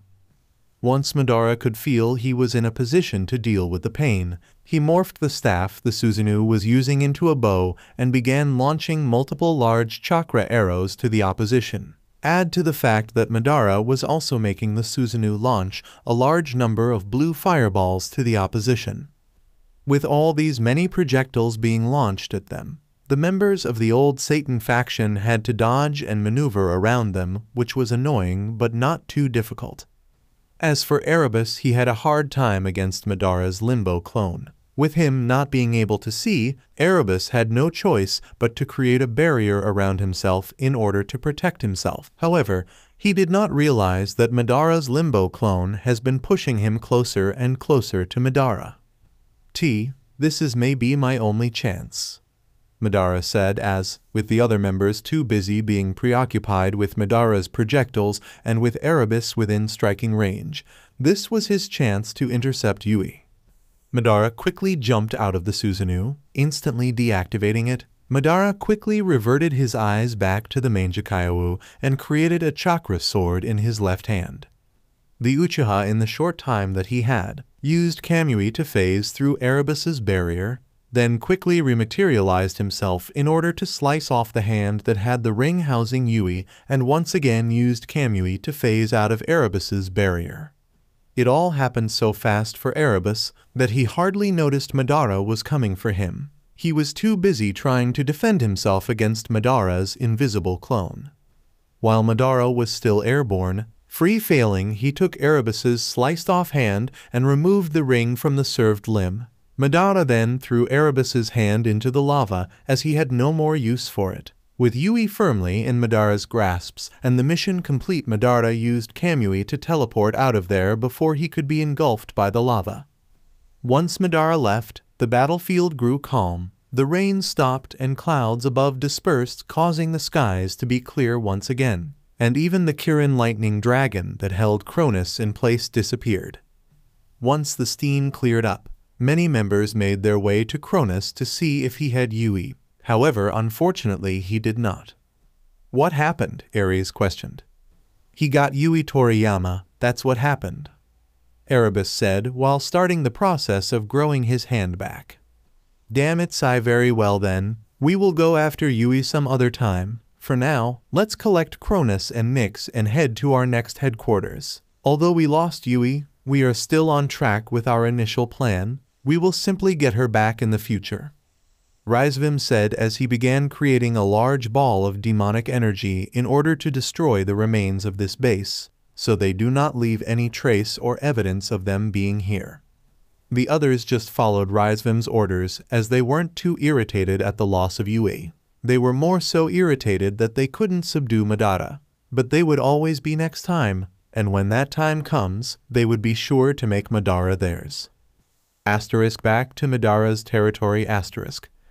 Madara teleported back to his territory at the training ground where was earlier today with Ize. Madara didn't even have the energy to land gracefully due to his eye. His body was just too exhausted. Madara just collapsed, placing a hand on his eye in order to soothe the pain. One of the vampires patrolling the area saw Madara laying on the floor exhausted and immediately blitzed to him in order to check if the Uchiha was all right. Vampire: Lord Madara, are you all right? Get the others here heavy breathing in now, Madara ordered the vampire, and the servant simply nodded and made his way to the estate. Asterisk a few minutes later asterisk. Everyone came rushing out, and when they saw Madara lying on the floor, suffering immensely from the pain of his right eye, they just sonic boomed their way to Madara. Papa, Papa, Papa! Kanu was the first to arrive. The emotion she felt at seeing her father figure in that state caused her to subconsciously awaken KCM and move at speeds faster than sound. Kanu then saw the terrifying amount of blood that had been oozing from her father's right eye, and her own blood ran cold. She didn't know what to do. Madara was in pain, and she didn't have any healing techniques that she could use to soothe his pain. All she could do was stand there and watch as the man she loves, respects, and admires most suffer from what seems to be unimaginable amounts of pain.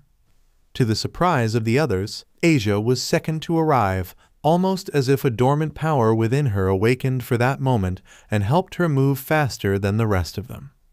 Asia sat down right next to Madara and brought his head onto her lap in order to make him more comfortable, and then readied her twilight healing. Big brother, please remove your hand so I can heal your eye, Asia requested, as it would prove difficult to heal Madara's eye if his hand was over it. Madara did as Asia requested, and what Kanu and the blonde Uchiha saw really did scare them. The entire right side of Madara's face was covered in blood, and the fact that Madara's eye was still releasing more blood didn't make things any better. The rest of the group arrived, and when they saw the condition Madara was in, they all just froze. Just like Kanu, the blood in their veins ran cold, as it was not a sight they took pleasure in seeing. Asia began healing Madara's eye, but to her shock, it wasn't helping at all. Madara's eye just kept releasing blood, and it was making her very uneasy. Athena, the goddess of war, was quick to respond and knelt down so she could get closer to Madara. The Uchiha just raised his left hand that was still clenched into a fist to the goddess. Madara then opened up his left hand, and the rest of the group could see there was a bloody ring on Madara's palm. See, can you undo it? Athena took the ring and was immediately able to tell this is one of Erebus's seals. Due to her being the goddess of wisdom, she knew practically everything associated with Greek mythology.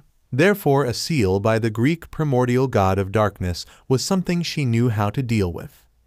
Athena was able to see that within the jewel of the ring was someone trapped. "Is this who you went after?" Athena questioned, and when Asuka heard those words, she immediately gave the ring. Athena had her full attention. "Wait, you saying Yui is in there?" Asuka questioned.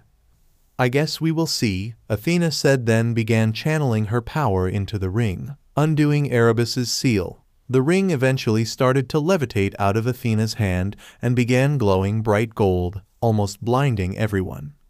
The ring began to break apart and take the form of a young woman. Soon enough the seal became undone and Yui was up in the air unconscious.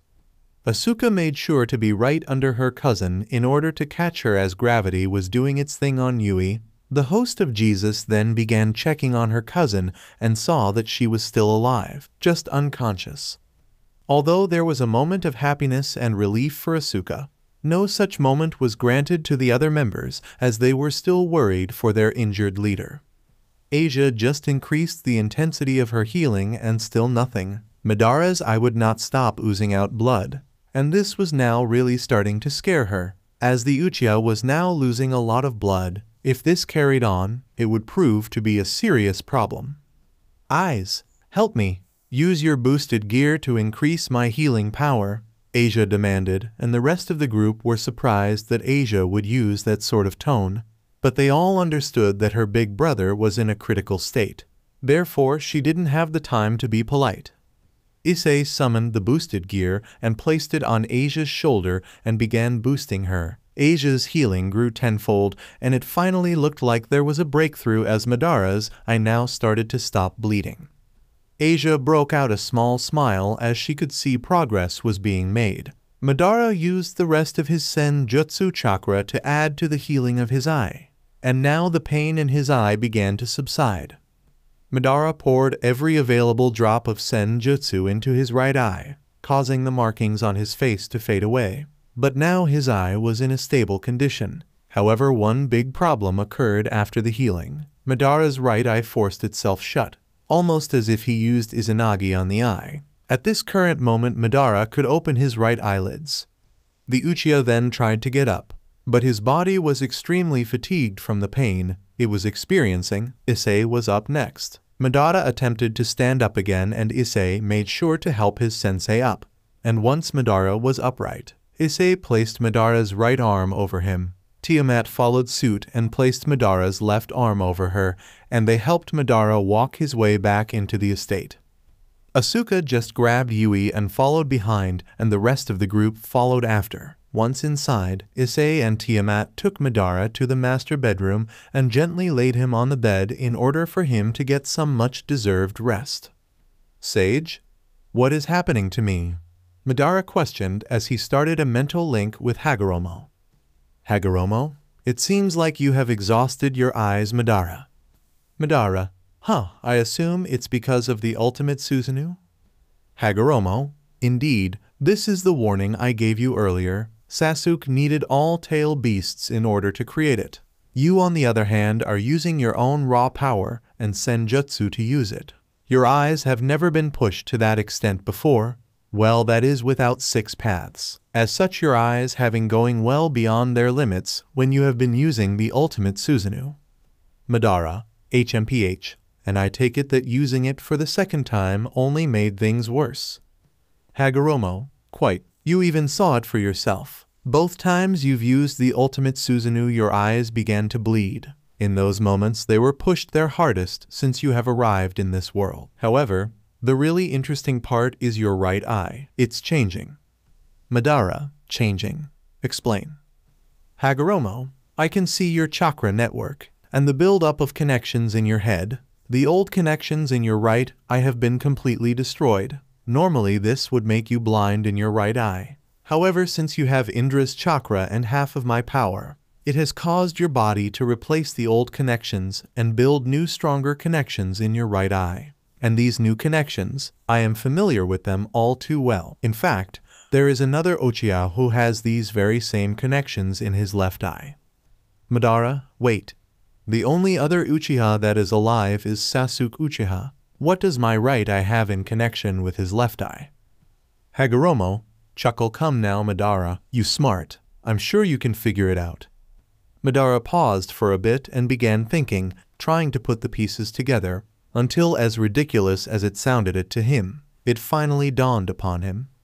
Madara, no, you cannot tell me that. Hagoromo, indeed Madara Uchiha, your right eye is evolving into the Rinasharingan, just like Sasuke's left eye when I gave him half my power to stop my mother Kaguya. However, yours is slightly different. You have a few more connections built up in your right eye. It seems like you won't have the drawback Sasuke has. For him, he cannot switch off his Rinasharingan. But you might be able to, and if I am not wrong, because you have been exposed into this world, you might be able to absorb more than just chakra. I believe you might be able to absorb different kinds of energy and convert them into chakra for yourself. Madara, the Rinasharingan, huh? Just like that brat, I will admit that I did impress me. I even tried to attack him in order to have that eye for myself, and now looks like be having it after all.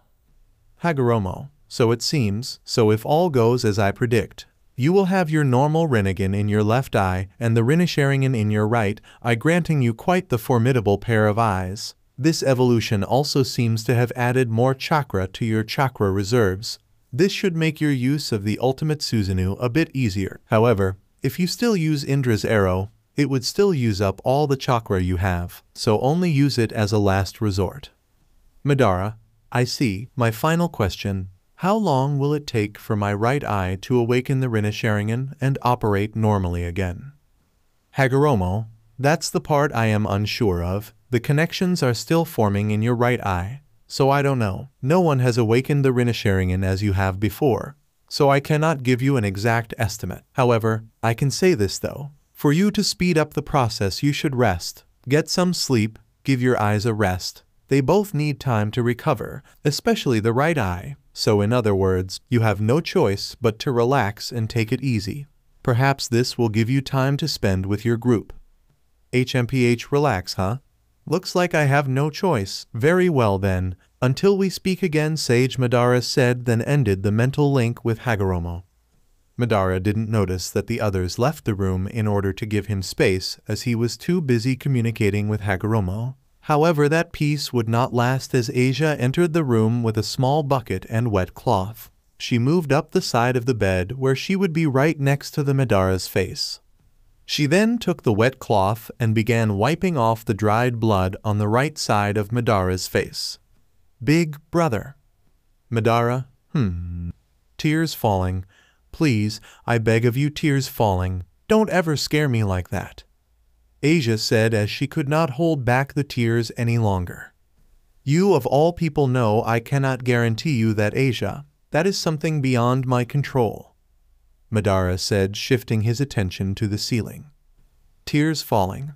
So is this what it means, to follow your dream of peace? So it means I see my brother come back all bloody and near death? Asia questioned, continuing to cry and wipe the blood off Madara's face. Asia, who am I? Madara questioned, shifting his attention back to Asia. Huh? What do you mean? Asia questioned, now being confused at Madara's question. Madara, who am I, child? Asia, you are my big brother. Madara, sigh, who am I known as child? Asia, you are Madara Uchiha.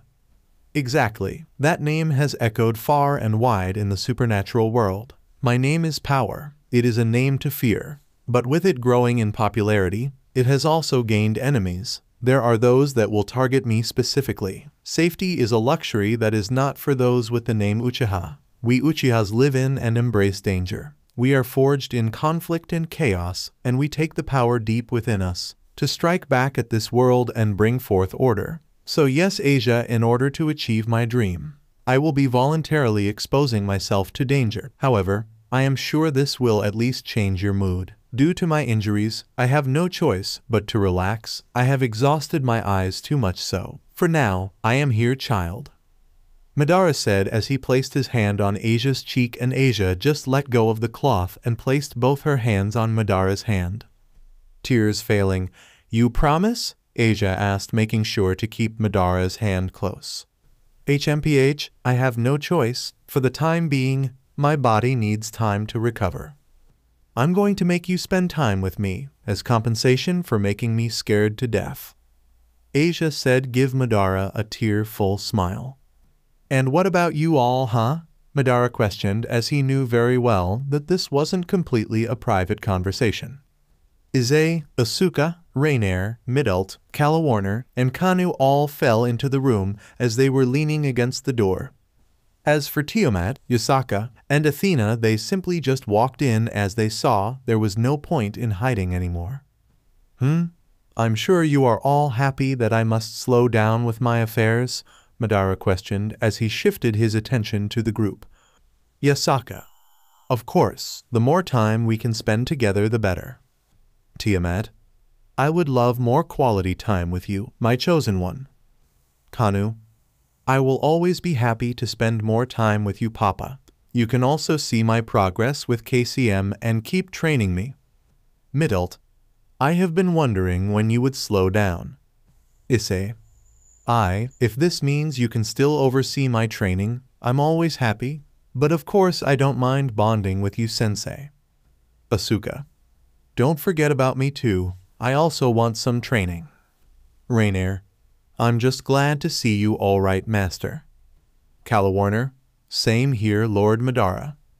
Athena, it's always fun to be around you, Madara, so the more time the better.